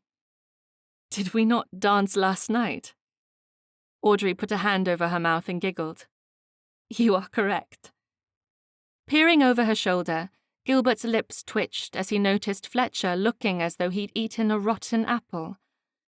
Audrey had never resorted to pitting the brothers against each other, but it was an action Gilbert understood all too well. She had waited long enough for Fletcher to take notice. Tucking her hand into the crook of his arm, he walked her back to the sofa and sat in the chair next to her. "Will you sing at the musicale this evening?" "Yes. Mamma insisted. She put me on the list and told me which song to prepare." "Wonderful. Gilbert nodded to Audrey, then looked back to see if Fletcher was still paying attention. Understanding more fully how Audrey had toiled with rejection for so long, Gilbert decided he would do what he could to assist her in winning Fletcher's admiration. If that meant dancing with her more often, he would oblige. Audrey was, after all, a skilled dancer, and she never stepped on anyone's toes. Gilbert enjoyed playing the pianoforte in the comfort of his own home, but he would never be caught performing at a musicale. He could sing as well as most men who'd taken music lessons as a child, but again, he never went out of his way to perform. His talents were more towards sharing the word of God. Comfortably situated next to Phineas and Adelia, Gilbert's leg bounced in anticipation of Miss Davenport's performance. He'd heard of her accomplishments on the violin and hoped to compliment her afterward when tea was served. Nervous? Phineas leaned toward him and whispered his question. Not exactly. This night would be all about timing. He would attempt to impress Miss Davenport with conversation and somehow convince her to see him as an option for marriage. If he were successful, the night would end with a rush of exhilaration. Phineas reached forward and placed a heavy hand on Gilbert's knee. You are shaking the house. Gilbert smirked and was ready to refute the claim until he noticed the couple in front of him were turned around and looking upon him with disdain. Pardon me. Slouching in his chair, he planned to stay out of sight and to keep his leg motionless until the host announced Miss Davenport's performance. Not wanting to strain to see the woman who held his every thought, he sat upright and straightened his shoulders. As the bow slid across the strings, Gilbert prepared himself for a beautiful performance that would match the others they'd heard that evening. Miss Davenport started out slowly, hinting toward a familiar tune that made him think of his father. It had been months since he'd last thought of his father. It wasn't that he didn't miss the Earl. It was more about an understanding of life and death.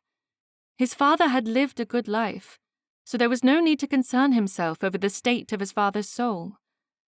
As Miss Davenport switched to a minor chord, Gilbert was hit with nostalgia of years past, and his mind replayed the last conversation he'd had with his father before he'd passed away. Sitting in the drawing room at Dunlop House, Gilbert was transported back to the library at Primrose Hall. His father sat in one of the armchairs near the window, and he sat next to him in the other. With a tea tray set between them, Gilbert nervously picked at the fairy cakes as he waited to hear why his father had summoned him. I enjoyed your sermon this morning. Thank you, Father. I was not certain if the parable of the talents would resonate with everyone. What reservations did you have? So many people are suffering with insecurities, long work hours, and a lack of sustenance. How can I encourage them to find activities outside of their daily tasks without sounding privileged? It is not your job to tell them how to follow the word of God. It is your privilege to share God's word with them and allow them to find their way to Him. Leaning forward in his chair, Gilbert placed his elbows on his knees.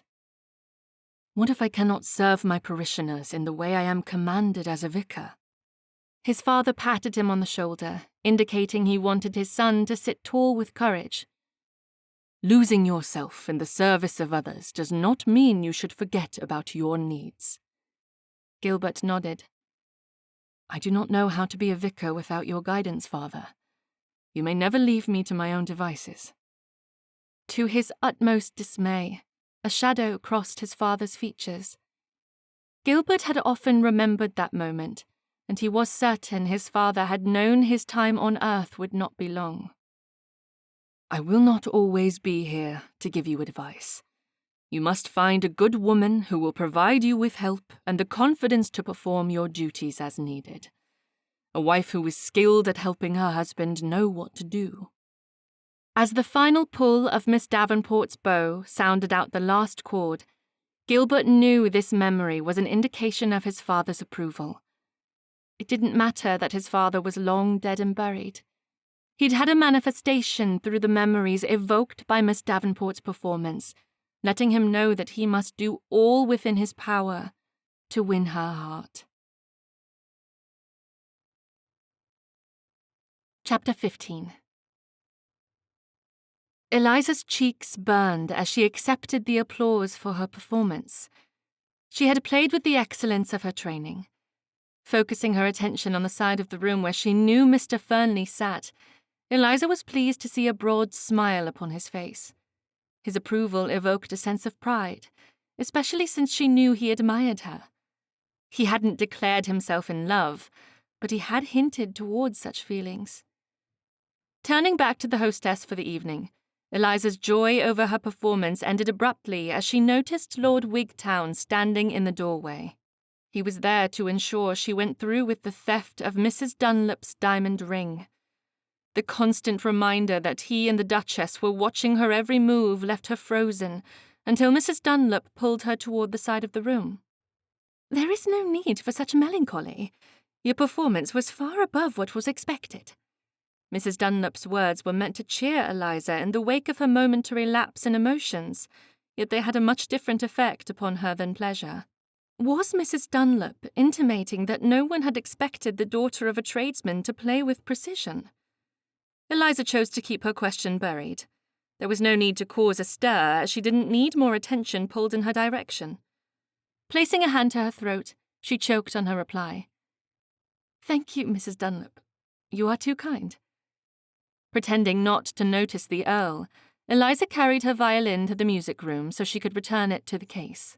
Mrs. Dunlop's erstwhile comment and the excitement of Mr. Fernley's pride slowly faded from her thoughts as she considered taking another item that didn't belong to her.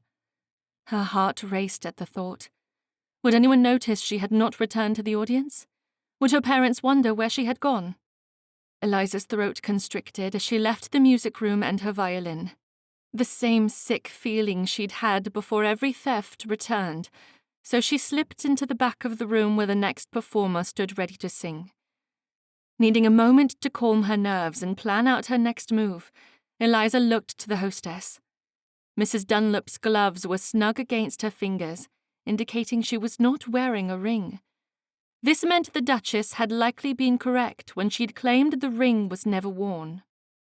According to the Duchess, the ring was a prized family heirloom that was rarely shown to anyone unless it was to brag. Mr. and Mrs. Dunlop cherished the ring and considered it their item of greatest worth. There was one significant hurdle to finding the ring. No one, not even the Duchess with all her knowledge of the ton and inner workings of households, had any idea where the ring was kept. Eliza searched the room to find Mr. Dunlop. It would do little good to make her way up the stairs and find Mr. Dunlop in the hall. When she spotted him, she realized it was highly unlikely he would leave the musicale before the rest of the guests.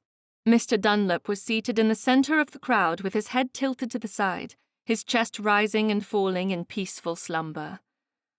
One more visual surveillance of the room brought her gaze directly to Lord Wigtown. To her surprise, he still stood next to Mrs. Dunlop with his eyes focused upon her. His scowl told her it was time to sneak away and find the ring. As she left the rest of the guests and performers behind, chords sounded on the pianoforte, telling her another performance had begun.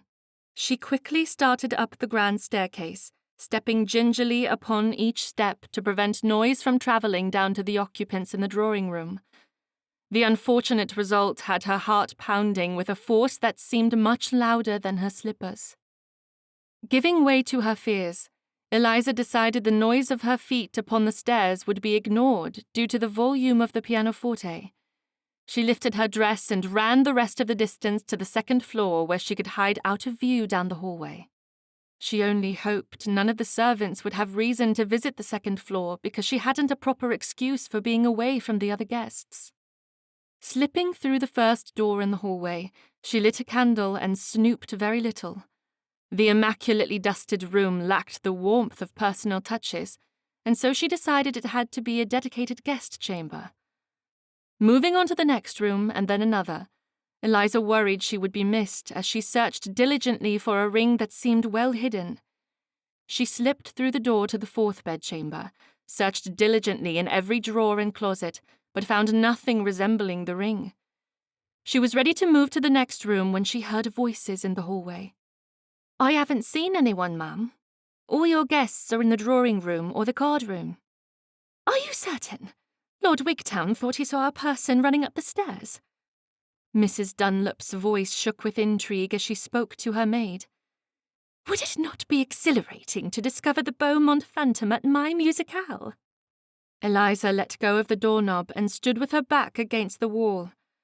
Closing her eyes, she groaned as she realized the Duchess and Lord Wigtown were turning on her. Was it possible they would betray her? Would this be her last night of freedom? For certainly, a thief descended from her ancestry would suffer the full consequences of the law. "Mrs. Dunlop, do you keep anything of value in the house?" Lord Wigtown's gruff voice drifted through the slits in the door, indicating he was standing directly opposite of her position. "We have family heirlooms, but they are safe in my dressing room. I cannot imagine a thief would search through a woman's delicate clothing." Eliza would have laughed at Mrs. Dunlop's mention of underclothing to the Earl if she wasn't falling apart from nerves and the possibility of being caught. Knowing where to find the ring did nothing to alleviate the imminent danger of her current situation. Holding her breath, she waited, hoping Lord Wigtown would lead Mrs. Dunlop and the maid back to the other guests. Lord Wigtown chuckled. "I feel silly, Mrs. Dunlop. It is obvious you have nothing to worry over. I must have imagined the movement out of the corner of my eye." A door shut, far too close to where Eliza hid for her to feel safe. The noise caused her to jump and bump her hip on a piece of furniture. She slapped a hand over her mouth to keep the scream building within her throat from escaping. "Harold, you frightened us!" Mrs. Dunlop's voice rose in pitch as she chided the newcomer. "Well, Lord Wigtown, I do not think you were imagining anything. You must have seen my husband's valet wandering the halls." Lord Wigtown spoke again. "You are correct, madame. I apologize for causing a stir on this beautiful evening." "Let us go back to the musicale. Lady Lillian, the daughter of Marquess Hastings, will perform next. She plays the harp most beautifully." The footfalls of those in the hall moving away did nothing to curb the fear running through Eliza's body. Panic pulsated in her stomach, causing her to slide down the wall and huddle against the table she'd hit into moments before. She sat upon the floor long after those in the hallway had left. Her entire body shook from the near miss of getting caught. Tears flowed down her cheeks as she considered everything she could have lost. She didn't want to play this game any longer. Unfortunately, she knew the Duchess would never release her hold. Pulling herself off the ground, Eliza knew she had to gather her emotions and push them to the back of her mind. Emotions were dangerous in this situation. She couldn't allow anyone to see she was unhinged. Worse yet, she had to complete the theft. If she didn't, the Duchess would follow through with her threats. The room spun as she took hold of the doorknob, making her pause. She would complete this last task and then beg her father to leave London. The season was nearing an end. It would not be unfashionable to leave a bit early. She could spend the summer in Bath at their country estate and then make valid excuses not to return in the autumn. If she must, she would cause herself injury to keep from rejoining society. A broken arm or leg would keep her from London for at least a year. As she peeked out of the chamber where she hid, she considered other possibilities to avoid society that didn't include injury. She only need delay a return long enough for the Duchess of Dorset and the Earl of Wigtown to move on to some other scheme. There were always her younger siblings to consider. She could find fault with their governess and insist on seeing to their education. The only problem with this would be putting an innocent woman out of a job. She couldn't do that to the governess. She thought about visiting her aunts and uncles in Scotland. She could make an excuse to spend a season seeking a Scottish gentleman. The only problem with this thought was her admiration from Mr. Gilbert Fernley. She cared for him too deeply to seek out another man. Every moment she spent in Mr. Fernley's presence reminded her that there were still good men in the world. As she entered Mrs. Dunlop's dressing room, she entertained thoughts of what the Duchess and Earl would do when she didn't return for the next season. Would they convince another person to help them? Knowing what she knew now, it would be impossible to allow them to swindle another innocent into thievery. There had to be a solution that didn't involve risking another person's life. All she knew was she couldn't go on in this manner. Mrs. Dunlop's drawer of delicate clothing was neatly folded and placed to cover a layer of jewellery. A shiver of regret flowed down her back as she pushed the clothing aside and held the candle aloft in search of the ring. It took less time than she'd expected. She lifted the diamond ring from the drawer, lifted her dress, and hid the item in her makeshift pocket. Before leaving to rejoin the party, Eliza smoothed her dress and discovered a few wrinkles. She wasn't excited at the prospect of reappearing in a wrinkled gown, but if her disappearance hadn't yet been noticed, it would not be long before her parents questioned her whereabouts. The corridor was dark and empty when she left the dressing room. She ran to the staircase, blew out her candle, and placed it on the side table before descending the stairs and carefully rejoining the musicale. To her great relief, she slipped back into the room without notice. Chapter 16. Gilbert woke from a blissful slumber with a smile on his face. He'd fallen asleep thinking about Miss Davenport and the masterful way she'd played the violin. The conversation they'd shared afterward had been strained, but he wasn't deterred in his decision to make another offer of courtship. It had been obvious, as they'd chatted over lime punch and raspberry tarts, that Miss Davenport was nervous about something. Gilbert liked to think her reaction was caused by a nervous tension that would soon indicate she was falling for him. Refreshed and ready for another day of morning visits before a night of dancing, Gilbert nearly waltzed into the breakfast room. Nothing could dissuade him from a cheerful countenance, not even the frowns upon Baxter's and Phineas's faces. He was determined to keep the happiness he'd found the previous night as a talisman against anything they had to say. Another theft was reported last night. The Dunlops lost a family heirloom. Baxter looked perplexed. Why did they not have a servant watching the valuables? Gilbert silently prepared a plate at the sideboard while his brothers spoke about the theft of a diamond ring. As he sat next to his mother, Gilbert reached for the butter. Spreading it across his bread, he allowed the contentment born from pure happiness to rest upon his shoulders. Miss Davenport was right. Speaking about the Beaumont phantom was a bit boring. I do not think he is listening to us. Phineas tossed a crust of bread that managed to hit Gilbert in the nose. Pardon me? Gilbert said as he removed the offending crust that had landed on his plate. He tried to glare at his brother, but found he had too much joy to do so. If you'd prefer not to eat the crust, I am certain Cook can trim a few slices for you. Really, Phineas, you have the worst manners of any of my children. Gigi's disappointment met a mischievous smirk. I do apologize, Gigi, although it has never been so difficult to hold Gilbert's attention. Phineas pointed to the newspaper and glared at it. Have you no interest in the Beaumont phantom's newest theft? No, I do not. Baxter placed his fork and knife on the table, making a point of showing his surprise. Is it possible you have finally set your cap? Phineas shook his head. I would be the first to know if he'd made such a bold move. Adelia scoffed and poked Phineas in the arm. What makes you think he would confide in you first? We are twins, my dear. If he has requested a woman's hand in marriage, he would inform me before all others. It would be disloyal to our bond if not.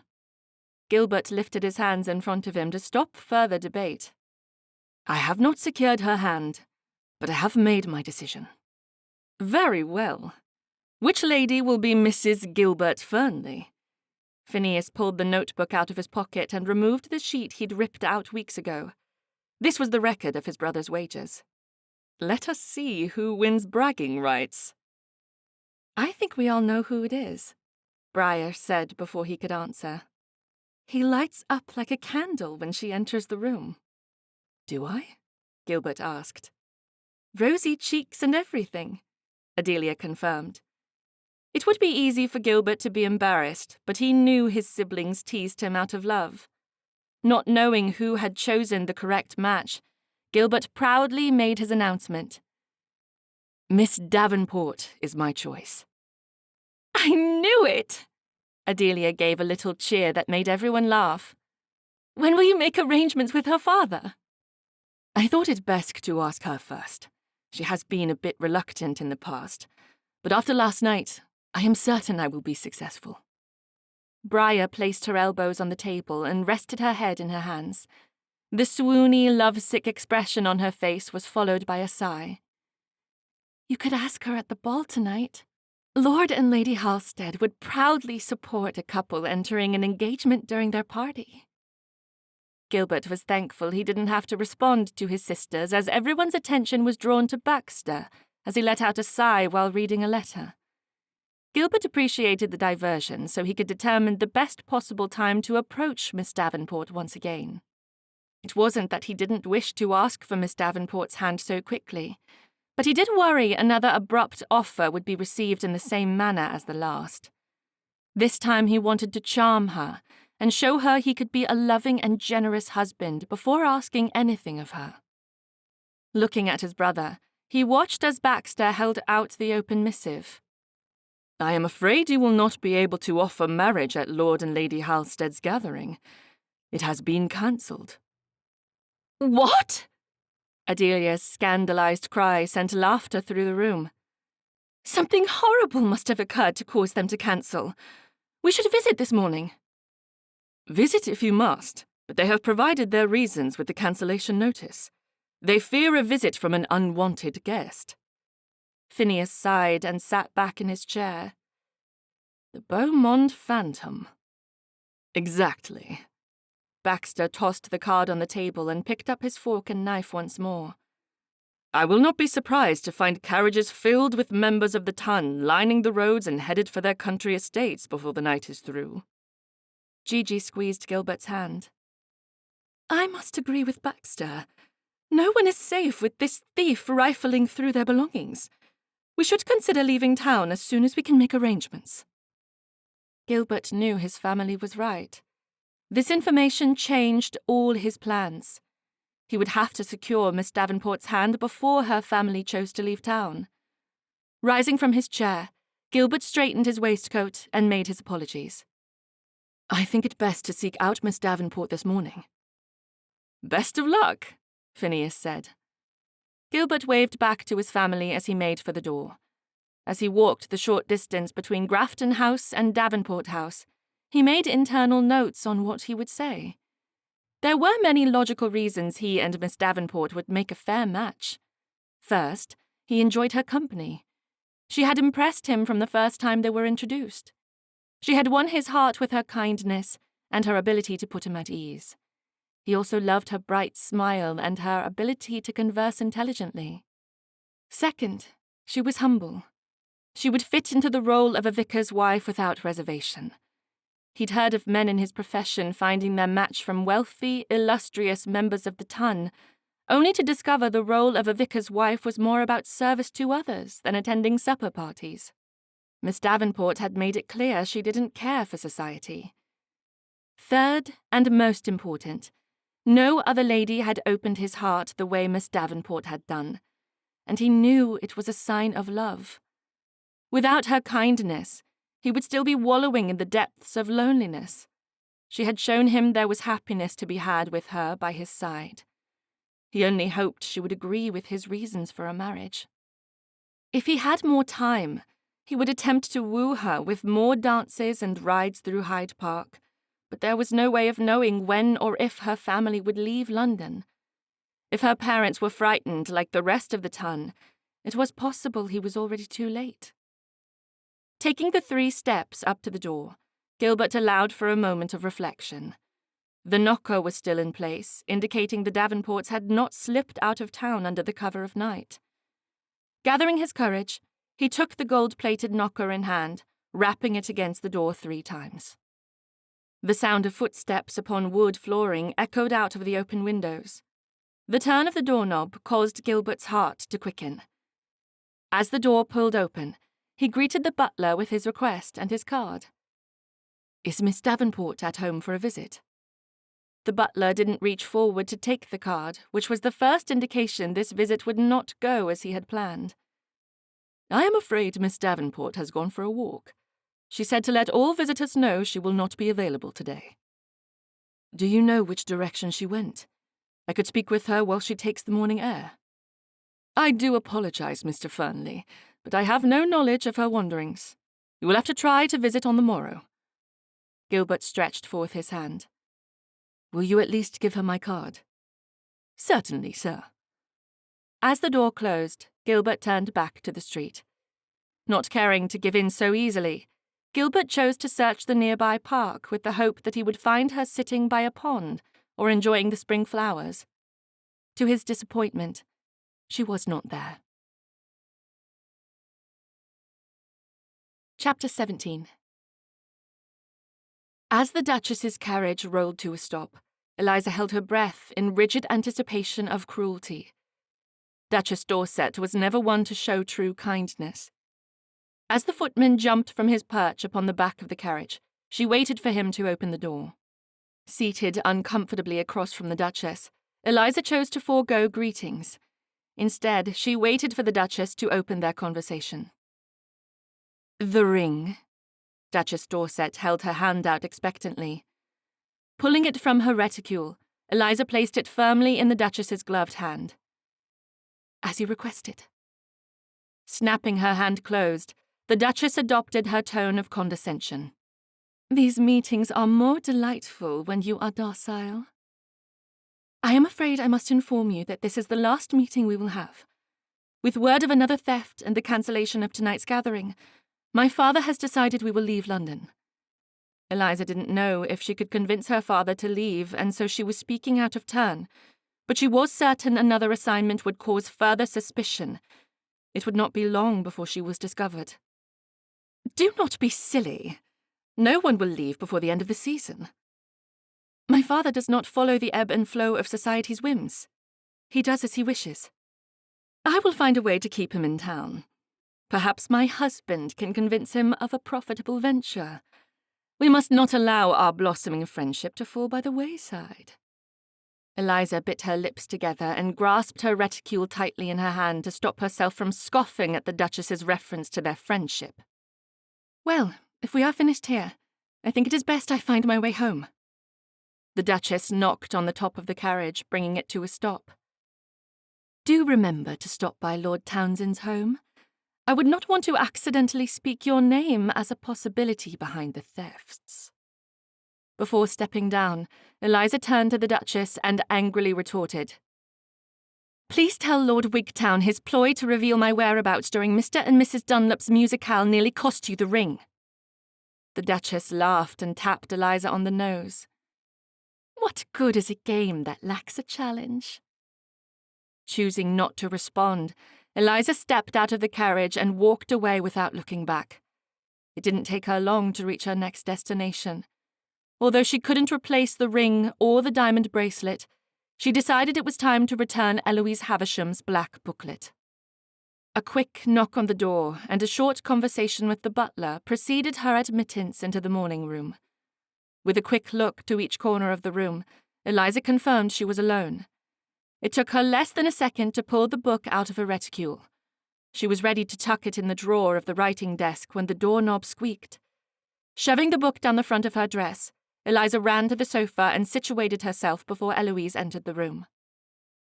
"Eliza, is this not the first time we have met outside of social functions?" Eloise was never one of her friends at school. She spent more time with ladies like the Duchess. "I wanted to wish you joy on your engagement." "Thank you. I heard the Wilmingtons' estate is quite large. Will you reside in Sussex with your fiancé's family once you are married? Or do you plan to stay in town?" "Lord Wilmington has a cottage near the estate set aside for his heir. The Viscount and I will live there until he inherits the title." "How lovely." Eloise pursed her lips and made a noise that sounded like an agreement. A strained silence filled the room as Eliza didn't know what to say to keep the conversation flowing. She averted her eyes and stared at the wall as she tangled her hair around her finger. The booklet stashed in her dress moved, so Eliza tried to adjust it by pressing her chest without making a scene. Holding her arm against her front, she feigned the need to scratch her shoulder while slightly moving the booklet to a more comfortable position. For a moment she thought she was successful, but the corners of the book poked her chest, causing Eliza to let out a small squeak. "Is something wrong?" Eloise asked. "No, not a thing." Eliza thought she could get away with asking for a cup of tea, but it was far too telling that Eloise hadn't requested a tray. She hadn't expected to receive an overwhelmingly warm reception, but it would have been nice to receive the small nicety of tea. "A little parched." Eloise's lips pulled tight. Without a word, she stood and walked to the bell cord. While her back was turned, Eliza pulled the book out of her dress with so much force she hit her chin with the corner. Stifling her cry of complaint, she made quick work of shoving it into the crease of the sofa cushions until it wasn't visible. "On second thought," Eliza stood and made her way to the door. "I must be going. I forgot I had a previous engagement." Eloise's hand stilled in the air as she turned back to Eliza. "Do not let me keep you." Stepping toward the door, Eliza didn't wait for the butler. She wanted to escape the house before the booklet was discovered. With a curtsy, Eliza pulled the door open. "My best to you and the Viscount." Eliza entered the drawing room to find her parents at their leisure. Her mother had a ball of yarn resting on the sofa beside her as she expertly moved knitting needles while crafting a shawl. Her father sat in his usual spot near the fire with a book. Clearing her throat, she stood next to an armchair so she could clench the cushion if needed. "The Beaumont phantom struck again last night." Her father stayed behind his book as he answered. "It does not concern us." Eliza's hand nervously lifted to the nape of her neck as she twirled hair around her fingers. "I have heard the season could end early. With the cancellation of Lord and Lady Halstead's gathering, many people are planning to take refuge in the countryside." "The men must stay for Parliament. The spring sessions will not close early, even for a thief who is terrorizing the ton." Her father could be dreadfully succinct when distracted by a book. Eliza turned to her mother, hoping to gain sympathy, but her mother's words sent a chill down Eliza's spine. "Lord Wigtown visited this morning. It was dreadfully embarrassing to tell an earl you were out for a walk once more. You should stay home during visiting hours so your suitors may visit. He has called every morning this week, and you have not been here." "I noticed you did not mention Mr. Fernley's visit." Eliza still held the cards both men had left as she'd not stopped by her bedchamber before seeking out her parents. "He is a much friendlier suitor." "Not as wealthy." Her mother was much like her father when consumed with the project. Instead of giving their full attention, both continued with their tasks. "Your father and I would be proud to have a titled daughter, but if a vicar is what you want, then I would suggest you show Mr. Fernley your delightful personality. Capture his heart before his sisters match him with one of the other ladies they've introduced him to this season." Eliza chose to ignore their mother's observations about Mr. Fernley by sharing her thoughts on the Earl. "I do not care for Lord Wigtown.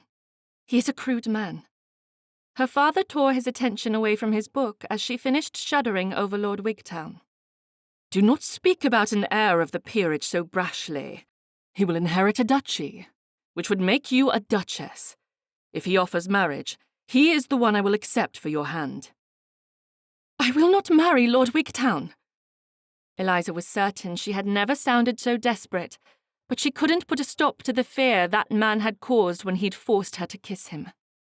She felt dirty just thinking about his embrace and his lips smashed roughly against her. She tried not to think about the life he'd offer as a husband. It would be dismal and filled with hatred. "I cannot abide him." Her mother put her knitting needles down and exchanged a look of exasperation with her father. Turning back to Eliza, she chided. "Why did you encourage the Earl?" I told the Earl without any reservation that we will not match. Unfortunately, he is not one to take rejection well. Turning to her father, she tried to speak calmly but failed, as she knew no matter what she said, her father would do as he pleased. If you accept an offer of marriage from him, I will refuse. To show her defiance, Eliza separated Lord Wigtown's stark blue card with gold lettering and intricate designs from Mr. Fernley's humble white card with a black typeset. She placed Mr. Fernley's on the top of the sofa cushion before ripping Lord Wigtown's card into tiny, misshaped squares. Her father shook his head in disbelief. I cannot imagine what the Earl has done to receive such a disliking from you. If Eliza dared tell her parents of the evil Lord Wigtown and Duchess Dorset had brought into her life, they might whisk her away from London without a backward glance. But she didn't want to bring further shame upon herself. A title is not worth the life he has offered. Can we not be thankful for the wealth we have been blessed with and not reach for a title? Her mother's shocked features told Eliza she might have gone too far with her moment of outward rebellion. Instead of waiting for them to regain their composure, Eliza took up Mr. Fernley's pristine white card and excused herself. As she stepped into the hall, the flood of emotions she'd held back poured out onto her cheeks. To calm herself, she pressed her back against the wall and closed her eyes. I never would have expected Eliza to behave so irrationally. Do you think she is frightened by the Beaumont phantom? Her mother's comment was loud enough for her to hear outside of the drawing-room, since Eliza had forgotten to close the doors. Selfish was the word I had put to it. Her father's statement stung, but Eliza held her position and continued to eavesdrop. She cannot believe a marriage to a vicar would do our family any good in the eyes of the ton. She has younger siblings to think about. Perhaps we should leave town so she can remember her duty to the younger sisters who will follow her lead into society. Her mother sniffed, and her words were jittery, as if she had started crying. I have spent this season cultivating relationships with the Countess of St. Alban and the Countess of Lonsdale, in hopes that I was doing my part and training my daughter for a position in society. Was it all for naught? Will we forever have to contend with our humble beginnings? Eliza couldn't listen to her parents as they commiserated over their position in society any longer. She hurried to her bedchamber and spent the night staring out her window onto the streets of London. It was true they'd been the family who had found fortune in an unlikely way, but it didn't mean they had to turn into the creatures they'd served before they had money. For the first time in her life, Eliza wished she was the scullery maid she'd been born to be, instead of a member of the ton. Chapter 18. Gilbert tried to avoid looking at Phineas and Adelia, but it was difficult to keep his mind focused on reading psalms while Phineas allowed his wife to sketch his portrait. Although Phineas was sitting behind a screen while Adelia traced his outline, the setting seemed much more intimate than Gilbert expected, causing the overwhelming darkness he had come to dread to leak back into his chest and scratch at his emotions. He knew all marriages were not as successful as the ones his elder brothers had made, but he didn't think it too unrealistic to hope for the same eventuality. He'd been unsuccessful at his attempts to visit Miss Davenport, unsuccessful at courting the lady, and completely unsuccessful at declaring his intentions to make her his wife. He'd hoped the knowledge of his future happiness would be enough to cure him of the jealousy he experienced each time Phineas's eyes softened while he looked at Adelia. Yet his lack of success had left him dissatisfied.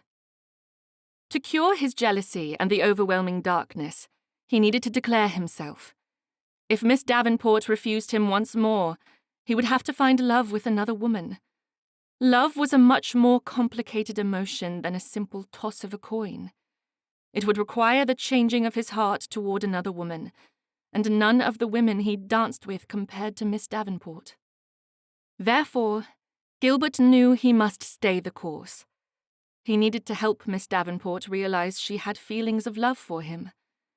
How to make a woman swoon at the very thought of him, he didn't know. How to help another person make her heart take a leap of faith toward love was even more difficult to imagine. But the thought of not securing favor with the woman he considered the only reason he continued to breathe nearly constricted his heart from pounding. If he was not careful with his thoughts, a grimace would appear on his face, alerting his family to his inner turmoil. They would fuss over him, which was exactly what he wanted to avoid. He fully understood his issues stemmed from jealousy, but how to correct the issue, he didn't know. Experiencing a jealous emotion was much different from the bloodless word floating about in a conversation. It was a black hole in the center of his body that threatened to take root and never leave. When a deep frown creased his face, Gilbert dipped his head and hid behind his Bible. His inner thoughts were not something to be shared with his family. He would need to spend significant time on his knees and in study if he was to overcome this grief upon his heart. Gilbert adjusted his facial expression to be one of curiosity as he took another look at the verse he'd read moments before. He hadn't been searching for terms of light and dark, but had fortuitously come across a verse he'd read many times but had forgotten. It was short, yet impactful for the situation in which he currently found himself. Thy word is a lamp unto my feet and a light unto my path. The words sent a wave of comfort through him as he considered the significance of light and lamps in the foreground of the Word of God. He didn't understand the fullness of what he was reading, but a shred of hope chipped away at the dark hole threatening to overtake his emotions. Light, by virtue of its characteristics, would inevitably overcome all darkness within its path. All he needed to do was allow a candle to shine.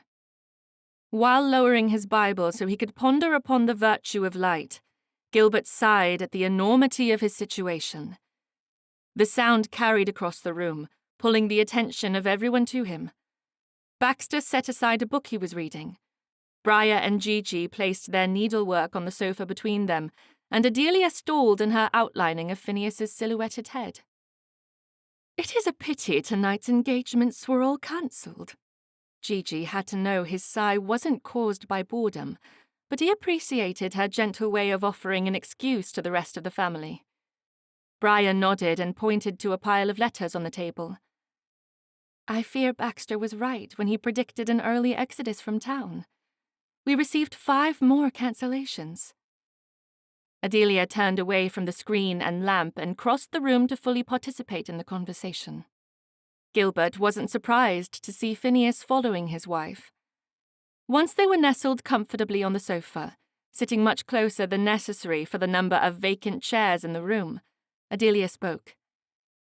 "Perhaps we should set out for the country. We could host a house party and invite the Davenports. I think a fortnight should secure an engagement." Gilbert closed the Bible and leaned forward to place his elbows on his knees. Leaving town seemed the proper solution, but a house party might be an invitation for trouble. "Unless the Beaumont phantom is apprehended, I am less inclined to think it wise to invite anyone to Primrose Hall or Snow Manor. We do not know who is involved in the thefts, and we could end up dragging the issue with us to Yorkshire." Baxter shook his head. "The first to leave town will be suspected above all others. We must stay and wait it out." "I agree." Phineas reached into his jacket and extracted the small notebook that he used to keep notes on Gilbert's marriage prospects. "Until then, we will continue with my bragging rights. Let us all remember that I alone selected Miss Davenport as Gilbert's future wife." Adelia playfully punched Phineas in the shoulder. "You would not have chosen Miss Davenport if I had not suggested her first. I am the one who gets to brag." "On the contrary, my dear. Gambling is a man's sport. It is terribly unladylike." Gilbert didn't know how much more of his twin brother's perfect life he could watch. Life never seemed to move forward. He was stuck, in love, and lonely. The tightness in his heart increased, and Gilbert involuntarily moved his hand to press it against his chest. Realizing his mistake, he quickly released his tight hold and dropped his hand to his Bible. Examining his family, he was thankful to see none of them were aware of his momentary slip. He knew what would happen if they noticed his pain. A physician would be brought in, and he would be told to rest. Rest had helped, but it was the love he held for Miss Davenport that seemed to have the greatest effect. Taking a quiet, shallow breath, as it was all the air his body could handle, Gilbert pushed through the pain as he listened to his family discussing the Beaumont phantom. "I think we should set a trap for the culprit." Baxter stood and paced the length of the sofa. Phineas stayed where he sat, holding Adelia's hand, their shoulders touching. It was a picturesque scene, perfect for an illustrator or a painter. "What do you have in mind? I do not want to put our women in danger." Gilbert diverted his eyes back to his Bible. If he didn't control his jealousy, it wouldn't be long before everyone knew the source of his problem. He'd already confided in Adelia, but he didn't want the rest of his family to know. "You are right. Given Briar's and Adelia's conditions, we would not want to cause distress. Do you think we could convince one of our acquaintances to host a party while we stand at the ready to capture the culprit?" "Conditions?" Gilbert asked. He had known about Adelia, but was it possible Briar was in a motherly way as well? Baxter cleared his throat and stood a little taller. "They are increasing." Jealousy was a strange emotion, one he hadn't been prepared to experience, yet found a part of his daily life. The effect it had on his emotions would devour him like a hungry beast if he didn't find a way to temper the thoughts. Logic dictated that the happiness of others should not make him feel inferior, yet somehow this revelation only increased his desire to move forward with his life and get out of the rut in which he was trapped. Briar worked a yellow strand of thread through a needle as she flawlessly set the conversation back to where they'd started. "We have many months before there is need for worry over our conditions. Let us set a trap for the Beaumont phantom and clear a path for Gilbert to request Miss Davenport's hand in marriage." "I agree. We must make Gilbert's happiness our focus," Adelia said. Baxter nodded. As the magistrate in their quiet section of Yorkshire, he was never one to sit back and allow crime to run rampant. If he could resolve the situation, he would do so without further delay. "I will send invitations out tomorrow for a gathering of trusted men. We will set plans in motion for a soiree and the capture of the thief." Phineas held up a finger to stall the pace of Baxter's decision. "We must pick the men with precision. It would do little good if the Beaumont phantom attends our coordination meeting." Gilbert nodded. "I agree with Phineas. We should make a list and discuss each person before issuing an invitation." As the fourth son of an earl, Gilbert was prepared to allow his eldest brother to take the lead in the conversation with the men they'd chosen as trusted confidants. As an added measure of secrecy, they'd secured a private room at White's to hold the conference. One of Gilbert's self-appointed duties would be to assess the level of tension in the room. The Beaumont phantom could very well be one of their intimate friends. With his glass of port in hand, Gilbert sat at a corner table near the window with his brothers Phineas, Fletcher, and Oliver.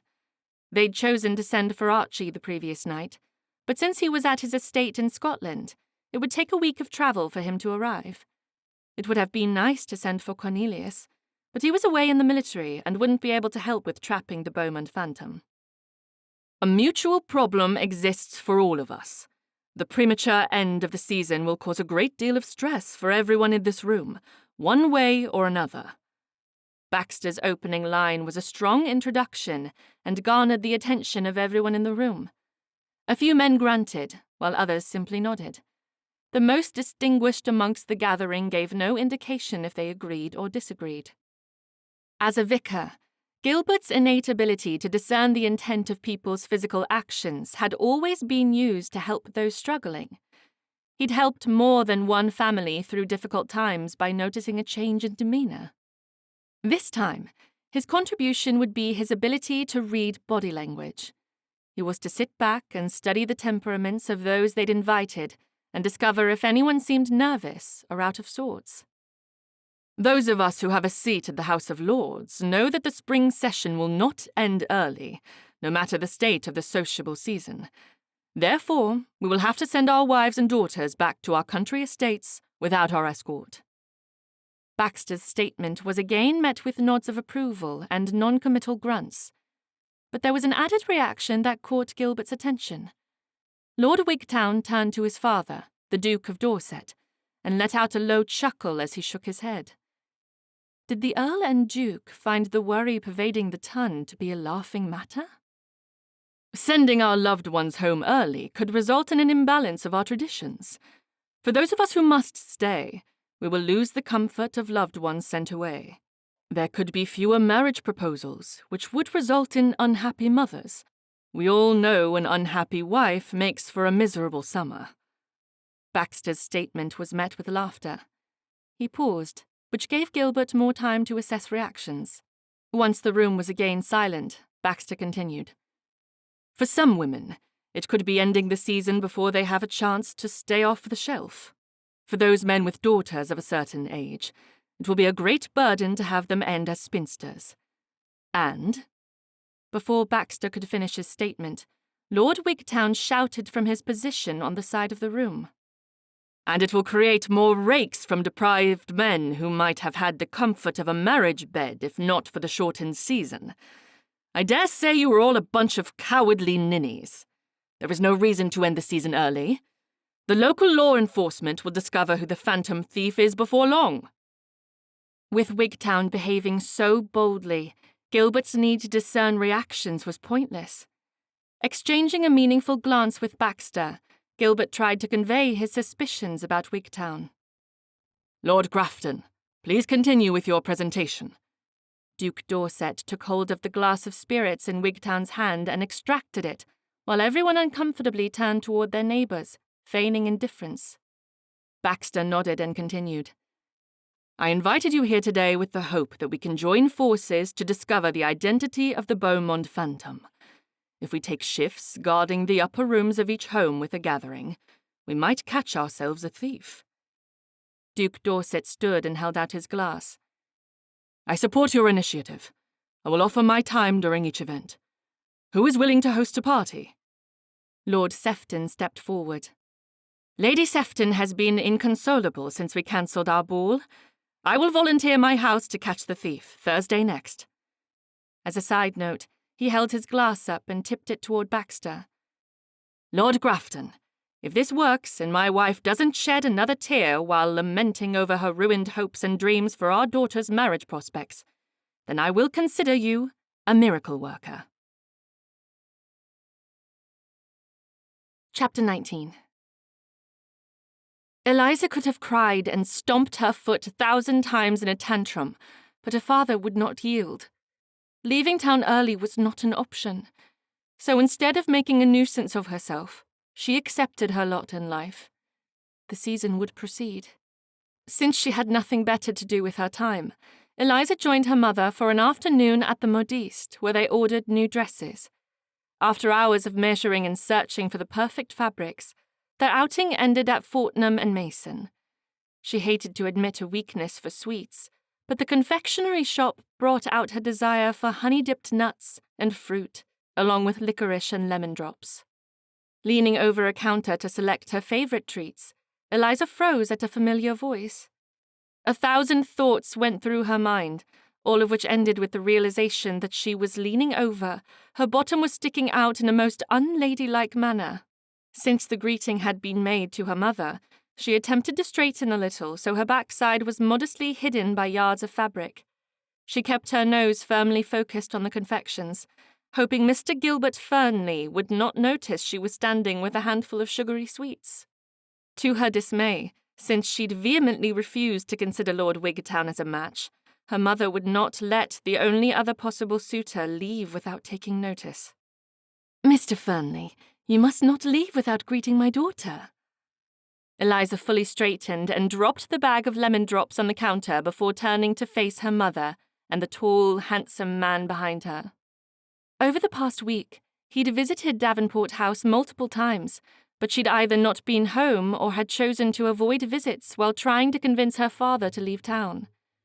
Dipping into a hurried and unbalanced curtsy, Eliza blushed as Mr. Fernley reached forward and placed a steadying hand upon her arm. You are unwell? Mr. Fernley asked. No. The one word was all she could say. The touch of his hand sent a shiver of excitement coursing through her arm, and she found herself momentarily speechless. Never had the touch of a man unsettled her with such force. I am happy to hear this. Will you attend Lord and Lady Sefton's party this evening? Her voice was strained as she tried to ignore the growing pleasure his presence caused. Perhaps if she hadn't refused his morning visits, she wouldn't currently find herself unsettled by his charms. We have secured an invitation. Then I must insist you save the first 2 dances for me. The proper response would be to accept and exclaim her delight, but Eliza had a difficult time accepting anything to do with Mr. Fernley. She admired him greatly. The little time they'd spent together had shown his fine qualities and generous nature. He was everything she wanted in a future companion, but she was not worthy of his love, nor was she worthy of him. If Mr. Fernley knew of the thefts, not to mention the afternoon she'd spent with Lord Wigtown, he would not request anything of her. Before Eliza could offer a plausible excuse for refusing his kind offer, her mother interceded. How very kind of you. Eliza would be delighted. As her mother turned away from their conversation to focus on one of her acquaintances who had entered the candy shop, Eliza tried to back out of the promise. I cannot say if I will be dancing this evening. With the cancellation of so many gatherings, I feel as though I am out of practice. Mr. Fernley laughed, his pleasure at securing her hand for 2 dances showing with the twinkle of delight in his stark blue eyes. Do not fret over your skill, Miss Davenport. I will ensure a flawless 2 dances for us both. How do you plan to keep such a promise? I will capture your attention so completely, you will have no other option but to dazzle me with your accomplishments as a dancer. Eliza dipped her head and bit her lips as heat rose in her cheeks. You do know how to flatter a lady. Mr. Fernley shook his head. My brothers would accuse me of making a cake out of myself. Tell me you will not let my attempts at engaging your affections go to waste. Wanting to let go of her reservations, Eliza tried to nod her acceptance, but she couldn't forget the last month as easily as she had hoped. She was a thief, a liar, and an opportunist. All 3 of those qualities made her woefully unworthy of Mr. Fernley's attention. When she didn't immediately respond, Mr. Fernley lifted her hand and kissed her knuckles. She quickly scanned the shop, hoping no one had noticed, but she found her mother and 2 other women smiling their encouragement. Yet, when Mr. Fernley straightened and peered into her eyes, she stayed silent as her stomach wildly danced to a non-existent tune. She could not encourage the man. She could not indulge her girlish hopes. She had to put an end to the notion of a courtship or marriage to this good man. Not expecting a reply, Mr. Fernley again spoke. Since you are obviously overcome with my request, I will bid you farewell until this evening. Her voice caught in her throat, and a croak of agreement spluttered out. Very well. She watched as Mr. Fernley exited the confectionery shop and rejoined his brother, Mr. Phineas Fernley. She held back a laugh and placed the hand Gilbert had kissed over her mouth as she watched the interaction. She was certain Phineas was teasing Gilbert. She knew it was wrong to think of them with their Christian names, but it was simpler than thinking of them both as Mr. Fernley. Her smile widened as Phineas gently knocked Gilbert's hat off his head. She wondered what it would have been like to have a sister her exact age, or at least close in age. Her sibling just younger than her was a brother, and he was still at Cambridge. She was caught up in her thoughts as she watched Gilbert cross the street to visit a different shop. With this last interaction, he had seemingly stolen her heart with his gentle kindness and warmth. Fully unaware of the lovesick display she was making, Eliza startled as her mother took hold of her arm. Mr. Fernley seems smitten with you. Eliza pulled her eyes away from the windows before answering. She hoped to regain her composure before responding, but found herself wholly incapable. Oh? I hope he requests your hand before Lord Wigtown takes the initiative. A lady would be irresponsible to reject a chance at marriage so she could wait for another man who might never offer. Fully regaining her senses, Eliza frowned. Whispering so she could not be overheard, Eliza chided her mother. I already told you I have not encouraged Lord Wigtown. We are not courting, so I do not imagine he will ask for my hand. No matter what he says, your father would be disappointed to lose out on having a titled daughter. Lord Wigtown will inherit the title of Duke. It seemed a bit high-handed of her mother to say such things. She'd been a lady's maid merely 17 years ago. Had so much time passed and so much wealth been accumulated to make her parents forget their humble beginnings? Do you disapprove of Mr. Fernley? You fight against your feelings when he is near. Therefore, I must believe you are the one who does not desire the match. I simply want your happiness. Eliza cared very deeply for Mr. Gilbert Fernley, which was the reason she could not allow her emotions to show. I wish you had not insisted I accept the first 2 dances with Mr. Fernley. Men are jealous creatures. They take notice of women who have drawn the attention of other suitors. If Lord Wigtown and Mr. Fernley are not the matches you desire, I pray another man takes notice of you and tries to steal you away from them. Unfortunately, Mamma, I will spend most of the evening against the wall wondering if a match is part of my future. Her mother tutted and tapped her arm with her fingers. When did you become so guarded? I hardly recognize you anymore. She knew her mother wasn't speaking out of malice. Eliza had changed, drastically. She only hoped no one else would notice. I cannot say.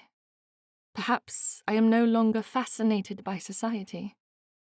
Eliza picked up the bag of lemon drops she'd discarded earlier and led the way to the proprietor. As she waited for her mother to purchase the candies, she planned the dress she would wear that evening. She had always looked best in white. Chapter 20. I think we should secure one dance with Miss Killian and one with Miss Kenward this evening.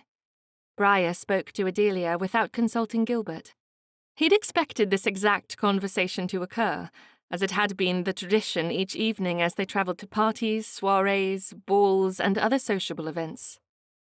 I would prefer to spend my evening with Miss Davenport, Briar continued.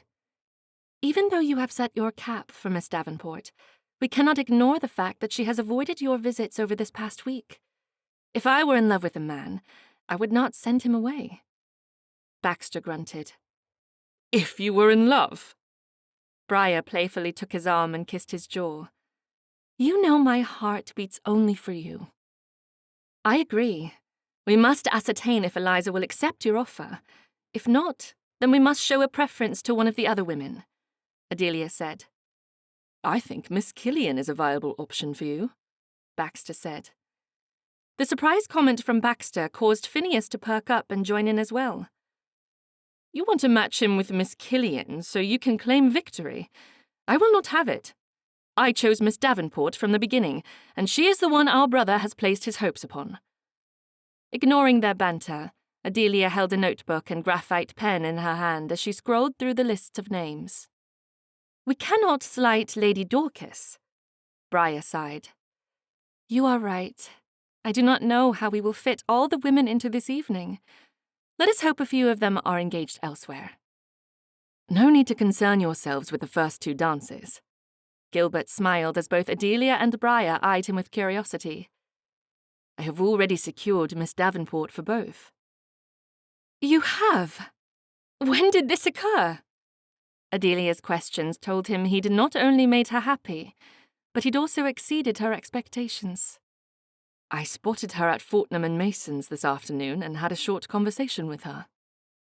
Gasps of delight and excited chatter from his 2 sisters followed his pronouncement. Turning to Phineas and Baxter, Gilbert expected them to have the same confused expression he knew was on his face, but instead he found his brothers were proudly nodding in his direction.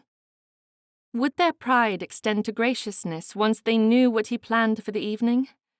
Knowing he couldn't allow his sisters-in-law to secure dances for him, he slowly came to the decision to reveal his plans. He might end the evening with a reputation as a flirt, but he had decided this was the only way to secure Miss Davenport's hand in marriage. Every room at Sefton Hall was overcrowded and hot, but Gilbert was not dissuaded. He had secured the first 2 dances of the evening with Miss Davenport, and he planned to find her before the first was announced.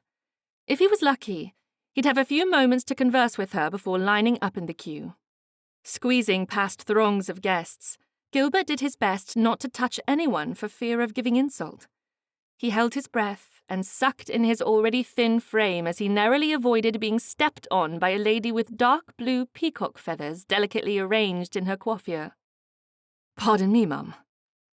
With a dip of her head and a bright red blush on her face, the woman quickly stepped out of his way and rejoined the group from which she'd momentarily stepped away. Locating Miss Davenport seemed nearly impossible until he squeezed past another group and found her standing next to her parents. Miss Davenport was a sight of perfection, from the sparkle in her hair, the blush upon her cheeks, down to the beauty of her gown. He'd never seen a woman so perfectly situated in such a crowded atmosphere. Ignoring the laughter of a large group behind him, Gilbert stepped forward and dipped his head. "Miss Davenport."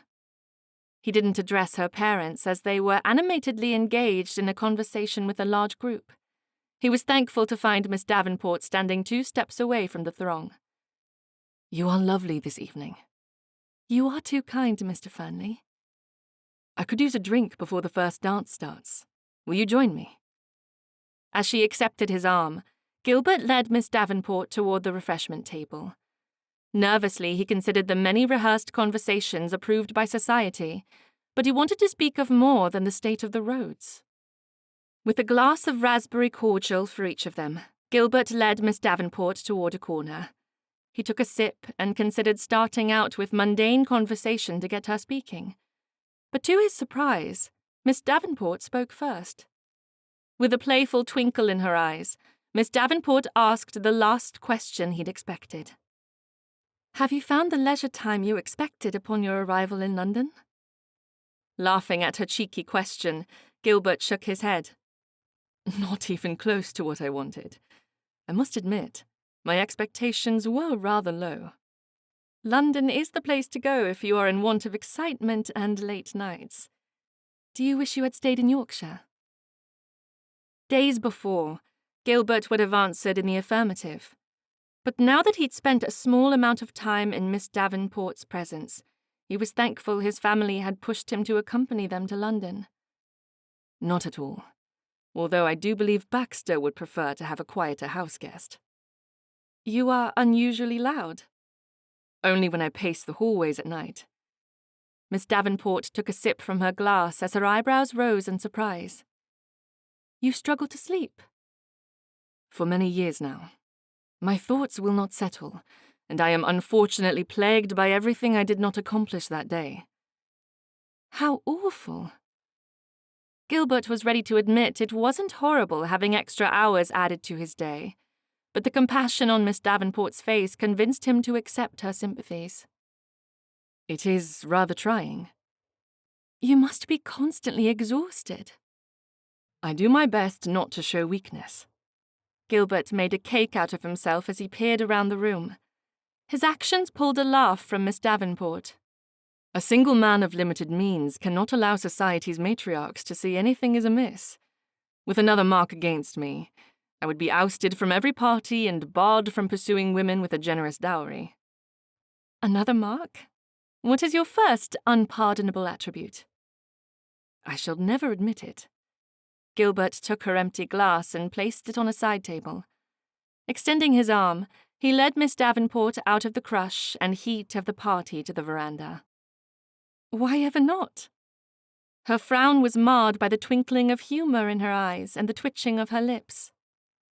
"It is a widely accepted truth that if a lady does not see your faults, there is little reason to point them out to her." Miss Davenport's laughter rang across the veranda out to a small garden maze. It seemed they were the only two to take advantage of the outdoor space so early in the evening. Gilbert didn't mind.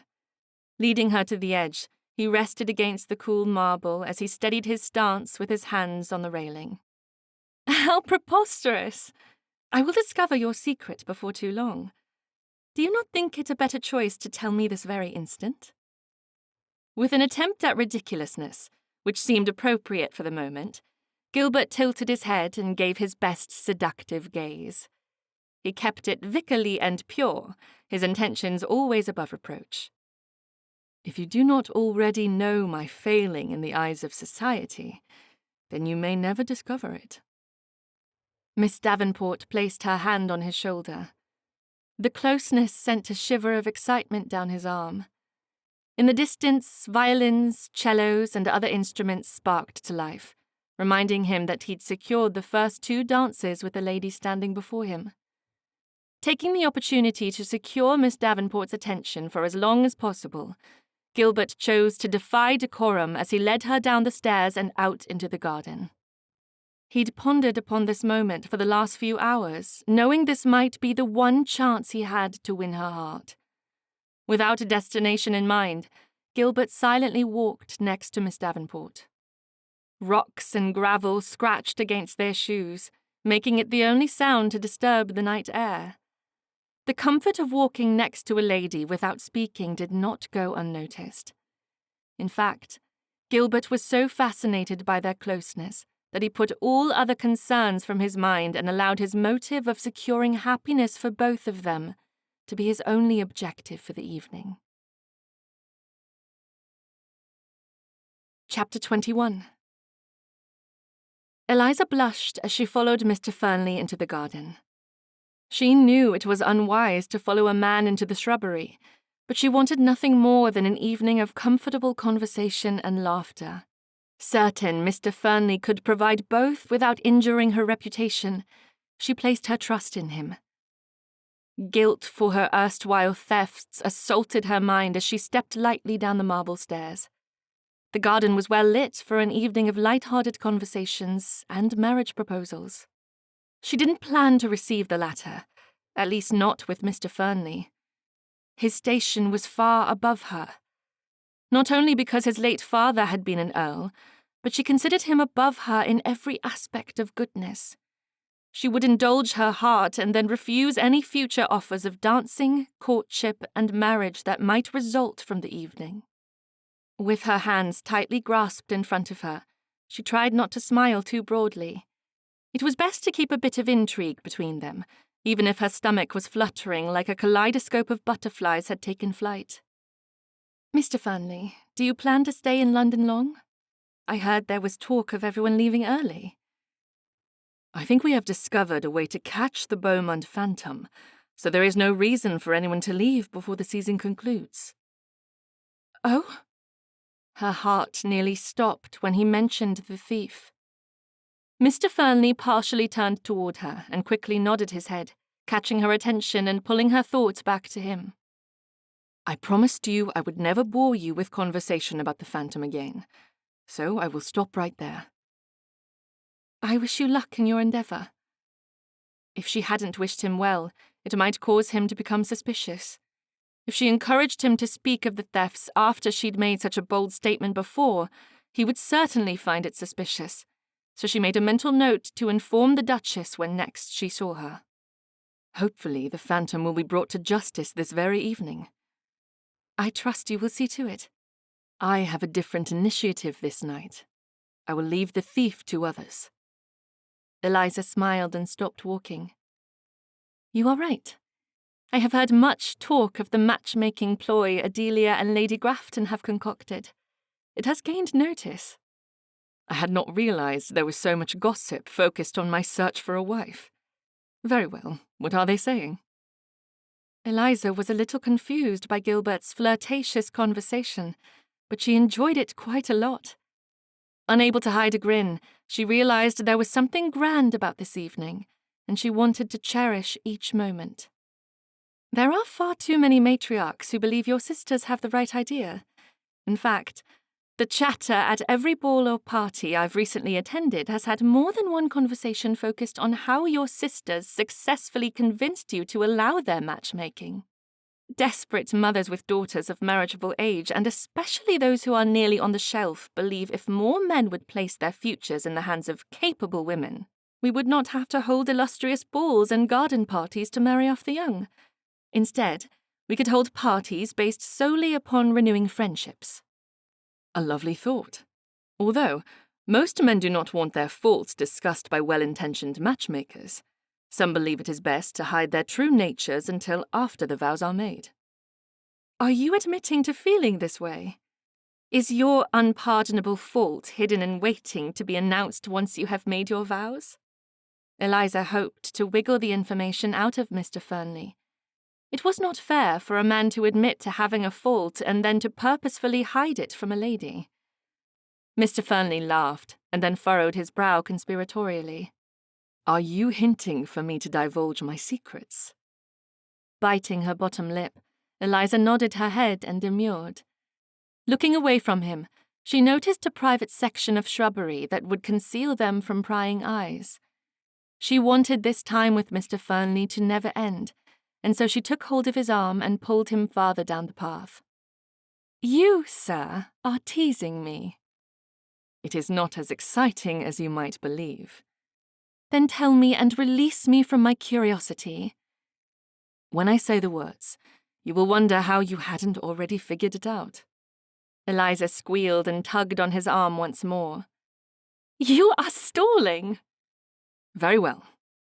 Mr. Fernley pulled her to a stop, standing directly in front of her. A blush crept into her cheeks as she peered into his earnest expression. As his lips parted, she waited for the secret to spill from his mouth. When he spoke, it was barely above a whisper.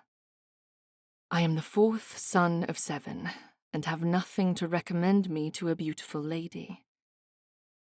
Shyly, Eliza stepped closer to him. I disagree. You have kindness, which is a rare quality amongst our peers. Kindness can only take a man so far. There are other qualities which recommend a man. Such as? Financial security for a wife and future children. Do not men rely upon a dowry? Not all women are blessed to have a generous sum. Eliza boldly reached forward and pulled at the lapels on his coat. When he looked down at her hands, she instantly released her hold. She turned her back to him and nervously continued speaking. You have a profession that should provide. True, but my regular life is not filled with balls and parties every night. I spend most of my time serving people and in deep reflection as I prepare sermons. It could cause a lady who appreciates London to become bored. Eventually, she would want to escape back to the halls of Almack's and more fashionable society. Turning back to him, she needed him to know she was not the sort of woman who would abandon a husband and their life together for such simple luxuries as parties. She didn't even enjoy the season. Not every lady prefers such a life. I, for one, dislike London. I prefer to live in the country. Even Bath is too chaotic for me. She knew it wasn't wise to encourage him, but the cool spring night and the music in the background unsettled her convictions to make this a final farewell. As she slowly met his piercing gaze, she lost her ability to think rationally. Was it the flirtatious way he spoke to her that evening that had dulled her reasoning and allowed her to completely lose her heart to him as they stood in the gardens of Sefton House? Miss Davenport, we should... Eliza stepped a little closer, causing Mr. Fernley to pause. She already knew he wanted to take her back to the ballroom, but she wanted to distract him from the pursuit. As a proper gentleman, he would stand up with her for 2 dances and then find other women to dance with. But she had already decided this was her one night to let go of her guilt and indulge in the warmth of the man who could have made her dreams a reality. As he inhaled to finish his statement, Eliza again stepped closer this time closing the distance between them so that even a thin book could not pass between their faces. Kissing was a different experience when she wasn't held hostage by the grip of a rake. Mr. Fernley responded to her nearness by lifting her chin and gently brushing his lips across hers. Eliza's heart fluttered as the warmth of his breath rested on her satisfied lips. Eliza, you are the most handsome woman of my acquaintance. He didn't allow her to respond as he gently pressed his lips to hers once more. She wanted him to know she appreciated his compliment, and so she sighed with longing and increased her grip on his lapels as she pulled closer. Kissing was not the indulgence she'd expected for her evening in the shrubbery, but it was far lovelier than anything she'd ever experienced. Mr. Fernley tasted like raspberries, and he smelt of peppermint. She'd never drink another raspberry cordial or use peppermint oil without remembering the moment she'd finally understood that love was not merely an emotion. Love could only be defined with the knowledge that she was with a person who wanted to care for her, someone who had her best interests at heart, someone who would accept her, no matter what she'd done. Holding onto the lapels of Mr. Fernley's suit coat, Eliza's thoughts froze. Would Mr. Fernley love her if he knew she was the infamous thief terrorizing the ton? Would he forgive her? Pulling back from his embrace, Eliza licked her lips and took a shaky step away. She couldn't allow him to pull her back, nor did she trust herself to think she wouldn't indulge once more. Mr. Fernley. She was out of breath as she tried to think of an apology. What excuse could she give for her behaviour? I am quite overwhelmed with the beauty of the evening. Mr. Fernley's face was bright red. She thought it a charming reaction. It was far more pleasurable than the lust she'd seen when Lord Wigtown had assaulted her lips. Winded and backing away from her, Mr. Fernley checked the surrounding area for intruders. Forgive me, Miss Davenport. I will return you to your parents. Before we leave our seclusion. Eliza left her words hanging between them, deciding her actions would suffice for what she would have said. Stepping forward, she took hold of his lapels to smooth them out. Rumpled clothing, along with newly kissed lips, would alert everyone at the gathering to what had occurred in the shrubbery. As she placed her hand on his chest to finish the job, Eliza glanced up to see the longing in Mr. Fernley's eyes. He had enjoyed the tenderness between them, and his expression pulled her toward him once more. This time the kiss was more than a slight brush of their lips. Eliza enjoyed kissing Mr. Fernley much more than she'd thought possible. Chapter 22. Eliza knew she was tempting fate by doing the Duchess's bidding, but what other choice did she have? She made excuses about needing the privacy of the resting room to escape Adelia and Lady Grafton upon re-entering the ballroom. They would want to know everything that had occurred in the garden, but those stolen moments were for her and Mr. Fernley to remember. The warmth of his kiss still tingled upon her lips as she followed the Duchess's detailed instructions and slipped up the back staircase that was used by the servants. She would have to be quick if she wanted to retrieve the sapphire stick pin from Lady Sefton's dressing room. It wouldn't be long before Adelia or Lady Grafton went to the resting room in search of her. A shiver ran down her back, and the hair on her arms stood on end as she entered the darkened hallway. No one was nearby, yet her senses were telling her to go back down the stairs and forget about the stick pin. Due to the trembling in her hands, Eliza decided it was best to forego lighting a candle. Under the cover of darkness, Eliza stepped on the tips of her toes down the long hallway, counting each door until she found the 7th on the right.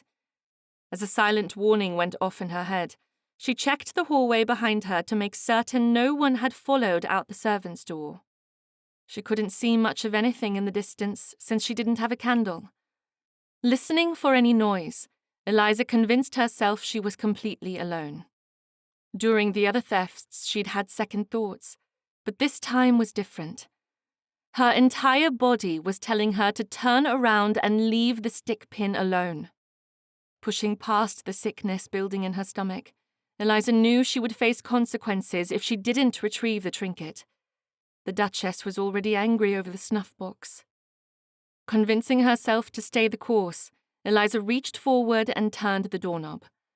Now that she had made the decision to follow through, she pushed her fears to the back of her mind and decided the theft was best done in a rush. The Duchess claimed the pin was located on Lady Sefton's side table in a silver jewellery box. Since it was made from silver, the casing was much heavier than Eliza expected, but not so heavy she couldn't remove it and use the light of the moon to shed light upon her search. Eliza quickly searched through a pile of necklaces, bracelets, and earbobs before locating the thin sapphire stick pin. Lifting her skirt, she pinned it inside her hidden pocket. She was placing the box on the table once more when a man reached out and took hold of her arm. "May I assume you are the Beaumont phantom?" Startled, Eliza yelped like a little puppy and then clamped her mouth shut so no one would hear her distress. In her haste to pull away, she slammed the silver box at the man's head with enough force that he stumbled backward. As he fell to the ground, Eliza was pulled with him, but she easily scrambled away as his hand released her arm. "No!" Eliza gulped as she waited for the man to grab hold of her once more. When he stayed motionless on the floor, she crawled toward him to assess the damage. He had fallen close enough to the window that the moon shone down upon his face, revealing his identity. Eliza clasped a hand over her mouth as she cried out once more. This time it wasn't a shriek of alarm for being caught. This time it was a strained cry of love. "Gilbert!" Reaching out to touch his face where she'd hit him, her fingers slipped as they met with the sticky liquid. She muffled another scream with her upper arm as she pulled her hand away and found her glove was wet with blood. "Fernley, are you in here?" Another man's voice rang out from the room Mr. Fernley had been in before entering Lady Sefton's bedchamber. Panicking, Eliza removed both her gloves and stuffed them down the front of her dress. She didn't have time for an apology, but she wasn't thinking clearly. "I am so sorry. I never meant for this to happen." She had to believe he would recover, otherwise she would never have been able to leave him lying on the floor. As the other man's footfalls neared the open door between the two rooms, Eliza ran for the door she'd previously entered. She didn't stop to check her surroundings before exiting into the hall, nor did she check for servants upon the stairs as she barreled back down the way she'd entered, twisting her ankle as she went. Tears sprang to her eyes as she took the door out to the grounds instead of the door that would lead her into the hall. She limped until she found a place to sit and bury her head in her hands. Her shoulders shook as the sobs released and her thoughts went back to Mr. Fernley's motionless body lying on the floor. In her haste to escape, she'd forgotten to check if he was still breathing. Eliza knew she must stop shrieking into her skirts before she was caught and questioned.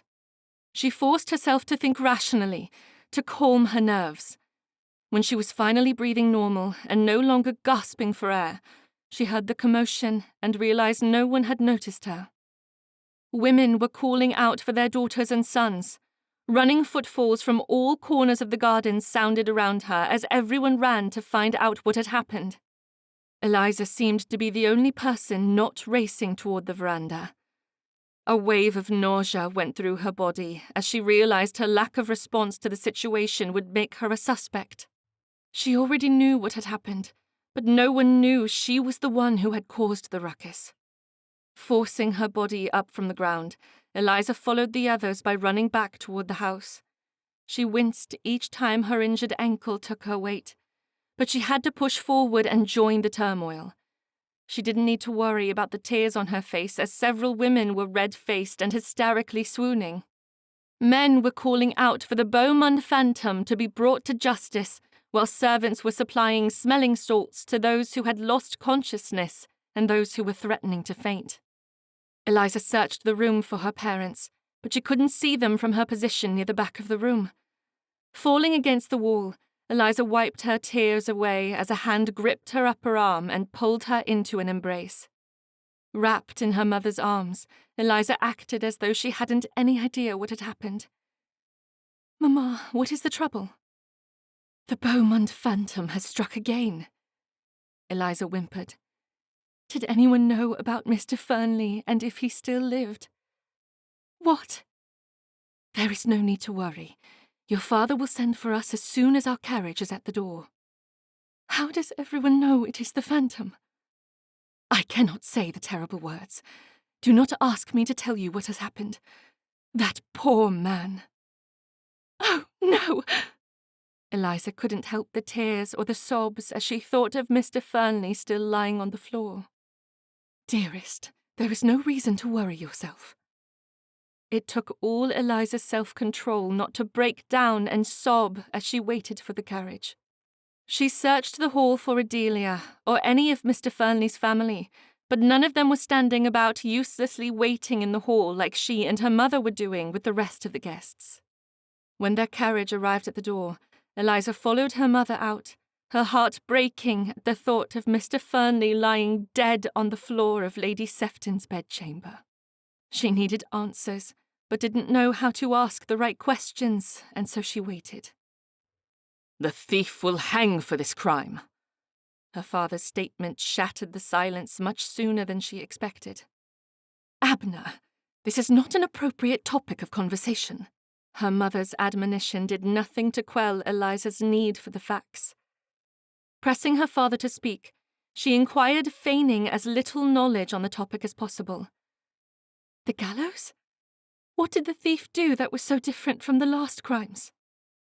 Her father didn't hold back. Instead, he slammed his hand against his leg as he vented. "Lud! He nearly killed a man. Probably would have finished the job if Lord Sefton had not interrupted the fiend." "Someone was injured?" "Mr. Fernley, the one who has paid special attention to you, Eliza. Poor man nearly lost his life this night. I dare say he will not be dancing for quite some time. If we are lucky, when he finally wakes, he can tell us who the phantom is, and we can put this trouble to rest." "When he wakes? How badly is he injured?" Her father pointed to the area Eliza knew had sustained the damage from the silver jewelry box, causing her mother to clear her throat. The only time her mother made such ghastly sounds was when she was warning her husband not to give details. "A spot of trouble on his head. I am confident the surgeon will patch him up and send him back to Grafton House this evening." Her mother tried to soften the information with a chary response. "We must visit Grafton House in the morning. I am certain a bundle of flowers will brighten Mr. Fernley's day and put him on a path to healing."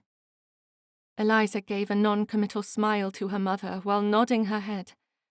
She wanted nothing more than to visit Mr. Fernley, and yet she didn't want to see his horrified glare when he named her as the Beaumont phantom. Chapter 23. The sunlight shining through the window was too bright, causing Gilbert to shield his eyes as he endured endless questions that all came down to the same point. He wished the constables, his brothers, and the other men working to catch the thief would stop asking what he had seen, who he had seen, and what had happened. He might have seen the Beaumont phantom, but he couldn't remember. "The last memory I have is of no use to this council. I apologize for not remembering." Phineas put his hand on Gilbert's shoulder. "There is no need for an apology. You need rest." Gilbert was still a bit shaky when standing on his own. As Phineas pulled him to his feet, he allowed his brother to assist him out to the waiting carriage. His bed at Grafton House would be a welcome reprieve from the events of the previous night. "What is the last thing you remember?" Phineas pulled the shades in the carriage so Gilbert didn't have to hide his eyes. Gilbert waved his hand to warn his brother off. The headache was too piercing for any questions at that time. "Not now, Phineas." His last memories, before waking at Lord Sefton's home with a bandage on his head and a headache to match the severity of his wound, was Miss Eliza Davenport. Her face had wafted in and out of his dreams, causing the admiration he had for her to only grow deeper. Moreover, his mind replayed a vivid dream where he had kissed Miss Davenport. It felt more like a lovely memory, but each time he thought about it, he didn't know if it had happened or if it was simply a dream. Baxter and I will not stop until we have found this phantom thief. He will pay for what he has done. It nearly killed Gigi when she saw you unconscious. Oh, how is Mother faring this morning? She is recovered. When I assured her you would be home this morning, she rallied and ate her morning meal with Baxter and me. Heat rose in Gilbert's neck as he tried to make his next question sound like mere curiosity. Was anyone else concerned about my condition? Phineas chuckled and punched Gilbert in the arm. Gilbert winced and rubbed the spot while Phineas apologized. Sorry about that. I did see Miss Davenport was out of sorts. Tear-stained cheeks and full of concern. Are you certain the tears were not for fear of the thief? Miss Davenport despises any conversation surrounding the thefts. I personally witnessed her distress. I think you may reasonably expect to receive well wishes from the Davenports. As the carriage came to a slow stop, Phineas peered out the curtains and then quickly patted them down once more. Perhaps much sooner than you expected. What? Phineas pointed toward the window. Miss Davenport and her mother are standing on the doorstep to Grafton House. At this very moment? Horrified, Gilbert moved the curtains to check and instantly regretted it as the sun caused a blinding pain to erupt in his head. He sat back against the cushion and squeezed his eyes shut. I will trust you on that. Gilbert, what happened last night between you and Miss Davenport? You were in the garden far past the first 2 dances with her. Adelia and Briar were quite put out with arranging dances for you. Gilbert shrugged his shoulders. Truthfully, I have no idea.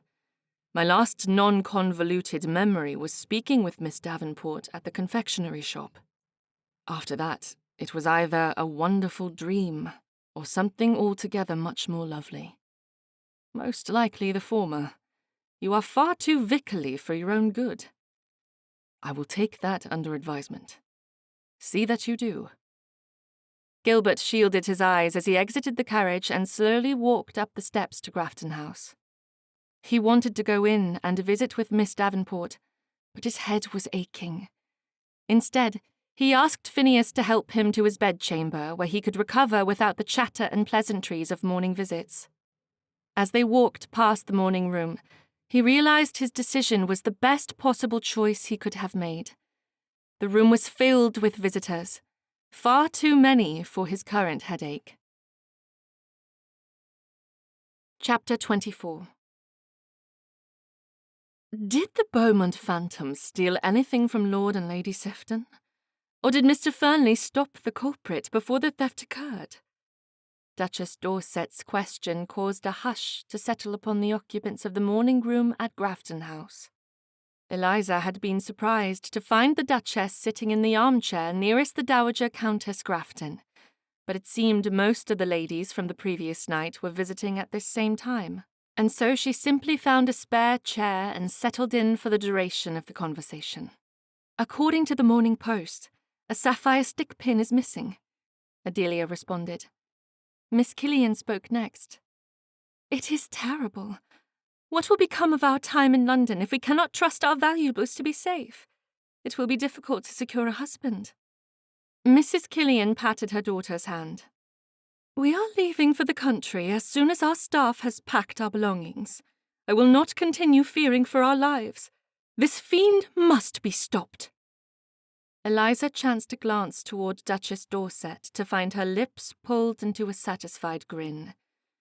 For the first time since she'd found herself caught in a web of deceit, she wanted to honestly and truly discover what purpose the Duchess had for these thefts.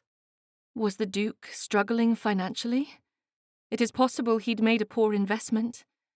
Was this simply a game to the Duchess? She seemed to enjoy the disruption the thefts had caused.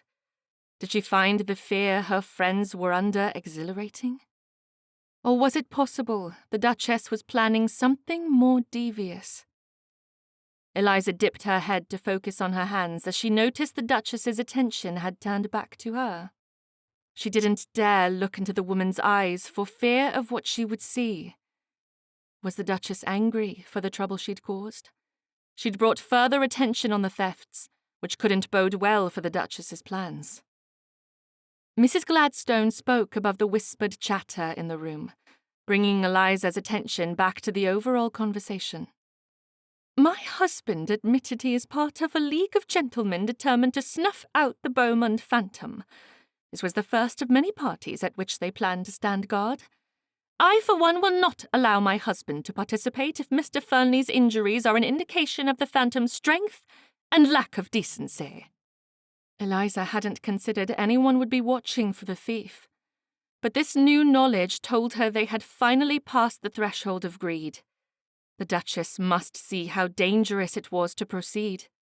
She would hopefully be able to hand the stick pin over this week and convince the Duchess their arrangement was over.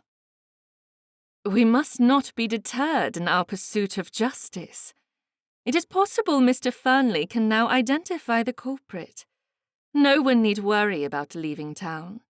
Duchess Dorset's call for justice caused Eliza to squirm in her seat. Not only did she have to contend with the fear that Mr. Fernley could identify her as the thief, but she didn't need the Duchess encouraging these women to join in the search. She was ready to jump out of her seat and walk home when the Dowager Countess asked the question for which Eliza had been waiting. She hadn't noticed Mr. Phineas Fernley had entered the room, but she was pleased to see him. Phineas, did you bring your brother home? He is resting in his bedchamber. That is wonderful news. Duchess Dorset's pleasure sounded genuine. Eliza might be the only one in the room who knew the truth about the woman's evil tendencies. Was he able to identify the thief? Eliza's heart stopped beating as she waited for Mr. Phineas Fernley to answer the Duchess's question. It was very possible that her name would become a hiss and a byword in every parlour across England by supper. I am afraid not. The last memory he has is of visiting a confectionery shop early yesterday. Her heart leapt for joy upon hearing what he said, and then it instantly fell as she realized he had forgotten about their stolen moments in the garden. She tried to convince herself it was better that he didn't remember any of it, but the comfort of not being named the Beaumont phantom could not be outdone by the sadness of knowing Mr. Fernley might never remember how he'd kissed her so gently it had made her toes curl and her stomach flutter. By the time she and her mother were leaving Grafton House, Eliza was emotionally spent. She wanted nothing more than to crawl into bed and spend the rest of the day thinking about Mr. Fernley and what could have been. Eliza was nearly to her carriage when Duchess Dorset approached. Eliza, we have not spoken in ages. Ride with me. I am passing Davenport House on my way out of this part of town. Before she could answer, her mother had accepted the Duchess's offer. It was fortuitous that Eliza had pinned the sapphire stick pin in her reticule the previous night. She slowly followed the Duchess to her carriage. When the carriage leapt forward, Eliza dug into her reticule and extracted the pin. I never imagined you could overpower a man. Well done, pet. It is too dangerous to continue. We must end this now. The Duchess examined the pin before tucking it away in her reticule. I think not. You have shown yourself to be a trusted ally. I have no doubt you will be a bit more careful on your next outing. Your Grace. Holding up her hand to stop Eliza's next words, the Duchess shook her head. I will hear no more refusals. You have yet to bring the snuff-box to me. I expect you will not disappoint me further. As the carriage stopped in front of Davenport House, Eliza left the Duchess behind. She ran up to her bedchamber and sequestered herself for the rest of the day. Although she knew Mr. Fernley was home with his family and on his way to recovery, it did nothing to calm her nerves. She had never hit anyone, as she had the previous night. She never wanted to attack another person again. Chapter 25. Gilbert's head had healed as much as it needed so he could re-enter society. Although he still couldn't remember what had happened after he left the confectionery shop, he was certain the dreams he had of Miss Davenport were an indication that she would be an integral part of his future. He had two objectives for that evening. The first was to discover if he had kissed Miss Eliza Davenport. His mind had played out a scenario where they had spent the evening in each other's company. The dream expanded to the moment he'd found the Beaumont phantom next to Lady Sefton's bed. His mind had somehow imposed Miss Davenport's face on the culprit, which obviously told him she was part of his every thought. Thankfully, he had left her with her parents before taking his shift as watchman. The second objective was to find the Beaumont phantom before anyone else was injured, or worse, killed. He had little desire for someone else to experience a head wound.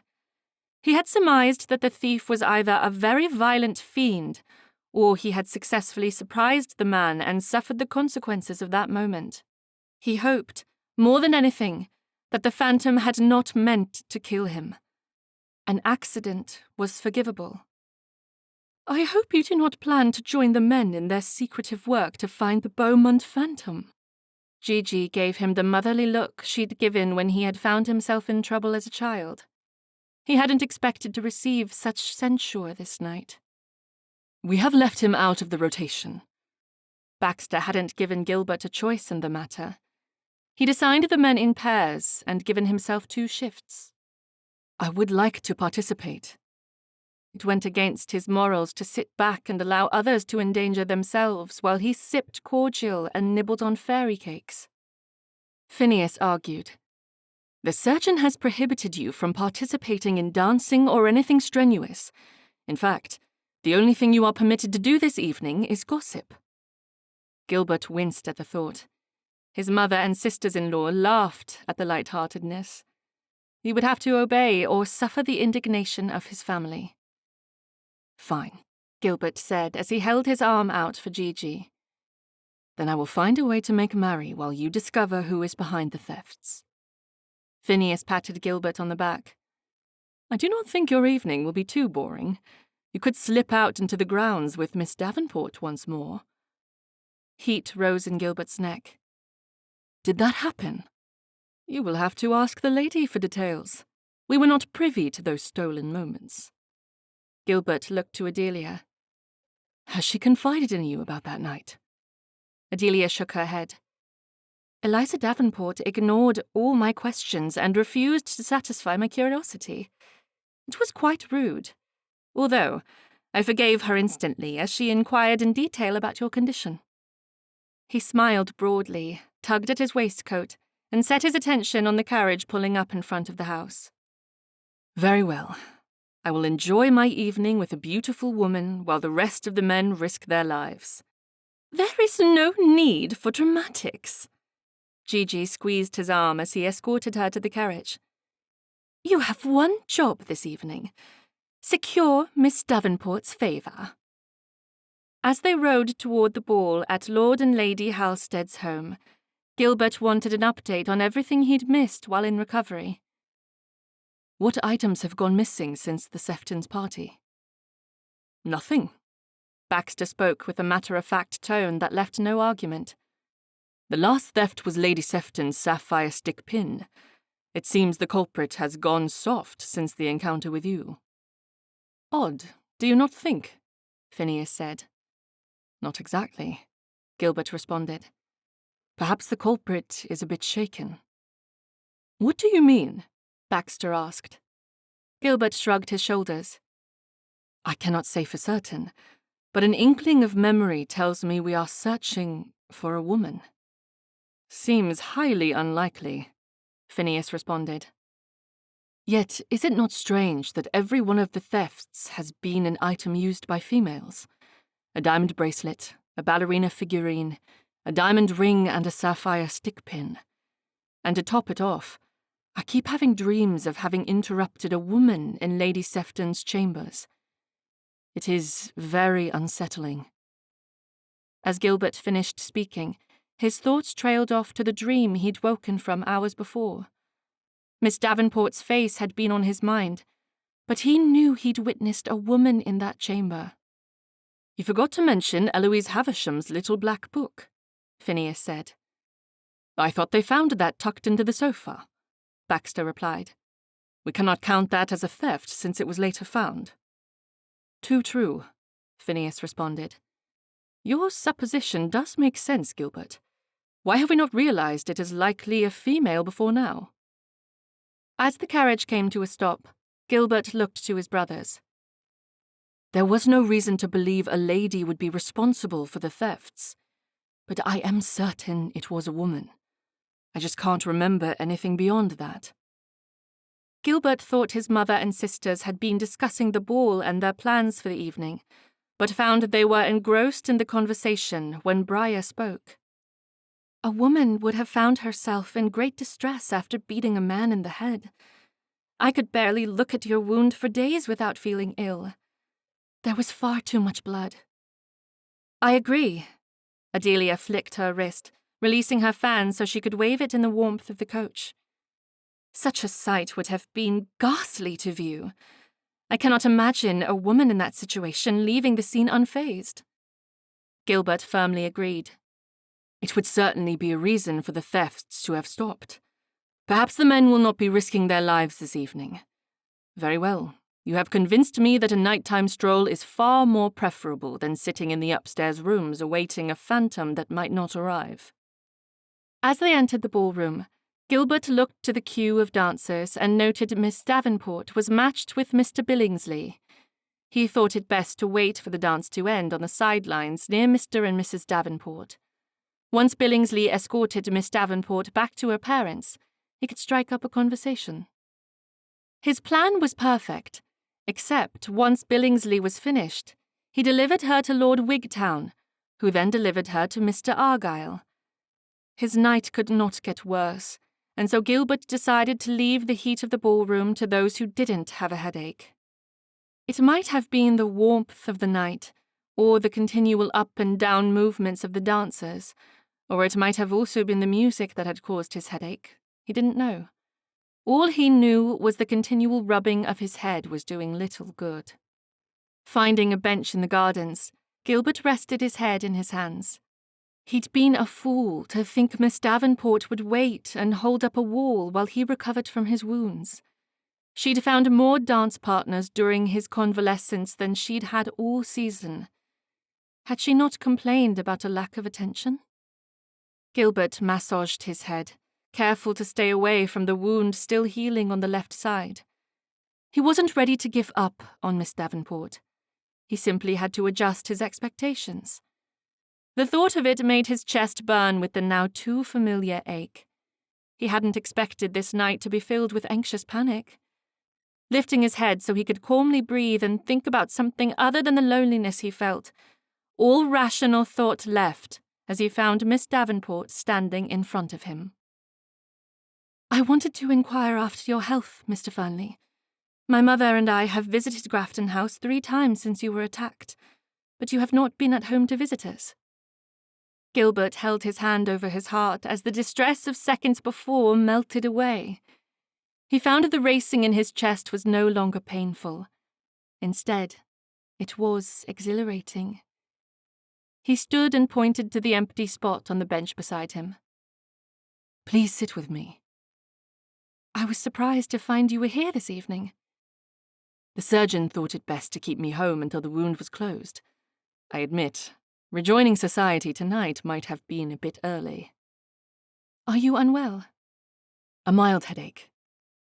"You should find a quiet place to rest." As she said the words, a blush instantly spread across her cheeks. Closing her eyes, she sighed with embarrassment.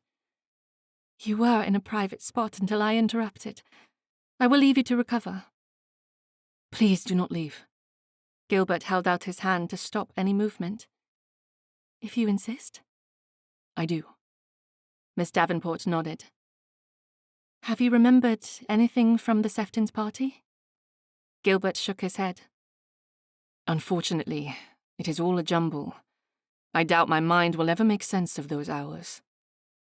I am sorry to hear it. You must feel lost. I did, until now. Gilbert shouldn't have been so forward, but he was tired of dancing around matters of the heart. If the wound on his head told him anything, it was that life was far too short and precious to allow opportunities to go to waste. What do you mean? Have you ever felt your chest tighten with so much force that you do not know if you can continue breathing? Miss Davenport shook her head. I am not certain I know what you mean. When it happens, my entire body goes weak, and my legs threaten to collapse from my weight. How frightening. When you approached me moments ago, I was struggling to control the pressure in my chest. One look at your beautiful smile and the scent of the lemon fragrance in your hair completely alleviated the anxious symptoms.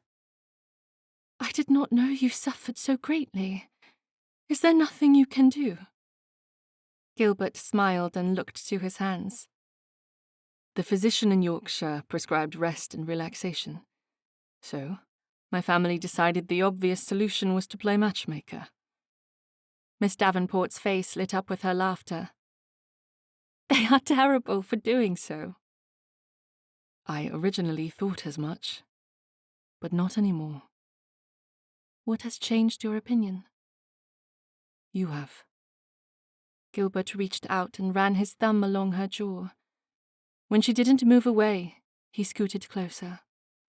Please, allow me to tell you how fervently my heart yearns for you. Gilbert leaned toward her and lifted one of the loose locks of her hair lying on her shoulder. An instant thrill ran through his gloved hand and landed in his chest. His voice caught as he continued to speak the words he'd wanted to say from the moment he'd realized he was in love with her. My heart cannot take another beat without knowing if you would do me the honor of being my wife. When he finished speaking, he lifted his eyes to see if his declaration had brought her joy. To his overwhelming uncertainty, he found tears rolling down her pink cheeks as she fought for the words to answer his question. Chapter 26. Eliza couldn't accept a proposal from Mr. Fernley.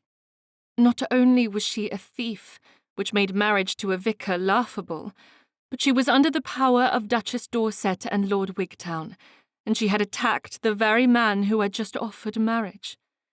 How could she accept his love when she'd nearly killed him?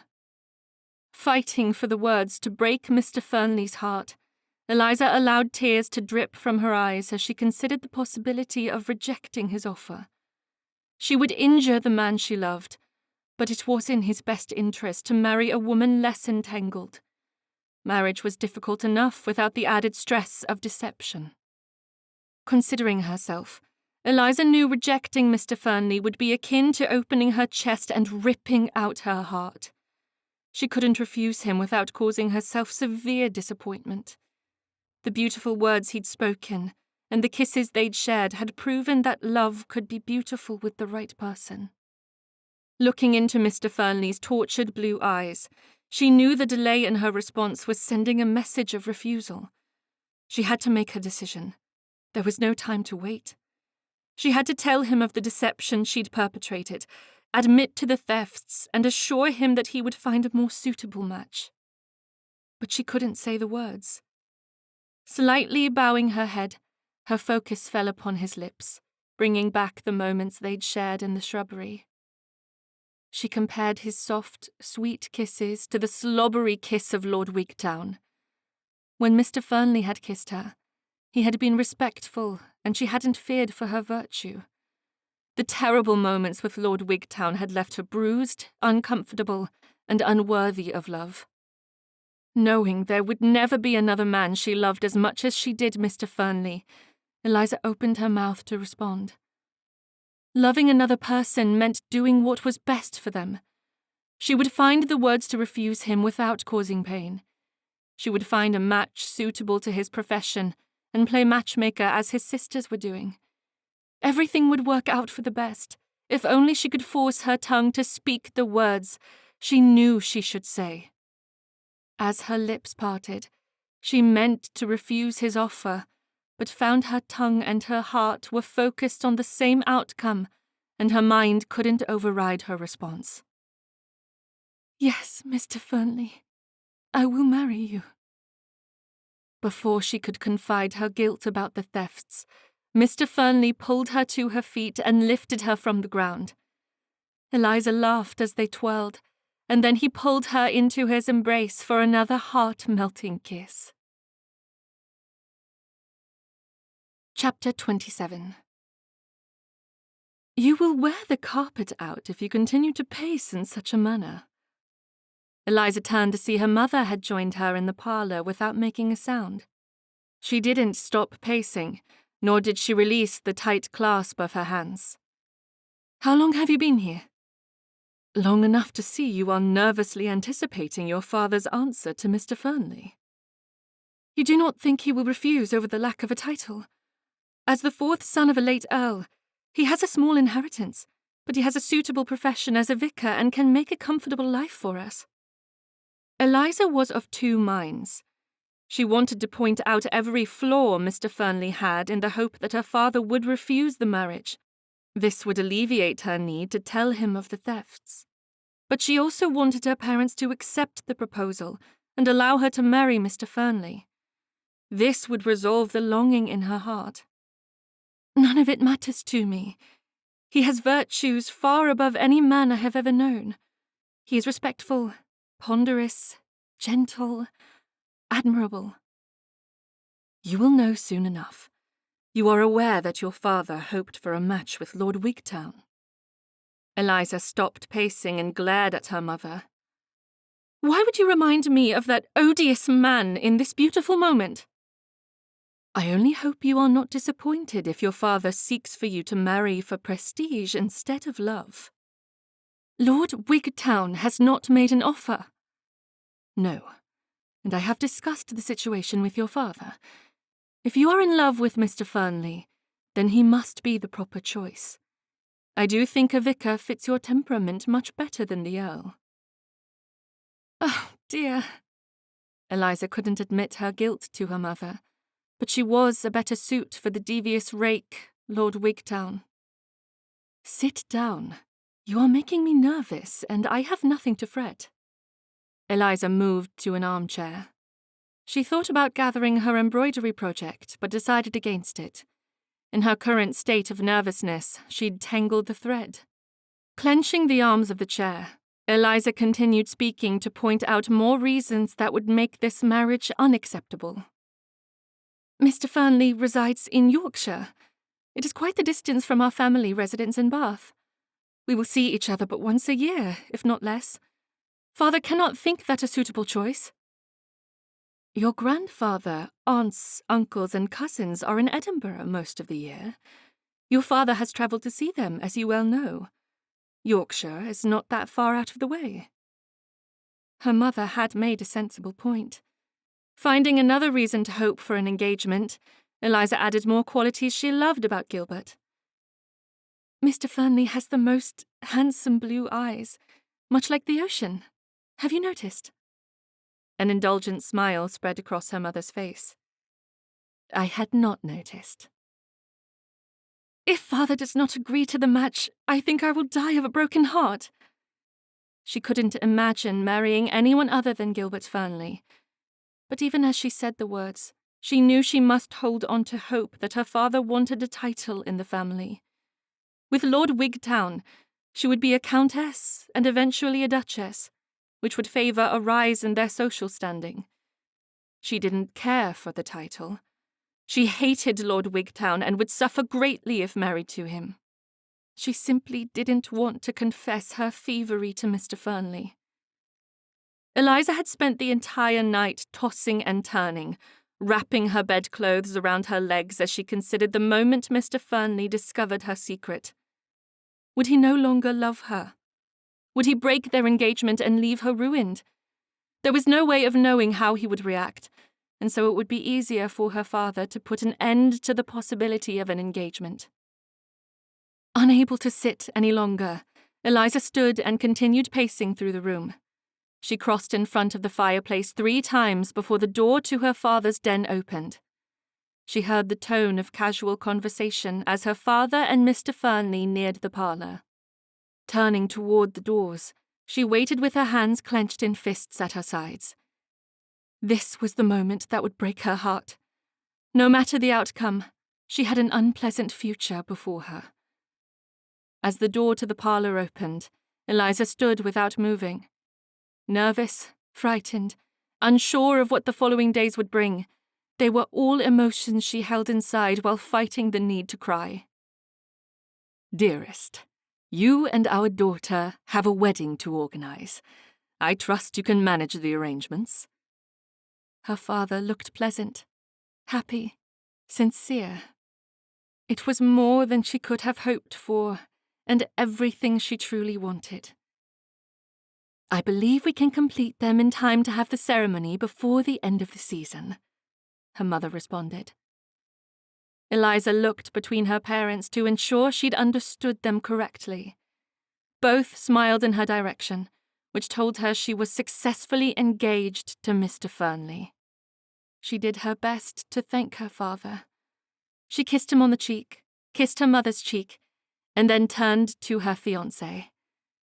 Before any banns were read and preparations were made, she would have to tell him she was the infamous Beaumont phantom. Chapter 28. Eliza meant to confide in Gilbert each time they were given 10 minutes alone in the parlour to visit, but as they spoke about wedding plans and their future, she forgot about the needed confession. Each time she saw him, she planned to pull him aside and confess her treachery, but instead she found herself lost in Gilbert's eyes and his affectionate kisses. When Gilbert posted the banns, Eliza knew she must make a confession. The banns would be read in the parish where she'd grown up and in Gilbert's parish, yet her thoughts would not form clearly enough, and her tongue seemed tied in knots. The best time to confess would have been when he'd recounted the failed attempt to capture the thief at Lord and Lady Sefton's ball. She'd nearly swooned as he'd told her of his dreams of seeing her in Lady Sefton's bedchamber. But the fact that nearly the entire ton had taken part in the plot to monitor the upstairs rooms at Sefton Hall had left her reeling and nearly falling apart. Thankfully, she had been able to avoid suspicion, as she'd claimed her unease had been due to the injuries Gilbert had sustained. She was still very unsettled by her actions that night, and therefore she hadn't needed to fabricate any emotions. As she walked through Hyde Park on Gilbert's arm, Eliza wondered if this was the right moment to speak to him about her guilt. She nearly spoke his name to gain his attention, but stopped herself as he spoke first. Archie and Rosalind will arrive in town next week, which will give them an opportunity to rest before the wedding. I know you and Rosalind will become fast friends. She is much like Adelia and Briar. I will be very happy to meet Archie and Rosalind. Will all your brothers be in attendance? I have not heard from Cornelius. He is on assignment with the military, and at times it is difficult to correspond with him. I see. Is he in France or in the Americas? Gilbert lovingly squeezed her arm and smiled down at her. I do not know. He is very secretive about his work. Does this bother you? Eliza loved watching his face as he considered each of her questions. His emotions were never hidden, and she could see in this instance he worried about his brother. It should not bother me. He is dedicated to crown and country, and his service is an innate part of who he is. It is the same for you, I believe. You thrive when you are serving a congregation. Very true. She and Gilbert walked along one of the paths in Hyde Park in companionable silence, while birds chirped in the trees overhanging their walkway. She watched as creatures scurried across the greenery and carriages made the rounds on Rotten Row, just as she had a few short weeks previously with Lord Wigtown. A heaviness settled in the pit of her stomach as she thought of the Earl and the time they'd spent in Hyde Park. Turning to Gilbert, she knew it was time to confide in him. He loved her. That wouldn't change from her confession. Taking a deep breath, Eliza spoke. "Gilbert?" Yes. She paused and pulled him off to the side so no other patrons of the park could continue walking without having to divert around them. "Honesty in a relationship is important to me." I wholeheartedly agree. Eliza dipped her head, unable to look at him. She didn't want to see the bright light of love turn dark for even an instant as she spilled her secrets. "Do you ever wish you could take foolish actions back?" Certainly I do. Gilbert placed his hand under her chin, lifting her head so he could look at her. Regrets are a part of life. They plague us at the most inopportune moments. Do not let the past haunt your future. Eliza smiled and nodded her head. "I wish it were so simple." I have seen discontentment in your eyes since I first arrived in London. Is there nothing I can do to remove your worries? He was too perfect, too kind, and yet he was exactly who she wanted to marry. It was no wonder she'd thrown herself into an engagement with a man she was wholly unequal to in every way. Pushing her emotions to the deepest corner of her heart, Eliza tried to speak but found her voice would not work. Her mouth was open, but nothing came out. "Miss Davenport and Mr. Fernley, how lovely to see you on the promenade." The silky tone of Duchess Dorset's greeting covered Eliza's hesitation enough that Gilbert didn't notice she'd been flummoxed. Gilbert dipped his head in acknowledgement of the Duchess, and then he addressed the Duke. "Dorset, how good of you and your wife to stop and visit with us." Throughout her dealings with the Duchess, Eliza had never met the Duke. She curtsied and then took hold of Gilbert's arm. She didn't want to stay near the Duchess longer than was necessary. "Dorset, you have not met my pet, Miss Davenport." The Duchess placed an overly dramatic hand on Eliza's arm and then pulled her into an uncomfortable embrace. "I must wish you great joy. News of your engagement reached me this very morning." Eliza shuddered at the Duchess's clear reminder of their agreement. The term pet was not an endearment between them. She acknowledged the Duke as he spoke pleasantries toward her. Upon first acquaintance, he didn't seem a terrible man, but she had yet to know him well. "Dorset, you and Mr. Fernley should walk ahead of Eliza and myself. We have much to chat about. Wedding plans and the sort of which men do not converse." The drip of disdain in the Duchess's voice caused Eliza severe distress. Marriage to Gilbert should have alleviated the need for her to associate with the Duchess further. As the Duchess pulled her back, Eliza watched Gilbert and Duke Dorset as they slowly continued onto the promenade. Steeling herself for the moment the Duchess would make her demands, Eliza closed her eyes. "What are you playing at, Eliza?" "I do not know what you mean." "It seems you have failed to understand the nature of our agreement. The power to end it lies with me. You were not approved to enter an engagement." Eliza turned away from the Duchess to ensure they would not be overheard. "I refuse to be a part of any more thefts. Gilbert and the other men of the ton have set a trap to discover the thief. The game is over." She may not be able to correct her mistakes, but she didn't want to bring more shame into the situation by having to answer to an investigator. She also didn't want Gilbert to hear about her deception from someone like the Duchess. She would be the one to tell him of her folly. The Duchess raised a hand to her, but she didn't follow through with the threat once she saw Eliza flinch. It had been an involuntary action, much like a frightened child conditioned to hide when a bully entered a room.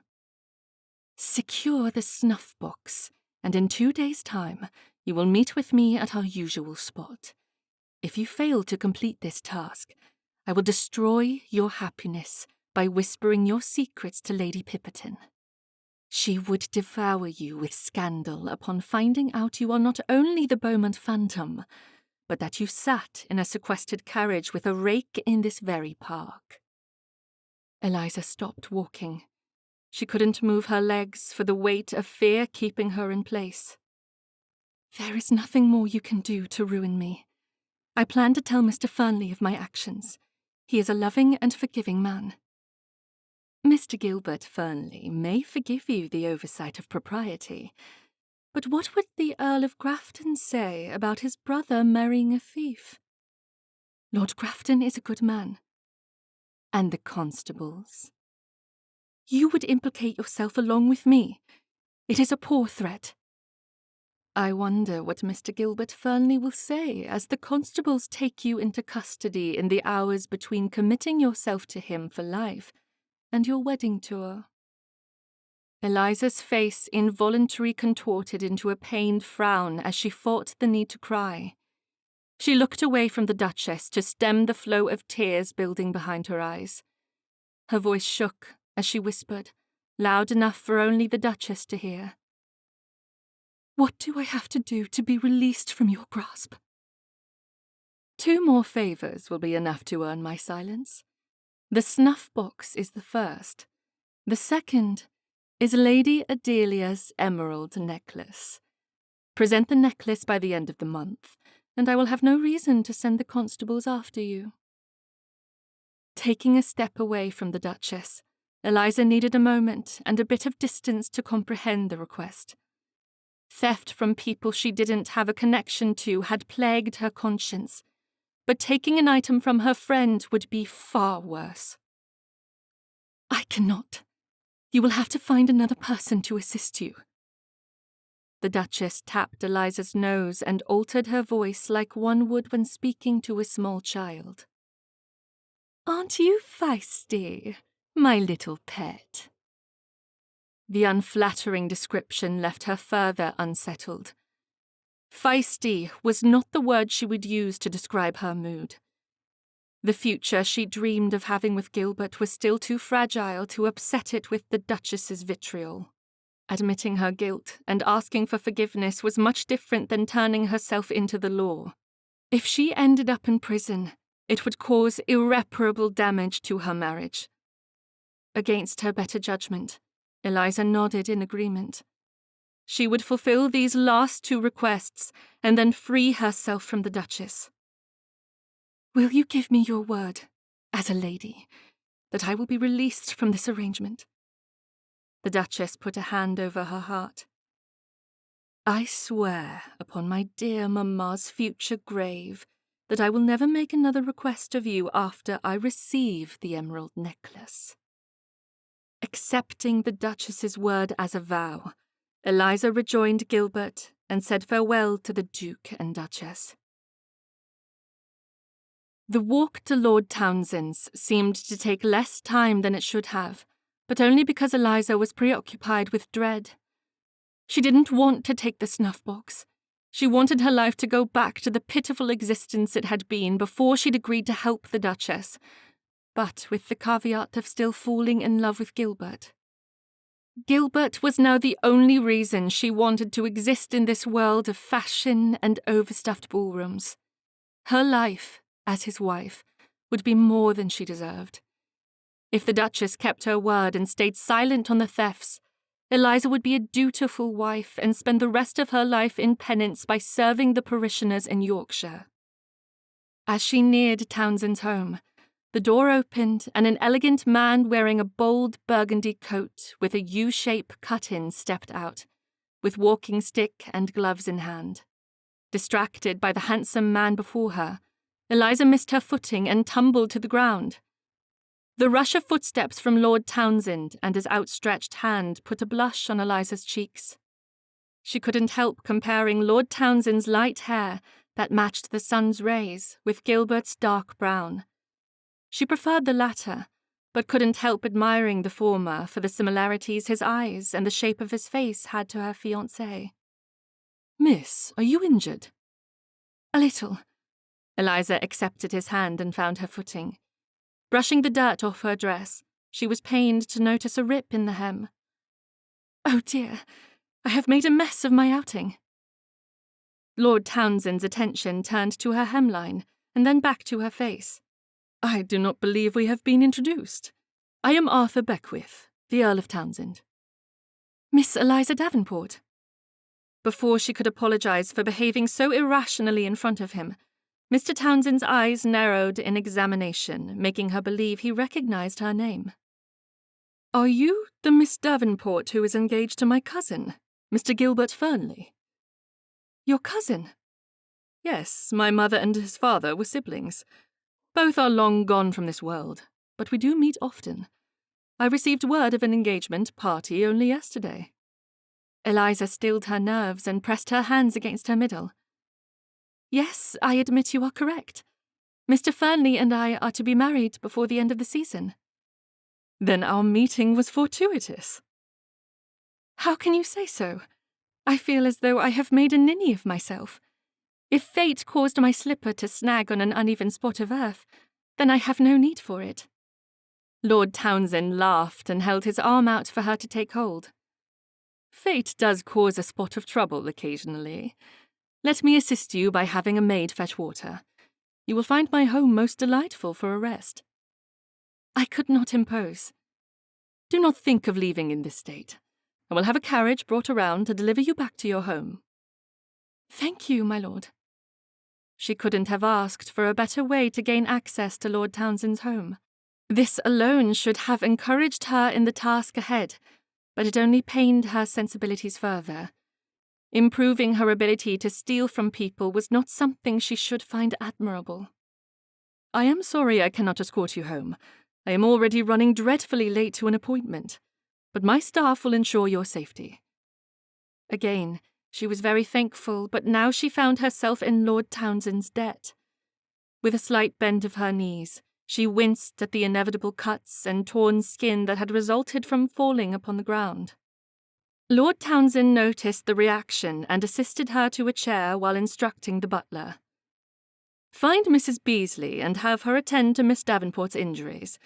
When she is rested and has had refreshment, assist her into a carriage and see she arrives home in safety. The servants set about their tasks while Eliza sat in an elaborately decorated hallway waiting for the housekeeper. The walls were ornamented with artwork of beautiful buildings adorned with flower pots and brightly coloured petals hanging from windows. The flowers jumped off the canvas, making her believe she could pluck a petal from each one. Unable to stop herself, Eliza pointed to the nearest gold-framed paintings. Where can one find such beauty? Lord Townsend turned from his exit and walked back to where she sat.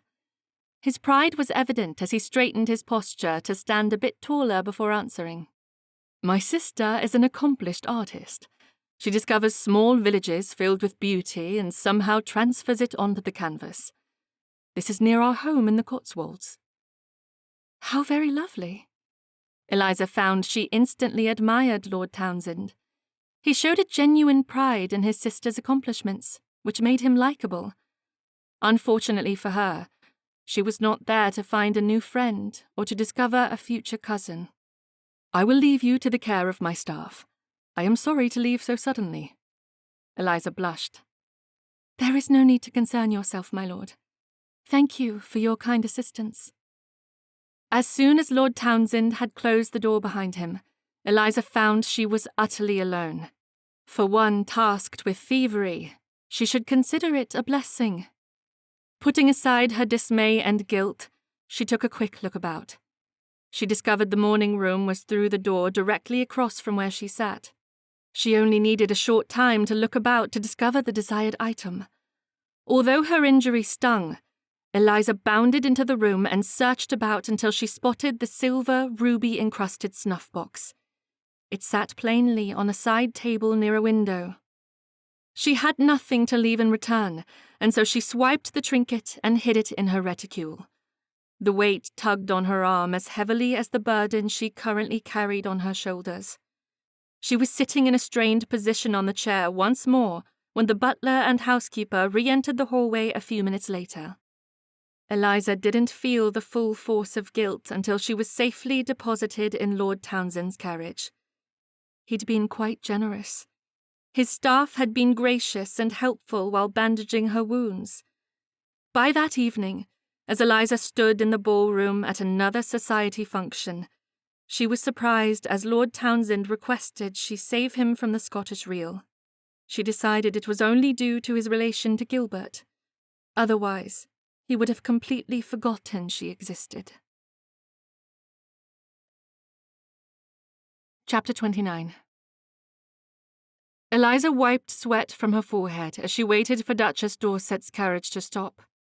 The story of the missing snuff box had hit the papers that very morning, and Eliza wanted the stolen item out of her possession without delay. Before the footman could lower himself down from the back of the carriage, Eliza stepped forward and opened the door. "Your Grace." Reaching into her reticule, she took the snuff box out and placed it on the carriage seat. "This ends our arrangement. You and Lord Wigtown may go back to your lives, as I plan to do the same."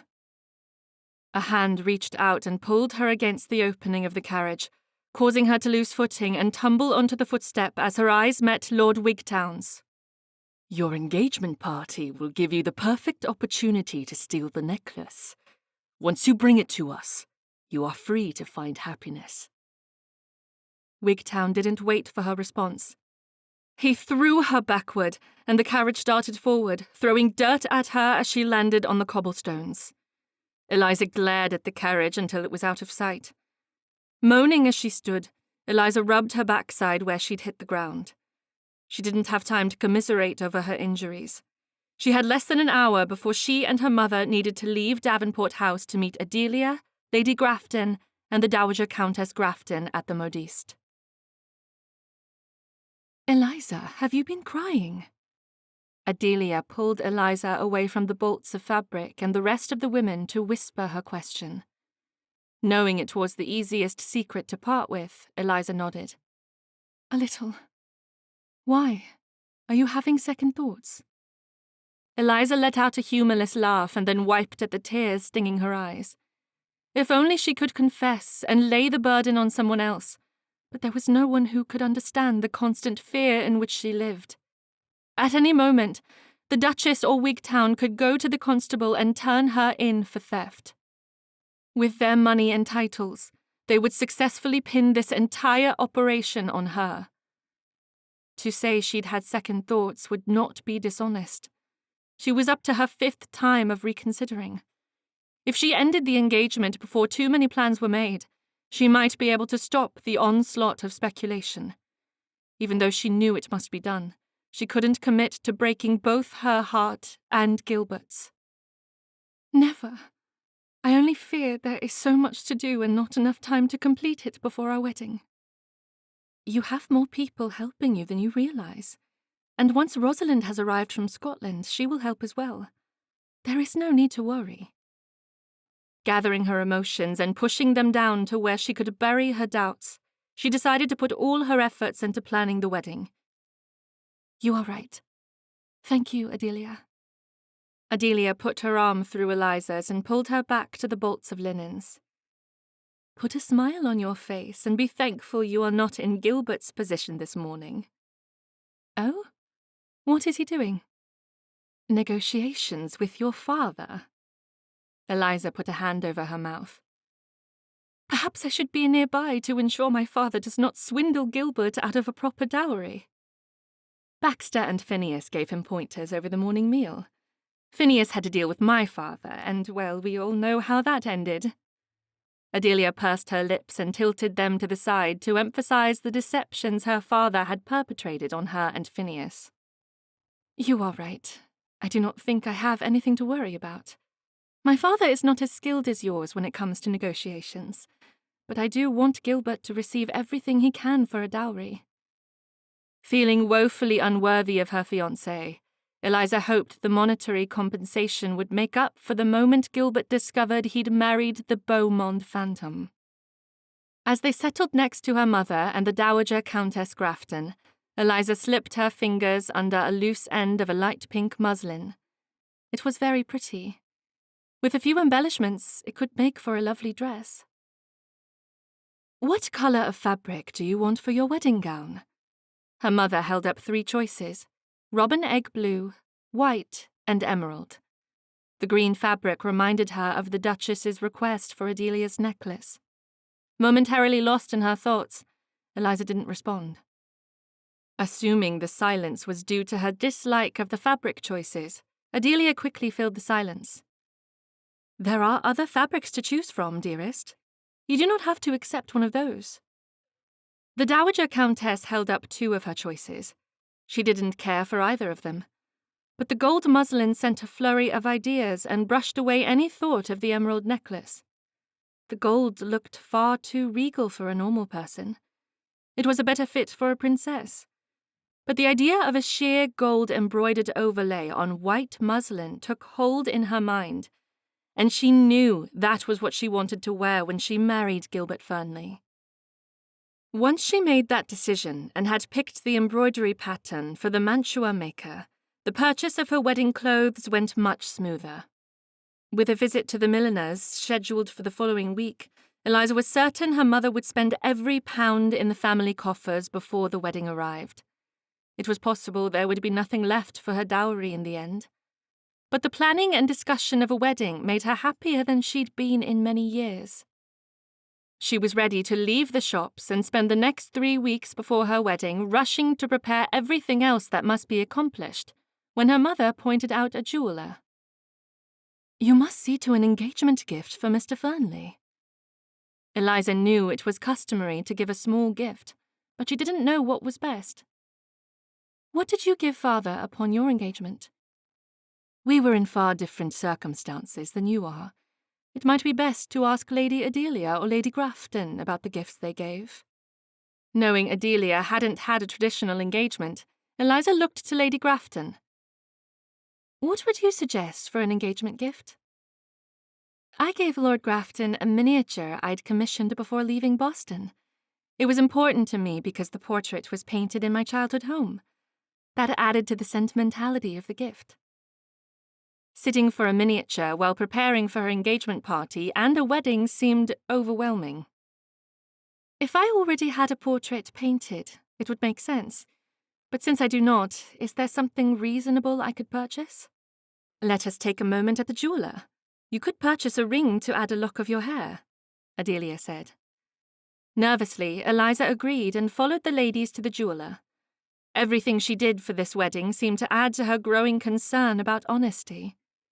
Giving a ring with her hair entwined seemed much more intimate than a miniature. She loved Gilbert, so the intimacy merely put a blush in her cheeks. Her worry was more about the hypocrisy of claiming his heart while burdened with a destructive secret. Looking down at the options before her, she knew a gold band with a glass casing to display her hair was the perfect gift. She allowed the jeweller to release her hair from her coiffure so he could section off a portion that would not be missed. With the quick skill of one who had learned from years in the industry, the jeweller set a small portion of her hair in a plate and then took up a pair of scissors to snip the strands free. It took less than an hour to choose a gift and have it prepared and wrapped. As her mother settled the debt, Eliza held tightly to the smallest package she'd acquired that day. Before she presented it to Gilbert, she reminded herself, she would have to make her confession. Chapter 30. It was easy to forget about the thefts she'd perpetrated now that fewer parties were being held. Eliza hadn't seen Duchess Dorset or Lord Wigtown since she'd given them the snuff box the previous week. She spent her evenings at Grafton House planning the wedding with her mother and the women in Gilbert's family, which gave her more than enough time to speak with her fiancé. Yet she always seemed to push the guilt away and rationalize her decision not to speak about the thefts when he gazed lovingly at her. One of the duties of a bride that she was not particularly fond of was writing out invitations. If her parents hadn't been trying to impress the echelons of society, there would be far fewer invitations to post. But they'd included every person of importance. Massaging her wrist as she finished the latest invitation, Eliza took a moment to lean back in her chair and relax. How many more must we write out? Eliza looked to her mother for the answer and received an impatient glare in return. If we each do our part, it will not take long. Her mother was never one to complain about a task. I think there are far too many for us to finish this evening. Adelia pushed her chair away from the table and motioned for Eliza to follow. I wanted to show you something. Taking the escape, Eliza quickly followed her from the room before her mother could guilt her into staying. They rushed up the stairs and down the hall to the bedchamber Adelia occupied while at Grafton House. As Eliza took a seat on the chair next to the dressing table, she let out an audible sigh of contentment. I know we will have to return to the invitation soirée below, but it is a relief to have a moment to rest my hands. My penmanship slipped a bit on the last one. I may have to redo it so the recipient can read the details. Adelia laughed as she spoke, which brightened Eliza's mood. Since we will soon be sisters, I wanted to offer my favourite necklace for you to wear during your engagement party. It will look lovely with your eyes. Eliza clasped her hands together, tightening them out of nerves. She held her breath as Adelia opened the drawer of her dressing table and pulled out a grey box. As the lid slowly slid upwards, Eliza froze. Could her last assignment from the Duchess be achieved with such ease? Is it not lovely? Phineas gave it to me soon after we arrived in England. It was his version of an engagement or wedding gift, since we didn't have the traditional reading of the banns and a large ball. Reaching forward to touch the object of her next theft, Eliza reverently ran her fingers across each of the emeralds. This necklace was the only way she could free herself from Duchess Dorset and Lord Wigtown. I have never seen a match. Nor will you. The emeralds came from Egypt. Phineas had them designed into the necklace. Adelia placed the box on the table and pulled the necklace out. Phineas is very charming. I imagine Gilbert is much the same when in private. We have not exchanged our engagement gifts yet. Really? Why are you waiting? Eliza shrugged. There has not been enough time since we started planning a wedding, writing out invitations and purchasing wedding clothes. Not to mention negotiations with my father on the dowry. You are too generous not to mention the fascination your fiancé and his brothers have with capturing the Beaumont phantom. They spend every waking moment concocting new plans. I did not know Gilbert was so obsessed. I only hope they capture the culprit at your engagement party. Pardon me? Eliza put a hand over her chest as she realized they were planning another watch rotation. There is no need to concern yourself over the details. The men have promised Gigi none of the women will be interrupted. Your engagement party will go as planned. If the thief makes an appearance, the constable will have every available officer in London here to apprehend him. Constables are involved? I am afraid so. Adelia waved the hand that wasn't holding the necklace. Let us speak of happier things. Rising from her chair, she stepped behind Eliza and clasped the emerald necklace in place. Adelia, I am not certain it is wise for me to wear such an intimate item. You should wear it. I want to share it with you. Our husbands are twins, after all, which will make our relationship even more special. Instead of dearest friends, we will be sisters in confidences because Phineas and Gilbert share everything. Adelia retook her seat and then took hold of Eliza's hand. You believe our relationship will be more like twin sisters? I know it is silly, but it is what I hope for us. Eliza shook her head and squeezed Adelia's hand. Not at all. It is lovely to be so accepted. Then you will wear the necklace? Adelia's plea was not necessary. Eliza wanted to wear the necklace, but with the knowledge that she and Adelia would be closer than sisters, she wanted to protect it at all costs. Yes, if there is an engagement party, then I will wear it. If? Do not be silly, Eliza. It will be here before we can finish writing the invitations to your wedding. Unclasping the necklace, Eliza gently placed it in the box. Will you keep it here until that evening? It will be safely tucked away in this very drawer. Walking back down to the drawing room to join the other women gave Eliza more than enough time to make her decision. She had delayed long enough. She could no longer plan for her wedding unless she revealed her part in the thefts. She and Adelia had reached the bottom of the stairs as Gilbert and his brothers loudly exited a room down the hall. Adelia answered the question on the tip of her tongue. The library. They have been planning for the capture of the Beaumont Phantom. Eliza looked once more to see Lord Townsend, Mr. Dunlop, Mr. Penhale, and Lord Sefton amongst a group of constables. To her dismay, the list of men continued, her father and Lord Wigtown amongst them. A wave of nausea caused her to stumble as she took in the venerable cluster of men dedicated to discovering her identity. It wasn't a matter of if she would be discovered and brought to justice, but when. With this many people looking for the phantom, she was bound to be caught. Chapter 31. You seem out of sorts. Gilbert had watched Eliza for the past weeks, wondering if the continued strain between them was due to the pressure of planning a wedding. Pulling her away from the men he and his brothers had invited to the house, Gilbert led her out to the garden.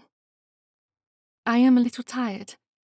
The engagement party is weighing heavily on my mind. Eliza gave a tight-lipped smile that made him want to believe what she said, but there was something more behind her words. She seemed frightened. Gilbert took hold of her hand and tucked it protectively through his as he led her to a private section of the garden where they could speak without interruption. The wooden bench he'd visited many times sat vacant, as though it was waiting for him to share this section of the flowers and shrubbery with her. We have not had a moment alone for days. Eliza blushed as he sat next to her on the bench, leaving less than a Bible's length between them. Gilbert, what if my mother sends a maid after us? Then we will convince the maid to keep our secret. Eliza demurred, which managed to send his heart fluttering. As heat rose in her cheeks, he brushed his thumb across one side before leaning in for a kiss. He intended it to be gentle and short, but once his lips touched hers, he decided to do a proper job of it by putting every ounce of his admiration into the moment. Gilbert whispered in her ear before pulling away. I love you, Eliza. I am in agony waiting for our wedding day to arrive. Pressing her hand against his chest, she bit her bottom lip and smiled at him. His heart nearly melted. Never mind the darkness that had plagued his soul. He now had to worry about the woman he loved driving him to severe distraction. Only 19 more days. Will you survive? Eliza somehow inched closer to him, their legs and hips touching. Gilbert cleared his throat. He might be a vicar by trade, but he was still a man. Having the woman he loved so close without any boundaries between them was testing his gentlemanly resolve. Not if we continue to escape to secluded corners such as this. Should we go back? Shaking his head, he pulled a small box from his pocket and handed it to her. We have been engaged for a fortnight, and I have yet to present you with an engagement gift. She pulled at the string, releasing the knot he'd tied that morning. As she lifted the lid, he watched for her reaction. It had taken a visit to nearly every jeweler in the city for him to find the perfect gift. He'd chosen a gold-braided band with a delicate diamond in the center. It wasn't large, but it had cost him dearly. When tears fell from her eyes, Gilbert wondered if they were from joy or sadness. Had she wanted something different? If you would prefer something else, I can return it. It is lovely. Thank you. I know it is not the most traditional item. The jeweller tried to convince me to remove a tooth for the ring, but I thought a diamond would be much prettier on your finger." "A tooth?" Eliza's horrified, tear-stained cheeks told him he'd made the right decision. "Thank you for not presenting me with a tooth. I'd prefer they stay in your mouth." Gilbert chuckled and lifted her hand to kiss it before sliding the ring on her finger. "Now every man in the ballroom will know you and I are to be married." Eliza nudged his shoulder with hers.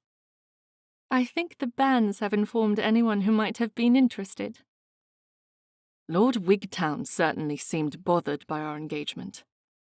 He thought back to the earlier meeting he'd just had regarding the Beaumont phantom, where he had been surprised to see the jealousy on Wigtown's face. "I thought he would call me out in the meeting today." "What do you mean?" "He was angry throughout the conversation. Glared in my direction more than once." "You have quite the imagination, Gilbert Fernley." "Oh?" Gilbert lifted his hand to her chin and pulled her face toward him. "Do you think so?" "I know you do. For Lord Wigtown was only interested in my dowry." Gilbert leaned toward her, but as his lips touched her cheek, she pushed him away. "I have a gift for you as well." "You do?" Gilbert watched as she fumbled with the straps of her reticule. He hadn't expected a gift. Her admiration was more than enough. The box looked much the same as the one he'd given her. When he opened the lid, a warmth flooded his body. "I will wear it always." "Before you make such a vow, I must tell you something of great importance." Gilbert sensed there was much more to her statement than concern over a ring with a lock of her hair, but he gave his full attention. "You may tell me anything." "Please withhold judgment until I have a chance to tell you everything." Surprised by her statement, Gilbert agreed with caution. It worried him that she would think he'd interrupt or think poorly of her. To show his support, he placed a hand over hers to find she was trembling. "I promise." Eliza refused to look at him by averting her head to focus on the hydrangeas. Gilbert suddenly wondered if he'd pressed her into the engagement. He was ready to interrupt the silence when he remembered she'd asked for patience. It took all his strength to sit in silence while she decided how to say the words. "Before you arrived in London, I was less noticeable than the floorboards everyone danced upon." Gilbert wanted to argue, but he'd witnessed the snubs and disdain thrown toward Eliza and her parents. There were those amongst the ton who lived in the past, when the wealthy had been the only notable people. But Gilbert knew times were changing. Titled men sought heiresses from the states and daughters of tradesmen to keep their family coffers full and their estates from falling to ruin. He stayed silent but nodded his head, so she knew he was listening. He wanted to tell her he understood, but even his position as a fourth son didn't compare to the cruelty she would have received for being known as New Money and the granddaughter of a stable master. "Have you ever been so lonely in a crowded room that it caused you to place your trust in the wrong person?" Eliza paused so he could answer at the same moment a maid arrived in their private alcove. "Miss Davenport, your mother is ready to leave. She said you must go with her if you want to attend the theatre tonight." "Thank you, Marie. I will join her in a moment." Eliza looked at him expectantly, and he understood she wanted him to respond. "I do know a bit about loneliness, but not exactly the way you are describing." He thought about explaining his answer by telling her more about the darkness he'd feared, but he didn't want her to lose the courage she'd found to confide in him. "Most importantly, I need you to know that I understand your struggle." Eliza shook her head. "I am certain you cannot understand." "Then help me to know what you mean." "A promise of companionship to navigate society and a chance at a match led me to accept her offer. If I had known what would be expected, I never would have agreed." Gilbert wanted to understand, but he didn't. As a vicar, he saw the signs of guilt dancing across Eliza's face, but she was speaking in riddles. He understood when a confession was nearing the surface of a conversation, so he listened intently, waiting for the right moment to calm her fears and offer loving advice. In situations like this, he'd seen both women and men burst into tears. There were some people who held their emotions deep within and gave the hardened facts without a display. But this moment with Eliza worried him more than he wanted to admit. He didn't need a woman who crumbled when faced with guilt, but he wanted to see more than the defeated mess before him. Everything she was saying told him she had lost hope. "You are no longer alone." He wanted the words to bring comfort, but instead they seemed to intensify her doubts. "If you only knew what your promise entails, you would not be so quick to assure me. I have made a muddle of everything, and I have ruined any chance at a happy life for us. His continued presence is evidence that they will never release me from the agreement." "Who?" "Every time I turn around, one of them is nearby, watching and waiting with another assignment." For the first time since this conversation had started, Gilbert felt the blood drain from his face. Deep down, he knew what she hadn't yet said, but he needed a confirmation. Eliza continued speaking. "The first item was a mere booklet. I convinced myself it wasn't wrong and it was easily replaceable." Gilbert didn't hear most of what Eliza said after admitting to stealing a notebook. That item had never been reported in the Morning Post. A ringing started in his ears as he received confirmation that she was the Beaumont phantom. She was the culprit who had attacked him and very nearly taken his life. As Eliza stood, Gilbert couldn't bring himself to follow. His legs were flimsy, much like jelly. Eliza slipped the ring off her finger and placed it back into the little box he'd given her. She set the box on the bench and stepped away. "I will inform my parents that our engagement is cancelled." Gilbert found the strength to rise before she could leave the seclusion of the garden. Taking her hand, he pulled her toward him. He couldn't condone thievery. He believed every person was born into the world with the innate ability to distinguish right from wrong just as easily as light from darkness. Therefore, accepting an act as terrible as theft was just as wrong as committing the crime himself.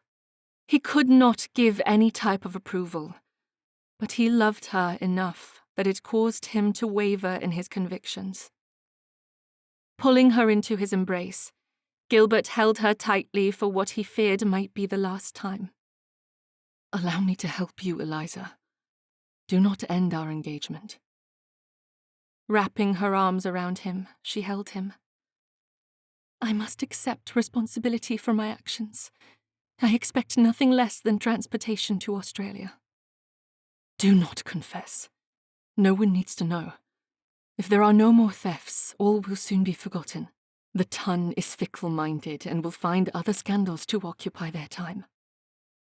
Eliza pulled away and brushed her thumb across his jaw. "I cannot ask you to be any less than who you are. You are an honest man. If I allow you to hide my secret, it will destroy any love we share. Soon we will realize it is not enough to keep us happy with the constant threat of discovery." He knew she was right, but it didn't stop him from believing there had to be a solution. As she left him standing in the garden, he looked down at the ring that held her lock of hair. She hadn't asked for it back. When he found the strength, he would box it up and send it to her. Walking back to the bench to collect the engagement gift he'd toiled to purchase for her, he wished for a spark of genius to fall upon his head, but it didn't. He had no idea how to help Eliza. Chapter 32.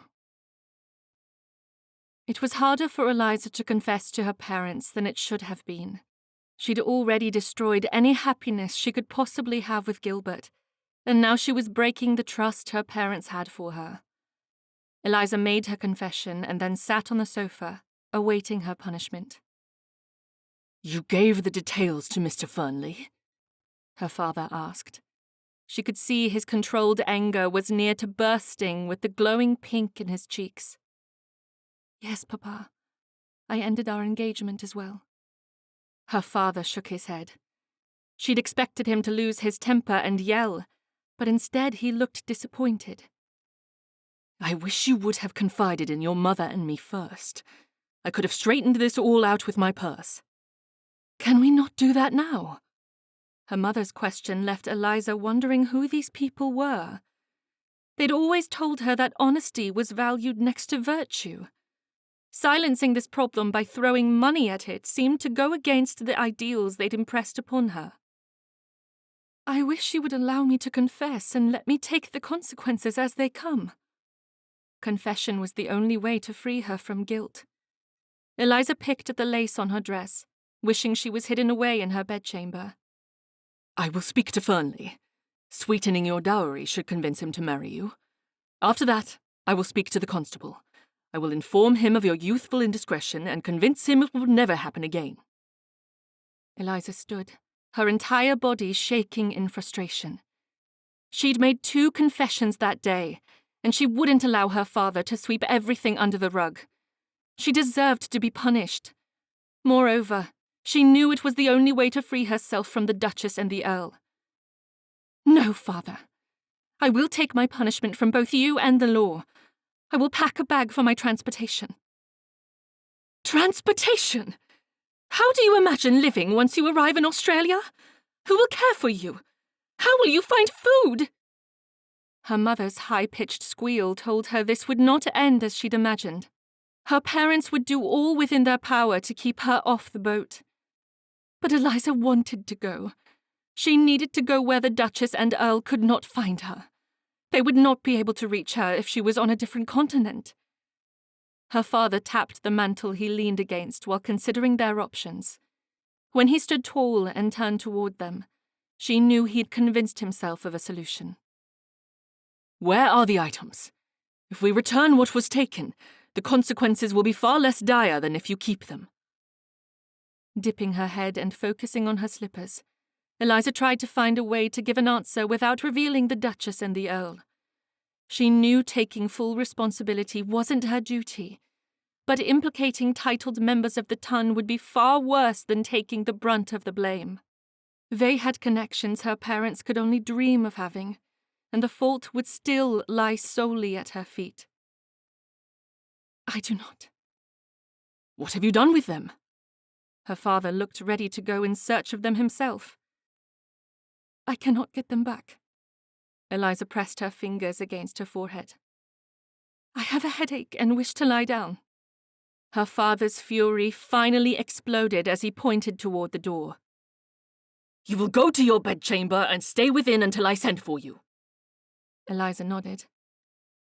I understand you need time to consider my confession. I will do all I can to protect the family from disgrace. Perhaps it is best you disown me before I confess. From this moment on, you will take your meals in your room. Her father's cheeks were nearly purple as she left the parlour.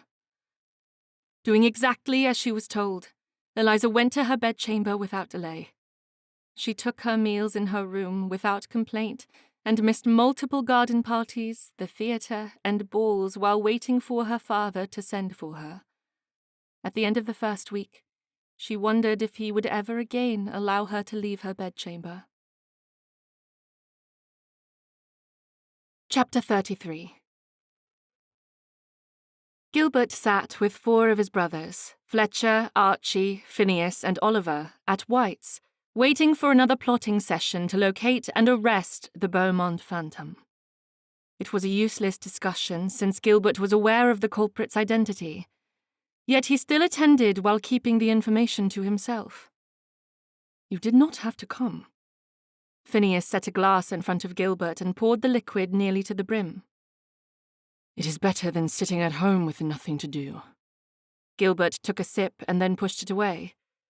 He hadn't told anyone yet, but he planned to leave for Yorkshire the following morning. There was no reason for him to stay in town to overhear the cruel gossip surrounding himself and Eliza. Phineas patted him on the shoulder and then pointed to the door. Davenport is here. You should try to speak with him. Find out if Eliza is suffering from a bout of nerves. I am certain she did not mean to end the engagement. I doubt it would do any good. Eliza Davenport is a fickle woman. Trust me, you dodged a bullet, Fernley. Lord Wigtown's lazy drawl caused a wave of anger to ripple through Gilbert's entire body. No one invited you to sit with us. Fletcher pulled the bottle of port away from Wigtown, emphasizing the desire for him to leave. Wigtown laughed and settled in for the duration. No need for poor manners. I simply hoped to cheer my old friend. A broken engagement can have a lasting effect upon a man's reputation. We would not want anyone believing it is because our pious vicar is a rake. Gilbert didn't have to respond, as his brothers rallied to his defense. He sat back and picked up his glass for another sip as he replayed the moment Eliza had ended their engagement for the millionth time. If he hadn't been in shock, he might have convinced her to tell him who was watching her. She'd said they were always nearby, watching, waiting to give her another assignment. He had half a mind to visit Eliza and convince her to tell him who it was that frightened her, but he couldn't bring himself to spend another moment in her company. He loved her far too much to simply go back to acquaintances. I think I will call on Miss Davenport today. We took a ride through Hyde Park before your engagement, Fernley. Do you think she would strike up a courtship with me once more?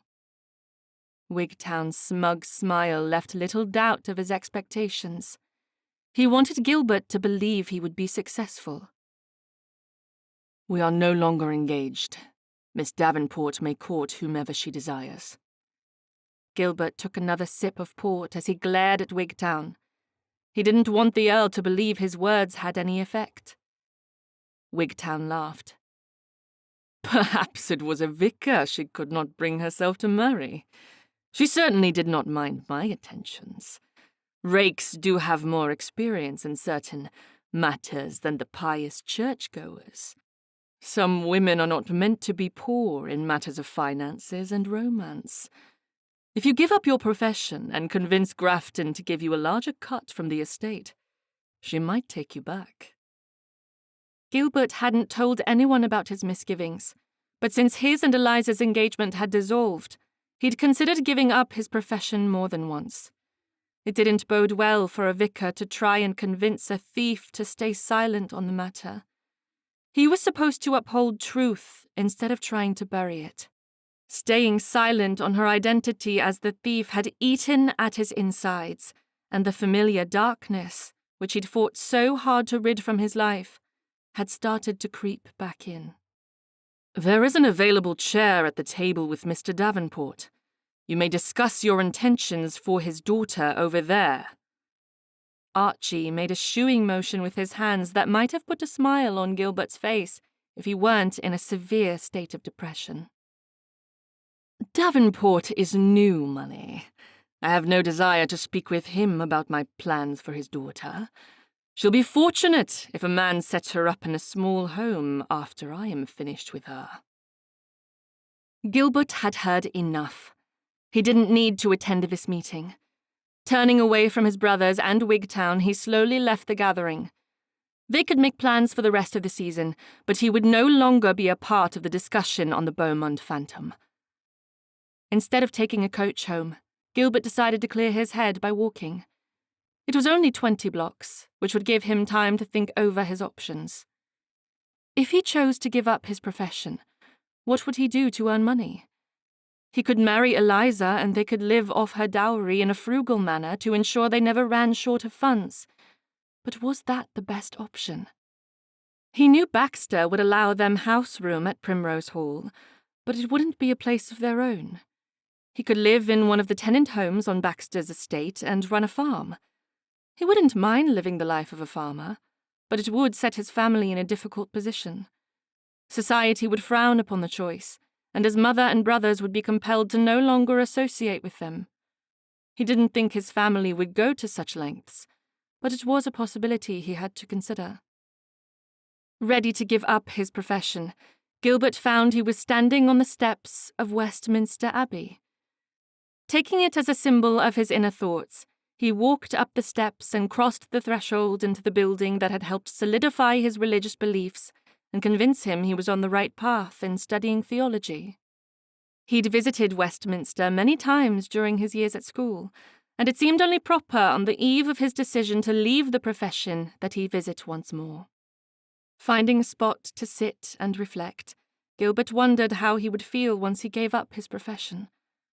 Leaving behind his work as a vicar didn't mean he was leaving religion. It simply meant he would be adjusting his life and moving out of the vicarage. He wouldn't hold the duties of the profession any longer, which meant he would no longer preach sermons. Serving others didn't come with a calling to minister. He could still find time in his life to take charity baskets to the needy and to help patch roofs when needed. Everything would be the same, except nothing would ever be the same again. Gilbert placed his head in his hands. He loved Eliza more than he loved his duties as a vicar. But was it possible to give up one part of himself for the other? Or could he find a way to satisfy his religious convictions while remaining true to his heart? I thought I would find you here. Gilbert didn't sit up. He would always be able to place Phineas's voice without having to look. I wanted to be alone. Phineas squeezed onto the bench, forcing Gilbert to scoot over to make room. If that were true, you would not have come here. After a few minutes of silence, Phineas continued speaking. You have doubts. Too many to speak of. Then make it short. Tell me the worst of what is going on in your head. I am a hypocrite, and worse yet, I have no shame for my hypocrisy. If you are not ashamed, then why are you sitting in Westminster Abbey praying? Gilbert lifted his head. He hadn't thought about praying. Would God want to know he was thinking about leaving his profession? It made the situation more strained to know prayer had not been at the forefront of his mind. I am not praying. Then what are you doing? What would you say if I told you I wanted to resign from my position as vicar? Phineas tried to hide his surprise, but his pursed lips and furrowed brow spoke volumes. I would remind you of when we were younger, and you memorized the first 10 chapters of the book of Genesis in less than a week. What does that prove? You were born to be a vicar. Gilbert shrugged his shoulders. You were born to be an archaeologist, yet you have an estate and raise cattle and sheep. Is my decision not the same? I think it depends on your reasons, and I have not heard anything from you that satisfies a resignation. Thinking he could confide in his brother without exposing Eliza as the thief, he chose his words with care. I have known the identity of the Beaumont phantom for some time now, and instead of giving the information to the constables, I have allowed you, Baxter, and all our friends to continue searching. Women are in fear of attending social functions. The wealthy are blaming the serving class and treating their staff with contempt for fear that their valuables could disappear. I have the power to put an end to this fear, and yet I have kept the person's identity hidden. You must have an excellent reason, for I know you as well as I know myself, and therefore I trust your judgment. Gilbert let out a humorless laugh. Trust is a virtue I do not deserve at this moment. What is your reason for protecting the phantom? If he revealed his reason, Phineas would know her identity. He knew his brother was trustworthy, but this was not his sin to confide. I cannot say, but I believe the person was coerced into the thefts. Then we must find a way to expose the true thief. For if Miss Davenport was manipulated, then she cannot be held accountable. Gilbert closed his eyes, regretting his decision of weeks before when he'd claimed it was possibly a woman. How did you know? it is the only reason you would resign your position as a vicar. Love does strange things to our sensibilities. Whoever it is that is pulling the strings must have requested something truly despicable. She was frightened. I have never seen her in such a state of unease. Then you must discover what it is so we can set a better trap. Gilbert nodded. I will do everything I can to help her. You must love her quite a lot. So deeply. It terrifies me to think I will never see her again. Phineas pulled him to his feet. Then you must go to her home and convince her to speak with you. Get everything you can out of her, and then we can set a trap. Chapter 34. Eliza sat in the window seat of her bedchamber, looking out at the same scene she'd viewed for the past week. The gardener had outdone himself with the many flowers dotting the grounds. She would forever be thankful that during this time between confession and transportation, that she had something other than a brick wall to look upon. Although she washed and dressed each morning, she refused to allow the maid to pin her hair in a tight coiffure. There was little reason to endure the drudgery of hairpins poking into her scalp if she was to remain in her bedchamber. Originally, she'd expected her father to brood for a day before allowing her to access the rest of the house, but he had been silent on the matter. It was obvious to her he needed more time to forgive her for the thefts. Part of her days was spent in prayerful contemplation and regret for her choices. She knew it was ungrateful of her to only pray when she was in dire trouble. It didn't bode well for her that she'd completely forgotten to petition God while living through the nightmare of the previous months. This was a sin she would never confess to Gilbert. Not that she would ever see him again. She spent most of her time thinking of Gilbert Fernley and the life she'd given up. Her dreams were filled with his blue eyes and dashing smile. There were moments she almost convinced herself he could forgive her for the deception, but when she came back to her senses, she realized it wouldn't be possible. It was likely that Gilbert had already offered marriage to another woman. Eliza couldn't imagine him married to any of the women Adelia and Lady Grafton had chosen, but that was only because she loved him so deeply. It pained her to think he could find happiness without her. Pressing her finger against the windowpane, she traced out an invisible heart. There would be no evidence of her broken heart for others to look upon. She would hold her emotions in until she was far away, sailing toward the bottom of the world. Eliza pressed her head against the wall as a knock sounded on her door. Come in. There was no reason to look at the door. She knew the knock belonged to her maid. Miss Davenport, your father has requested you join him in the parlour. Why? After a week of lying about, she didn't have the energy to do much of anything. He did not inform me of his reasons. If you will allow me to style your hair, then you may go down. Shaking her head, Eliza slowly made her way toward the door. There is no need to do my hair. I doubt my father will allow me to leave the house. Miss, it would be best for you to allow me to set your hair. Thank you, but no. I have little hope of ever leaving my bedchamber again. Without a backward glance, Eliza set out for the parlour. Since there was no urgency in her life, she dawdled. There was no way of knowing when her father would release her from the temporary imprisonment, so she smelled the wildflowers sitting in an antique vase on the hallway table. She ran her ungloved fingers along the decorative banister as she slowly descended the stairs into the large hallway. For a wild moment, she thought of escaping out the front doors to the world beyond. Taking a step toward the large double doors that led to a small vestibule and then out to the streets of London, she stopped as a movement from the corner of her eyes caught her attention. Her father stood with his hands on his hips as he waited for her to notice him. Good evening, Papa. His chest rose and fell with deliberation as he let out a long-suffering sigh. Pointing toward a chair in the room, her father barked out his orders. Are you ready to join us? Repentant of her thoughts of escape, Eliza dipped her head in a show of contrition. "Yes, I am." "Then kindly take a seat so we can discuss our options." As far as Eliza was concerned, there was only one option. If she wanted to be free of the Duchess and the Earl, she had to confess to a constable and take the resulting punishment. But instead of reminding her father of this, she wanted to hear what he had concocted.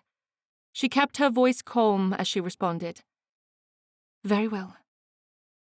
With her eyes averted from her father, she slipped into the parlour and took the nearest chair. To her surprise, she found Gilbert Fernley and her mother in the parlour as well. Her voice caught in her throat, making it impossible to speak his name. Should she go back to addressing him in the formal manner? Or could she continue to not only think of him with his first name, but also use it in his presence? "Hello." It was the only word she managed to speak as her throat clogged with regret. Gilbert's tortured gaze told her he suffered as greatly as she. But his shaky voice told her she didn't have to worry about him falling in love with another woman. He was as dedicated to her as she was to him. "Eliza, I have missed you." "And I you." "Your hair is quite lovely." Eliza put her hand up, pulled the unruly mess to the side, and sheepishly shrugged her shoulders. There was nothing she could do about her hair now. "I should have listened to my maid." Clearing his voice, her father stepped between them and blocked Eliza's view. "Mr. Fernley has some questions." "Oh." Eliza dropped her eyes and clenched her hands. It was wrong of her to hope he would request she reconsider the engagement, but the insensible side of her dared to hope. As her father finished crossing the room, he leaned against the mantel and stared into the empty fire grate. If Gilbert were there to ask for her hand, her parents would have left. Not daring to look at anyone, Eliza kept her eyes averted. Gilbert walked forward and knelt before her. "When you confided in me, you mentioned that someone was always watching.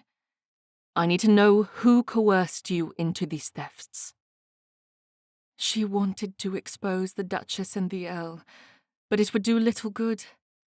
Daring a glance at him, she reached for his hand and then pulled hers back. She couldn't allow her heart to hope. "I am sworn to silence." "I know you are frightened, but we can protect you. Not only do you have your mother and father, but my entire family will find a way to support the indictment of these people." Gilbert didn't hesitate as she had. He took her hands and ran his thumb along the back of her fingers. "I wish you could be right. Whenever I think on this moment, I will remember this promise and how you were willing to do all you could to save me. But no one in this house has the power to stand up to these people." "I do." Eliza turned toward the door to see Lord Grafton, Mr. Phineas Fernley, and a constable waiting to be announced. She'd been prepared to admit her guilt to a constable for over a week, but now that one was standing in her home, she lost her nerve. Thinking of transportation to Australia was much different than accepting the punishment and stepping onto a boat. Eliza turned away from their new guests as she squeezed Gilbert's hand. "Do not let the constable take me, I beg of you." Gilbert nodded and offered a tight smile. "Trust me, I will not let anyone hurt you. But you must tell us everything." She gathered her thoughts as her mother ordered a tea tray and convinced everyone to take a seat. Gilbert released her hand but sat in the chair closest to her. Where to begin, or how to tell her story, she truly didn't know. And so she took the simplest option and started from the moment she arrived in London to find she was the object of ridicule, which made her easy prey for Duchess Dorset and Lord Wigtown. Chapter 35. Gilbert refused to meet Phineas's eyes as he listened to Eliza speak of the torture she'd endured. When he'd left Phineas at Westminster Abbey, it had been with the understanding that they had a shared confidence. He didn't like to think that Phineas was untrustworthy, but at the moment, Seeing Baxter and the constable whom Phineas had clearly told of Eliza's situation, his thoughts settled on the term traitor. Phineas had betrayed their bond as twins, and no amount of pleading would ever bring Gilbert to trust him again. When it came to keeping Eliza safe and out of prison, he didn't trust anyone, especially not Baxter. His reasons for distrusting his eldest brother boiled down to Baxter's need for justice. Certainly, he would go after the people who had hurt Eliza, but Baxter's sense of right and wrong would include punishment for all involved. That included Eliza. Gilbert had meant what he'd said when he'd told Eliza he would not allow her to be hurt. If necessary, he would book passage on a ship and have her out of England by morning. Of course, he would go with her. They could find happiness on the continent or in the States. Ready to defend Eliza at every possible moment, Gilbert ran a hand through his hair as she finally said the names of the two people she feared above all others. The Duchess of Dorset gave each assignment, and the Earl of Wigtown was tasked with forcing my hand. Each time I asked to be released from the agreement, I was threatened and ridiculed. Not only did they threaten me, but they said my family would suffer, and Lord Wigtown mistreated me and left me bruised. The threats increased with every manipulation. In the end, they said if I did not complete the final assignment, they would put an end to my engagement. Therefore, I chose to end it without their interference. As she finished speaking, Eliza kept her head down like a frightened child waiting for a punishment. Baxter cleared his throat, which sent a wave of anger through Gilbert. His family didn't need to take control of this situation. He was capable of asking the questions. Walking back to the chair he'd recently vacated, he meant to interrupt but found he didn't have the heart. Eliza's cheeks were stained with tears, and instead of running an interrogation, he wanted to provide comfort. Since Gilbert didn't interrupt, Baxter asked his question. What is the next item they've asked you to steal? Eliza turned to Gilbert as though he'd asked the question. I could never take anything from your family. I refuse to take anything from Grafton House. The constable tapped his graphite pen against his notepad. You feared discovery. Your fiancé would have noticed if you were carrying an item that didn't belong to you. No. Eliza shook her head as she answered. Instead of looking at the constable, she kept her eyes on Gilbert. He knew she was speaking directly to him.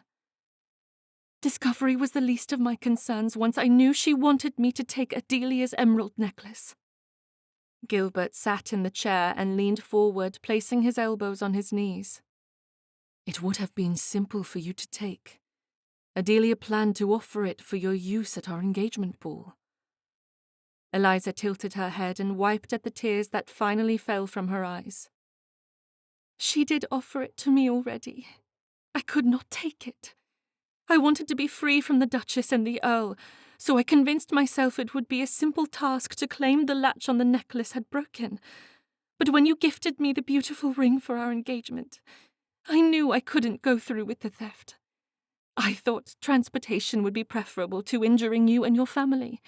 But now that I am faced with that possibility, I find them equally unacceptable options. Her father stepped forward and placed his hand on her shoulder. There must be something that can be done without condemning my daughter for this error in judgment. The constable sat fully against the back of his chair and sighed as he seemed to weigh the options. The involvement of Duchess Dorset and Lord Wigtown makes things a bit messier than I originally imagined. Phineas stood and walked to the fireplace to lean against it, as Mr. Davenport had done earlier. They will throw money at the problem to make it go away. If necessary, we can do the same. The constable shook his head. It will not be as easy for Miss Davenport to wiggle out of this mess as it will for the Duchess and the Earl. The ton has lived in fear for their possessions. The cry for action has already been made. The constable pointed to Baxter. Lord Grafton has been the loudest in the search for the Beaumont phantom. Eliza's body shuddered, and the blood drained from her face as the constable stated the name the newspapers had given her. Knowing she hated any conversation on the topic, Gilbert reached out to touch her hand. Even through his gloves, he could feel the clamminess of her skin. Then we must find a solution to ensure those responsible face justice. Baxter's statement put Gilbert fully on the defense. Jumping to his feet, Gilbert was ready to fight his brother and anyone who planned to punish Eliza. Eliza was forced into the thefts by two people who hold positions of power within our esteemed society. There was no possible way for her to decline the offer without consequences. I will not allow whatever justice you see fit to be exercised upon her. I will leave my position as vicar of the parish in Yorkshire if necessary, and I will take Eliza where the respected leaders of this pathetic society can no longer injure her. Gilbert took a deep breath as he planned to continue yelling, but found he was at a loss for words as Baxter put a hand up to stop him. The pride and warm smile his brother gave him put him in mind of the way his father used to look at him. Shaking the nostalgia off, Gilbert pulled Eliza to her feet. He held both her hands as he looked into her frightened eyes. We should be married without delay. A carriage to Gretna Green will get us out of town before a magistrate can make a judgment on this case. Baxter placed a hand on his shoulder, but Gilbert brushed it away. There is no need to leave town yet, but I agree that you and Miss Davenport should be married without delay. Pardon me? Eliza asked. If Constable Marcus agrees, I think we can clear up the true identity of the Beaumont phantom at your marriage celebration. Gilbert turned toward his brother. Your humor needs work. Baxter narrowed his eyes as he folded his arms. I am completely serious and have never been known for lightheartedness. Shrugging off the immediate assumptions from Baxter's statement, Gilbert wanted to understand. He'd never been one to hastily assume the worst of others, but this was not a normal situation. He was choosing love over serving God, and it didn't feel completely right. Somehow he knew there had to be a way to choose both. Then you plan to expose the Duchess and the Earl? Now you understand. Gilbert didn't fully understand the plan, but he would listen. Saving Eliza from further suffering was the only outcome he cared to discuss. When Baxter finished informing them of the plan, Gilbert turned to Eliza. What do you want to do? It is a generous solution. Thank you, everyone, for your part in saving me, Eliza said. I suppose the only decision left is to confirm that Miss Davenport and Mr. Fernley will go through with the wedding. The constable spoke with little passion, yet his words sparked a wave of desire in Gilbert. Turning to Eliza, Gilbert reached into his pocket and removed the little box that held the ring he'd presented to her the previous week. Unabashedly, he offered the gift once more. Do not feel compelled to accept any part of this offer that makes you uncomfortable. My feelings are unchanged, but if your heart has moved past me, we will find a different way to free you from their hold. Eliza pushed the strands of hair that had fallen over her shoulder to the back as she slowly ran her finger across the top of the box. Gilbert waited, holding his breath as though allowing air to enter and exit his body would disrupt the delicate moment. He wanted everyone in the room to leave and give them a moment of privacy, but any hurried movements might cause Eliza to make a hasty decision. And so he waited, wondering if he would lose consciousness from holding his breath before she once again spoke the words to break his heart. Words are wholly inadequate to describe the way I feel. Eliza tucked an errant strand of hair behind her ear while she struggled to find words. Gilbert watched as she bit her lips. He was certain she would refuse him. Time stood still as the clock on the mantel slowly ticked away the seconds. He was ready to bow out of the room and take a moment to gather his wits when Eliza closed the distance between them and placed a kiss on his cheek. Nothing would make me happier. Gilbert pulled her into his embrace, ignoring everyone around them. He heard the discussion in the background, but the words made little sense in his mind as he realized nothing mattered in that moment, beyond the knowledge that Eliza had once again agreed to marry him. Chapter 36. Eliza touched the delicate emerald stones as Adelia helped her dress. If the elaborate plan didn't work, the necklace would be lost forever. Phineas and Adelia agreed it was worth losing to free her from the grip of the crimes she'd committed, but Eliza couldn't believe such a beautiful item would not be mourned. "You are a beautiful bride, Eliza. Never have I seen such a delicate blush. Tell me, are you thinking of Gilbert and the gentle kiss he gave you this morning?" "You witnessed that!" Eliza's eyes went wide as she placed her hands over her cheeks to hide the blush. "I do hope he kisses you a little longer when the vicar pronounces you husband and wife." "You are wicked, Adelia." Eliza watched as Adelia placed a jeweled comb in her hair. "My maid could have styled my hair and helped me dress." "I'm afraid she planned to style your hair in the same tired coiffure she has done every day over the past few months. A lady should feel refreshed upon her wedding day." Eliza turned to the looking-glass, not certain what she expected, but found she loved the new style. With a sideways plait, jewel pins, and a bun at the back, she realized Adelia was right. The new coiffure was exactly what she needed to pull her out of the past. "I look so different." "A bride should stand out on her wedding day. But you, my dear, are glowing, and nothing I have done with your hair or clothing will match the shine of love in your eyes and cheeks." This time she didn't try to demur from the compliment. "I did not know I could love so deeply. Gilbert has helped me realize all the things I was fighting for amongst society are not necessary. Having his admiration is far more important than titles and recognition. I wish you had confided in me. You told me of Lord Wigtown's mistreatment, but I never imagined it was tied to the thefts. We could have saved you from this situation far sooner. Now that everyone has been so kind, it is easy to see how ridiculous it was to hide what was happening. But I do not know if anyone will ever fully understand how frightened I was. I was unable to see a solution that ended without my reputation being destroyed and my family falling to ruin. Once you realize you are free from their grasp, you must do what you can to forgive yourself. It will take time, but you must find a way. Are you giving me permission to forget about the torture I've lived through and simply enjoy the future?" "No, for I do not have the power to do so.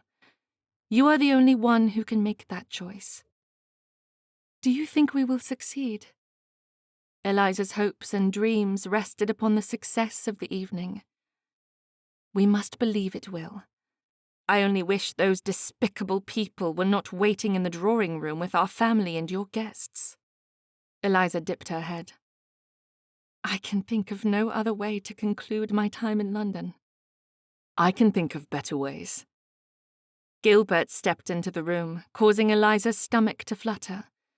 He crossed the room and pulled her into an embrace before kissing her. The kiss was a light brush across her lips, but it conveyed the love they shared. That was all she needed to calm her overwrought nerves. As he released her, she turned to apologize to Adelia, but found she and Gilbert were alone. "I could not wait to see you." Gilbert again brushed a light kiss across her lips. "I missed you." "We saw each other this morning. You could not have missed me yet." "I beg to differ, my love, for you were not wearing this lovely gown when I last saw you." Her dress was the perfect combination of elegance and purity. She'd chosen a white silk gown under an overlay of sheer white muslin with gold embroidery. "You truly like it?" "I do." Eliza demurred, turning her head to the side before complimenting him. "You are very handsome as well." Gilbert adjusted his cravat as he puffed out his chest. I had hoped you would notice. Laughing at his light-heartedness, Eliza knew she must bring them both back to the reality of their situation. Are Constable Marcus and his team in place? Her question changed Gilbert from a charming, flirtatious fiancé to the extremely serious vicar she loved. They are hidden from sight. Lord Wigtown and Duchess Dorset have no reason to suspect this night is anything except a celebration of our union. Eliza nervously touched the necklace once more. You will ensure this necklace is not lost? I will never forgive myself if it is not returned. Eliza, my love, I am more concerned about you and your safety. Let us both enjoy our wedding and then make it through the business with the constable. Then we can worry over the emeralds. Gilbert, before we go downstairs and lose ourselves amongst guests and intrigue, promise me that once we leave London, we will never return unless it is absolutely necessary. We are of the same mind, my dear. I have never enjoyed the crowded streets, the gentlemen's clubs, and the overstuffed ballrooms. Yorkshire will be our home if you agree. Most ardently. Gilbert pulled her toward the door. As a laugh escaped, she leaned against his chest and wrapped her arms around him. I will never forget these last months with you. You have made me so very happy. There will be many years of happiness in our future. She truly hoped he was right. Although she didn't have a bad feeling about their plan, there was always the possibility that something would go wrong. She kept this worry to herself as he led her down to the drawing room. Gilbert delivered her to her father, leaving her for the last time before they would be husband and wife. Eliza peeked into the drawing room to see their guests were seated in anticipation of the wedding ceremony. The breath caught in her chest as her eyes fell upon the back of Duchess Dorset's elegant coiffure. We are truly doing this. She wasn't asking for a confirmation, but her father took hold of her hand and turned her toward him. When your mother and I chose to enter society, we never expected to receive open invitations to dine with the titled members of the beau monde. We hoped for that eventuality, but it wasn't part of our dreams. Yet you have succeeded in infiltrating the upper crust. To an extent, yes. I think you could say as much. But we are not accepted as equals. The situation you found yourself in this season has only intensified this reality for me. Your mother and I regret not preparing you for the games the wealthy play. We will be more vigilant with your siblings. Eliza dipped her head and closed her eyes. She needed to express her regret one more time before she parted from her parents' care. I am truly sorry, Papa. Her father linked her arm through his. Enough of that. I know you are. Are you sad I am not marrying for a title? I think the vicar will be a generous husband. He loves you, which is more than your mother and I could ask, given our situation in society. How do you know he loves me? Eliza knew Gilbert's love was pure, but she wanted the validation from her father. Clearing his throat, her father gruffly replied, I offered to increase your dowry to compensate for the chaos of this entire ordeal. Mr. Fernley refused my offer. You believe that means he loves me? My dear girl, he is not marrying you for your dowry. What other reason would he have if love was not his motivation? Another person might take that as an insult, but it confirms what I have seen in him. He was ready to give up his profession and life here in England to marry me. Such devotion like that can only cry out from the heart. Then you are ready to marry him? Eliza laughed. Her worries about the Duchess and the Earl and the thefts completely faded away as she realized that Gilbert was standing next to the vicar, waiting for her to join him so that they could be wed for the rest of their lives. Mrs. Fernley, I wanted to introduce you to my sister. Eliza's happiness increased each time someone addressed her as Mrs. Fernley. She dipped into a curtsy as Lord Townsend continued to speak. Lady Esme Beckwith. She should feel a sense of shame for stealing his snuff-box, but it seemed her happiness couldn't be ruined by anything that evening. All her fears were gone because she knew Gilbert and those who loved her would not allow the ugly situation of the Beaumont phantom to continue. "I am happy to meet you." Eliza reached out and took her hand. "I recently saw your paintings, and I adore your talent." "Do you paint?" Lady Esme asked. "Not particularly well, but I do enjoy the talent of others." Eliza exchanged a dewy-eyed gaze with Gilbert as his cousins greeted him and moved through the line of well-wishers. With each person who greeted her, she spoke of trivial matters, knowing that from the moment she'd placed her trust in Gilbert Fernley, everything had changed for her. Yes, she'd been insecure during the weeks of their engagement, which had culminated in her confession. But during that time, she'd withheld information that had bogged down her thoughts and prohibited the complete serenity she now experienced as his wife. If she had known such happiness existed, she never would have kept secrets from him. The talisman of their union blocked the angst she usually experienced when speaking with Duchess Dorset and Lord Wigtown. When they approached, she was able to keep her emotions under control. Eliza knew it was a blessed sign that everything would end well. "Your Graces." Eliza dipped a curtsy and then turned to the Earl. "My lord." Duke Dorset focused his attention on Gilbert, while Duchess Dorset glided forward and took Eliza's hands. "May I wish you great joy." "Thank you. I had not expected you to attend." "I would not have missed an event such as this. Why, it is not every day one of my pets finds a suitable husband. Although I was quite worried for you. I had heard a nasty little rumor that you had called off the wedding." "A slight misunderstanding that needed correcting." "I am glad to hear it." The Duchess opened her fan and vigorously waved it as she continued speaking. "We must meet up on the morrow. I want to hear all about your little wedding and plans for the future." "Unfortunately, I will not be able to meet with you for quite some time. Mr. Fernley and I leave for our wedding tour this very evening." Eliza knew she had to keep her face unreadable as she told the falsehood. Every part of the charade to expose the Beaumont phantom depended on her ability to convince the Duchess that this night would be the only opportunity to take the necklace. As her nerves threatened to break through the peace she'd found, Eliza thought of the kisses she had shared with her husband throughout the day. A calm resettled upon her, and she silently waited for the Duchess to respond. "Then we will have to meet for tea once you are returned from your tour. How long does your husband hope to keep you from society?" "We will not return to London for many years, Your Grace. As you are aware, Mr. Fernley is the vicar in his family parish. His presence and guiding example are needed there." "It is not good for a newly married couple to stay out of society so long.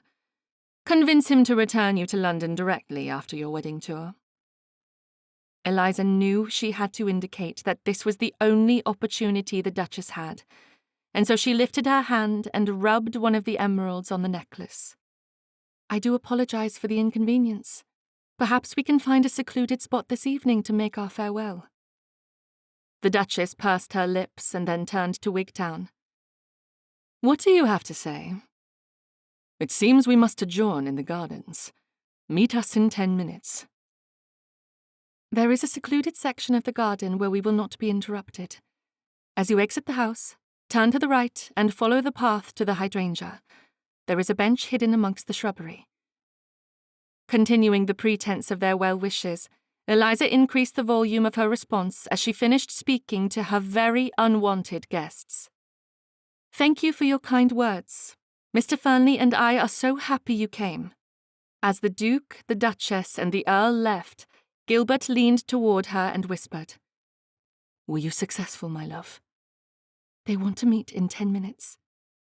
Gilbert nodded, then held his hand out and escorted Eliza to the center of the room. She knew this was the planned signal for which Lord Grafton and Phineas were waiting. Grafton pointed to the musicians, and as the first chords sounded in the room, Gilbert bowed and Eliza curtsied as they led the first quadrille of the evening. Escaping the throng of guests at her wedding celebration was much easier than she'd imagined. Her parents and Gilbert's family controlled the entertainment with precision, making it possible for her to slip out to the garden and for Gilbert to join the constable and his men. A chill ran across Eliza's neck and arms, reminding her that this wasn't a simple stroll where she could enjoy the many different flowers of Grafton House's gardens. She was on a mission to expose the Beaumont phantom and end the arrangement that had nearly destroyed her life. It didn't matter that the Fernleys and her parents were convinced she had no other options. She could have declined the original invitation. All that she would have needed was a stricter sense of morality. Eliza was whispering a list of the qualities she needed to adopt as she rounded the bend and entered the seclusion of the garden. She sat on the bench, nervously waiting for the Duchess and the Earl, strangely aware that Gilbert, the constable, and his men were watching every move she made. Closing her eyes, Eliza hummed a song she enjoyed playing on the violin. The result was almost instantaneous. Instead of her leg bouncing nervously, she moved her foot to the tempo of the song, effectively calming her nerves. "Are you certain this is a private area?" Lord Wigtown growled out the question as he entered the small alcove. "Yes, my lord." "Very well." The Earl peered around at each bush as though he saw someone. Eliza chose not to make a pretense of looking at the flowers. She feared recognizing the constable or seeing a foot out of place amongst the shrubbery, which would thwart their plans. She waited until the Earl turned back to her before she spoke. "Are you satisfied?" The Earl let out a long-suffering sigh. "This will have to do, although the Duchess insists I inform you that your agreement is not finished." "She said if I delivered the necklace, I would be free." "My stepmother has changed her mind. You will have to find a way to be in town for the start of the next season." Eliza shook her head. "It is not possible. My husband does not care for town, and his duties would prohibit us from travelling so far." "Lord and Lady Grafton will be here. As a member of the House of Lords, he must be in town for the opening of Parliament. If your husband refuses to attend, you will tell him Yorkshire is a bore and you would prefer the diversions London has to offer." Unclasping the necklace, she held it out for him. "Take it and leave Grafton House." Wigtown kept his hands locked behind his back. When he refused to accept the jewellery, she allowed her hand and its contents to drop to the side. The necklace dangled and hit against her skirts. "We have not concluded our business." "I have nothing more to say. If you do not want the necklace, then I will return to my husband and guests." Wigtown's smug smile sent a chill through her body. As he wagged his finger in her face, she took a step away from him. "You are completely unskilled at negotiation. Do you not remember our ride through Hyde Park?" Eliza shuddered. Her skin felt clammy as Wigtown's eyes went dark, reminding her of the moment he'd physically injured her. "All too well." "You agreed to provide me with a dowry." Eliza stepped away from him, hitting into the bench she'd sat on moments before. "I made no such promise." "We had an understanding." "Fortunately for me, you did not speak to my father. A proper understanding would have included respect for my family." Wigtown reached out and picked one of the red roses lining the walkway. He twisted it between his fingers before throwing it to the ground.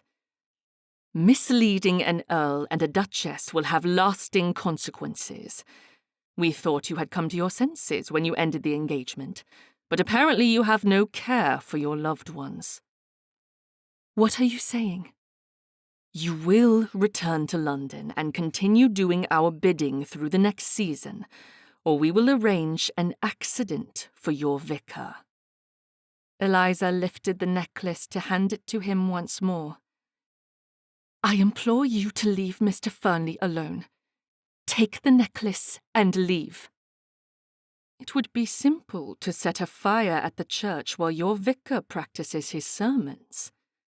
Lord Wigtown picked another rose and pulled one of the petals off just to throw it to the ground.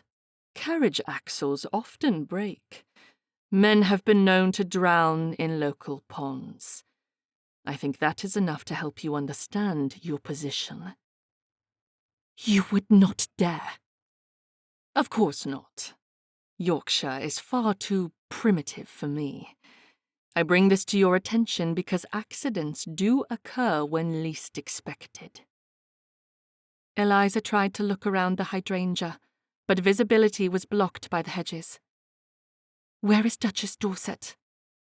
"If I do not retrieve the necklace and secure a vow that you will return to London for the fall session, Mr. Fernley will find himself in harm's way." Eliza forced the necklace into the Earl's hands. "I will do all within my power to keep my loved ones safe." "Then we have an accord." The Earl held the necklace up and laughed with satisfaction. "Wedding tours are overrated. Cut it short and return quickly. The Duchess would like you to retrieve a set of pearl earbobs from Mrs. Sinclair. Apparently they were acquired in Paris." As the Earl sauntered back toward the party, Eliza sat on the bench to calm her nerves. A rustle of shrubbery sounded behind her, revealing the constable and Gilbert as they stepped out of their hiding place. Running toward her husband, she threw herself into his outstretched arms. "Promise me you will be vigilant in everything you do from this moment forward. I cannot live if you are harmed." "There is no need to fear. They will be taken into custody, and we will be safely tucked away in our little corner of the world." Eliza blushed as she pulled away from Gilbert. "I cannot wait to leave London behind us. You might think the vicarage is a small place, but to me it will hold everything I love." "It will not be long before I take you to our home." Referring to the vicarage as their home made her want to leave London within the hour. But she knew there was much that still had to be done before they could leave. As she turned to go back into the house, Eliza was thankful they were alone. This allowed her to lean into her husband to place a kiss on his cheek.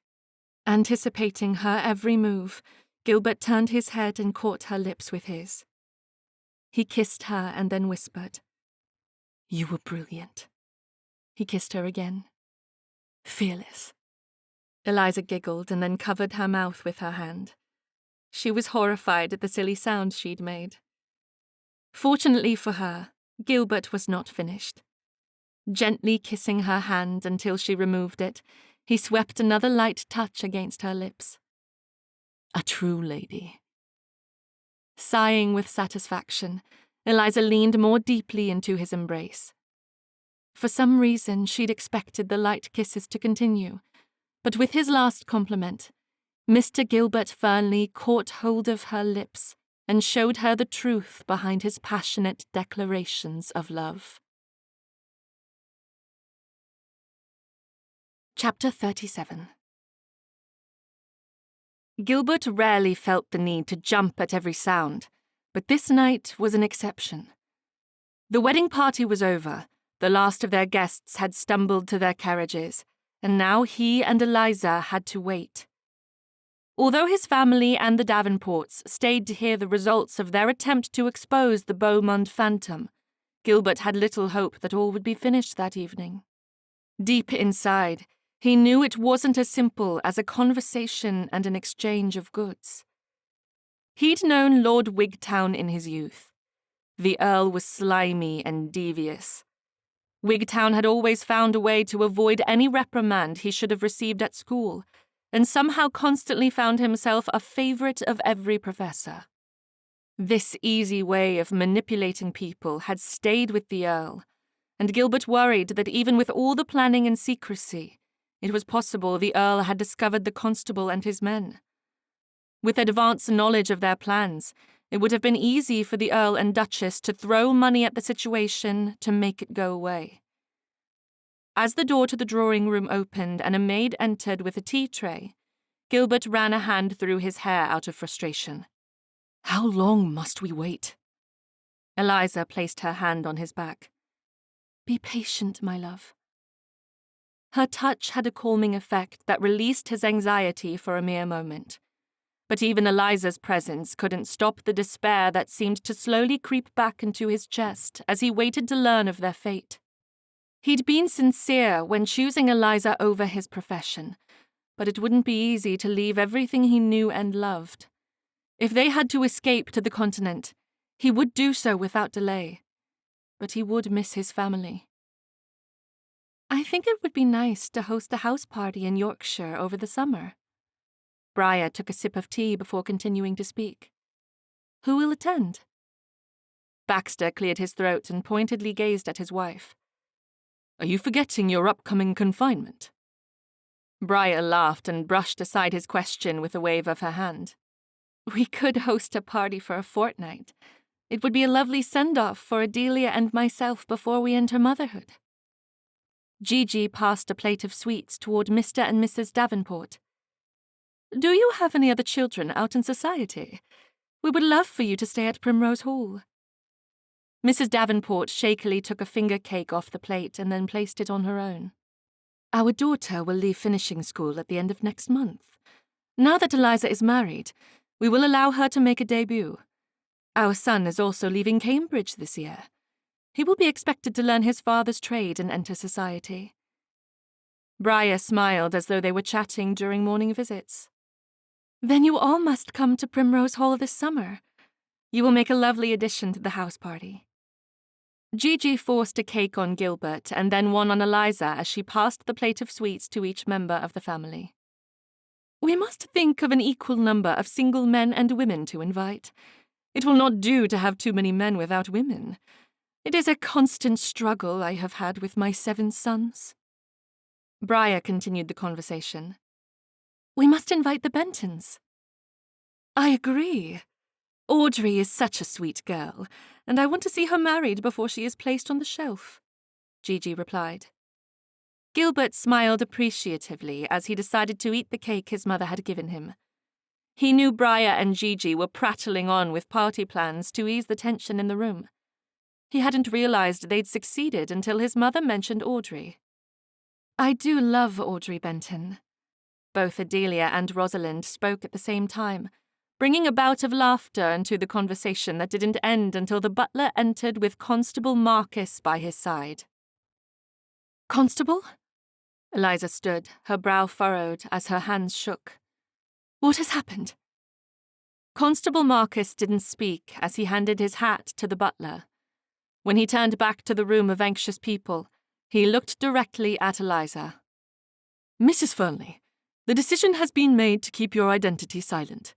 You were coerced into the thefts, and no one can find fault with your actions, especially after hearing the threats made toward you and Mr. Fernley this evening." Wanting to comfort his wife, Gilbert reached out for Eliza's shaking hand. They'd prayed for this outcome on her behalf. Expecting the rest of the tale, Gilbert decided the constable had delayed long enough. "And what of the Duchess and the Earl?" "While the Earl was threatening Mrs. Fernley this evening, the Duchess received knowledge of our plans. She and the Earl have set out for the continent. We are confident that they will be apprehended. The Duke was shattered to hear that his son and wife were involved in such a dreadful scheme, which has prompted him to remove the Earl's courtesy title, and he has sent a request to Parliament and the Archbishop to grant a divorce from the Duchess." The constable's eyes drifted toward the tea and cakes, prompting Gilbert to invite him to take part. Once everyone was again seated, the constable continued. "It has been a busy night." "What about the emerald necklace?" Eliza closed her eyes as she waited for the answer. "I am afraid we have not recovered any of the stolen items. But do not fear. We have the word of the Duchess's maid that everything was in her travelling bags. We hope to find them upon apprehension of the criminals." Eliza put her head in her hands, her shoulders shaking. "Adelia, I cannot apologize enough for losing your necklace." Gilbert meant to pull her into an embrace, but Adelia was quicker. Adelia dried Eliza's tears and forced her to lift her head. There is no need to worry. Once Phineas knew the Duchess wanted the necklace, he commissioned a forgery from a local jeweller. My emeralds are safely hidden away in my bedchamber. You gave Lord Wigtown the impostor necklace that is worth less than £1. I did? Yes. Will you ever forgive me for deceiving you? Eliza burst into laughter, which confused Gilbert. Although Phineas and Adelia had masterfully outwitted the Beaumont phantom, the distress his wife had suffered upon thinking the true necklace was possibly lost forever was not a laughing matter. Gilbert didn't know if he wanted to laugh or cry or request an apology in defense of his wife. But as he saw Eliza's face drain of anxiety and fear and return to the serenity of hours before, he decided it was best to simply laugh along with her. As everyone partook of the sweets, Gilbert asked one final question of the constable. Is there any indication of the reasons the Duchess and Earl went to such great lengths to rob the ton? The constable nodded and finished chewing a ginger biscuit before taking a sip of tea before responding. The maid gave us a treasure trove of information. Apparently, Duchess Dorset was bored and wanted to add a tinge of spice to the season. She had a great laugh at the expense of those who lost items. The Duchess was thrilled with her ability to coerce a young lady into a life of thievery, and she thought it intriguing to dangle an offer of marriage and a title to a tradesman's daughter, only to yank it away and leave her heartbroken. The Earl went along with the scheme for a laugh. Gilbert shook his head in disbelief. It was all a game. Quite so. A very expensive one at that. The constable abruptly stood and said farewell. When Gilbert and Eliza were finally alone, Gilbert lightly massaged her hands before lifting them to his lips and kissing her knuckles. Eliza. He tenderly said her name, wanting this night to last in his memories forever. He wanted this night to be remembered for the vows they'd made and the union they'd entered. They would never be able to forget the struggles that had brought them to this point, but they didn't have to carry any of it past that night. Eliza leaned into him. Gilbert. He lifted his head and watched as the flames from the fire reflected in her eyes. She was everything he hadn't known he wanted. How had he been so fortunate when he'd been focused on everything except for finding love? You have saved me from the depths of darkness and endless suffering by agreeing to be my wife. How can I ever thank you? It seems we have saved each other, for I could not have survived these last few days without your constant assurances and the knowledge of your love. Then we can agree to forget about our time in London and focus on the future. Eliza shook her head. We must never forget falling in love. Do you think I mean to forget? Gilbert pulled her fully into his embrace. I plan to treasure each and every moment we have spent together and build upon them for the rest of our lives. Epilogue. Gilbert checked his notes one last time before tucking them away in his Bible. His head spun as he thought about the last time he'd stood at the pulpit to preach a sermon. Everything had gone wrong from the moment he'd stepped through the doors and taken the short walk to the podium. He only hoped the sermon he was about to preach would go well. Did you forget something? Eliza's gentle arms wrapped around him from behind, and he remembered there was no need to concern himself with the past. Months previously, he'd suffered crippling anxiety as his soul had cried out for something more than the emptiness he'd chosen. Since then, he'd found a state of happiness he'd never thought possible. The woman of his dreams was standing next to him, offering support and love. Turning gently in her arms, Gilbert faced his wife and pulled her close. I missed you. Eliza laughed and went up on the tips of her toes to kiss his cheek. "We have not been apart for more than an hour since our marriage. Now that we are home, I think it will be much different. We must find a way to concede to the normalcy of life." Dipping his head, he swept short kisses across her cheek so he could whisper in her ear, "Why can every day not be like it was on our wedding tour?" "I will always cherish the last few weeks, but I am happy to be here at the vicarage." Gilbert pulled back to look at her. "You do not wish to go back to lazy mornings and walks on the beach?" "Those were lovely moments. I will always remember the beauty of the sun setting as you held me in your arms." "As will I." Gilbert kissed her, then continued speaking. "I only wish life and duty would not get in the way of love. I want to kiss you on a whim, hold you as the sun comes up each morning, and forget about the expectations of my position for a little longer. Do you not want that?" Eliza shook her head. "I want all of it. For without your profession, we would not have a home. This church and the vicarage are where we will build a life together. And that is what I want, more than anything else in the world." Gilbert laughed and pulled her closer. "I have no power to resist when you speak so eloquently. You have summed up everything I am feeling this morning." As Eliza kissed him one more time before she left him standing alone for the last moments before the service was to begin, Gilbert closed his eyes in a prayer of thanks. With Eliza as his wife, he had finally discovered what it felt like to be filled with light. This has been The Vicar and the Thief, written by Angela Johnson. Narrated by Grace Noble. Copyright 2023 by Angela Johnson. Production copyright by Angela Johnson. Thank you for listening.